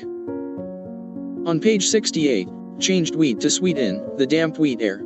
See page 84 of the 1869 novel. On page 79, add comma after I remain in the letter. See page 95 of the 1869 novel. On page 84, feral was an adjustment from the 1869 book, which only used one R in spelling the word. See page 101. Webster's dictionary spells feral with 2 R's. On page 109, a period was added after, and the old man quite dotes on them. See page 130 of the 1869 novel. On page 109, a period was added after, asked another voice. See page 131 of the 1869 novel. On page 112, change colon to semicolon after if you don't. See page 134 of the 1869 novel. On page 113, transcribe earrings with the hyphen. See page 135 of the 1869 novel. On page 123, one thing remember, my girls, is written as it appears in the 1896 novel. A comma instead of a colon was used after my girls in the 1869 novel, see page 146. One thing to remember, may work better today, or even, remember one thing, but we left this as Ms. Alcott wrote it. On page 124, the PC is the Pickwick Club from a novel by Charles Dickens. Samuel Pickwick, Tracy Tupman, Augustus Snodgrass, and Nathaniel Winkle were introduced by Charles Dickens in the first chapter of the Pickwick Papers. Samuel Weller makes his first appearance in chapter 10 of that novel. On page 128, in the Pickwick portfolio, there is no period after, it is nearly school time, in N. Winkle's letter. This period was also missing on page 151 of the 1869 novel. The missing period was intentional. On page 135, the ambiguous punctuation after "oh, dear, no," is an exclamation point. See page 160 of the 1869 novel. On page 146, change buttonholes to buttonholes. On page 173 of the 1869 novel, this word was hyphenated and split between 2 lines for spacing. Transcribing the word with the hyphen matches 7 other occurrences of buttonhole or buttonholes in the novel. We therefore used the hyphen. On page 150, Betty was replaced with Bethy. This error was also made in the 1869 novel, see page 177. The character addressed as Beth. On page 158, a period was added after still kneeling. See page 187 of the 1869 novel. On page 160, Hardly is spelled the same way in the 1869 novel, see page 189, and this novel. We left this as is. On page 166, a comma was added after Meg obediently following. See page 195 of the 1869 book. On page 185, receptacle was replaced with receptacle. See page 217 of the 1869 novel. On page 185, transcribe doorway with the hyphen. See page 217 of the 1869 novel. Also, change doorway to doorway a few lines down the same page. See page 218 of the 1869 novel. On page 189, the comma after, published every day, was replaced with a period. See page 225 of 1869 book. On page 198, the clause, Beth, go and ask Mr. Lawrence for a couple of bottles of old wine, was written as it appeared in the 1896 novel. The clause ended in with a semicolon in the 1869 book, see page 234. On page 200, change needlework to needlework. See page 236 of the 1869 novel. On page 209, turnovers was replaced with turnovers. See page 246 of the 1869 novel. On page 214, the single quotation mark before head nurse of ward was replaced with a double quotation mark. See page 252 of the 1869 novel. On page 218, years ago was replaced with years ago. See page 257 of the 1869 novel. On page 219, ask him so help was replaced with ask him to help. See page 257 of the 1869 novel. On page 219, add period after give it to her. See page 258 of the 1869 novel. On page 232, AM is spelled the same way, with the comma, in this book and in the 1869 novel, on page 272. The comma was retained. On page 244, postscripts was replaced with postscripts. See page 287 of the 1869 novel. On page 279, place exclamation point after won't and no, I won't. See page 329 in the 1869 novel. On page 286, actingly was replaced with acting. See page 337 of the 1869 novel. On page 288, add comma after mankind in the clause, who felt at peace with all mankind even his mischievous pupil. See page 339 of the 1869 novel. On page 294, transcribe gray-headed with the hyphen. See page 5 of the 1869 novel. On page 295, add a comma after salary in the phrase, with an honestly earned salary. See page 7 of the 1869 book. Checked the clause, but once get used to these slight blemishes, on page 297. The sentence appears the same way on page 10 of the 1869 novel. Checked the clause, people who hire all these things done for them never know what they lose, on page 298. The sentence has a comma after them, but is otherwise written the same way on page 11 of the 1869 novel. On page 299, transcribe door handles with the hyphen. See page 13 of the 1869 novel. On page 339, shortcomings was replaced with shortcomings. See page 62 of the 1869 novel. On page 345, furbelows and notions was written furbelows and quinny dingles in the 1869 novel. See page 59 of the 1869 novel. We made no change, and only point this out because quinny dingles is such a memorable word that those intimate with the novel may notice the change. On page 353, change snowbank to snowbank. See page 79 of the 1869 novel. On page 363, a double quotation mark was added before cross patch, draw the latch. See page 91 of the 1869 book. On page 379, change period after Joe to a comma in the clause is for Joe. She would have gone up.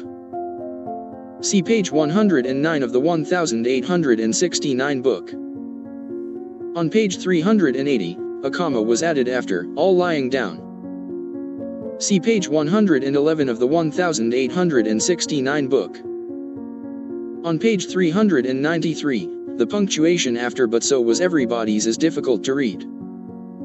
It could be a colon or semicolon. In the 1869 novel, the mark is a semicolon, see page 126. We used the semicolon. On page 396, the second line of the verse beginning with, out upon you, is indented. In the 1869 version, the capital B of bold-faced jig is lined up under out. We aligned the verse as the 1869 version of the novel, see page 131. On page 404, add period after heaviness. See page 140 of the 1869 novel. On page 405, transcribe needlework with the hyphen. See page 141 of the 1869 book. On page 411, a letter is curiously addressed to Betsy, both here and on page 148 of the 1869 book. On page 413, removed double quotes around yes and yes, they say to one another, these so kind ladies. Instead, place a single quote in front of yes, because Bear is resuming his quote. The resumed quote concludes with a single quote after me and mine. See page 151 of the 1869 novel. The double quote before, he is a stupid old fellow, is actually a triple nested quote, ending in make themselves. On page 417, transcribe Teddyism as Teddyism. See page 155 of the 1869 novel. On page 451, a period was added after, I can't let you go. See page 196 of the 1869 novel. On page 463, Tarantula was used as the name of a dance, but the author might have meant Tarantella, which is the name of an Italian dance about tarantulas. On page 468, transcribe chessboard with the hyphen. See page 218 of the 1869 novel. On page 512, a period was added after, she said softly. If you see page 272 of the 1869 novel, you will also notice a comma in, she said, softly. We added the period but not the comma. On page 514, the 1869 novel did not have a comma after or in the sentence, I'm not tired, but you may take an or, if you like. See page 525 of the 1869 novel. We did not remove the comma. On page 527, the best Nevi in the world was replaced with the best Nevi in the world. See page 290 of the 1869 novel. On page 527, change he to the in, like Jenny and he ballad. See page 291 of the 1869 novel. On page 531, David and Peggotty refer to two characters from the novel, David Copperfield, by Charles Dickens. On page 534, change of to off in the clause, Daisy found it impossible to keep her eyes off her, pity auntie. See page 300 of the 1869 novel. On page 541, No St Thou the land where the citron blooms, was broken into two stanzas in the book for spacing. We transcribed this as one line. See page 308 in 1869 novel. On page 551, transcribe dovecote with the hyphen. See page 319 of the 1869 novel. On the first page of ads, a period was added after the Little Women series. New Illustrated Edition. On the second page of ads, in the blurb for the book Comic Tragedies, a period is placed after portraits, etc. After the novel is a list of the works of Louisa May Alcott. The list is not complete. For example, there are no listings for her work as Flora Fairfield or A.M. Barnard. Nevertheless, the pages are a fine structured outline of Ms. Alcott's best work. Most of the novels and stories in these 4 pages are published by PG. We included links to these titles for the reader's convenience. A change had to be made for one item. We had to list each of the 3 volumes of Lulu's library to provide the links to that book. All links will only work in the HTML document. The final page is a listing of 11 stories originally published in other volumes, such as Joe's Scrap Bag, Lulu's Library, and A Garland for Girls. These works were subsequently published separately in small volumes, generally less than 100 pages, in the Children's Friend series.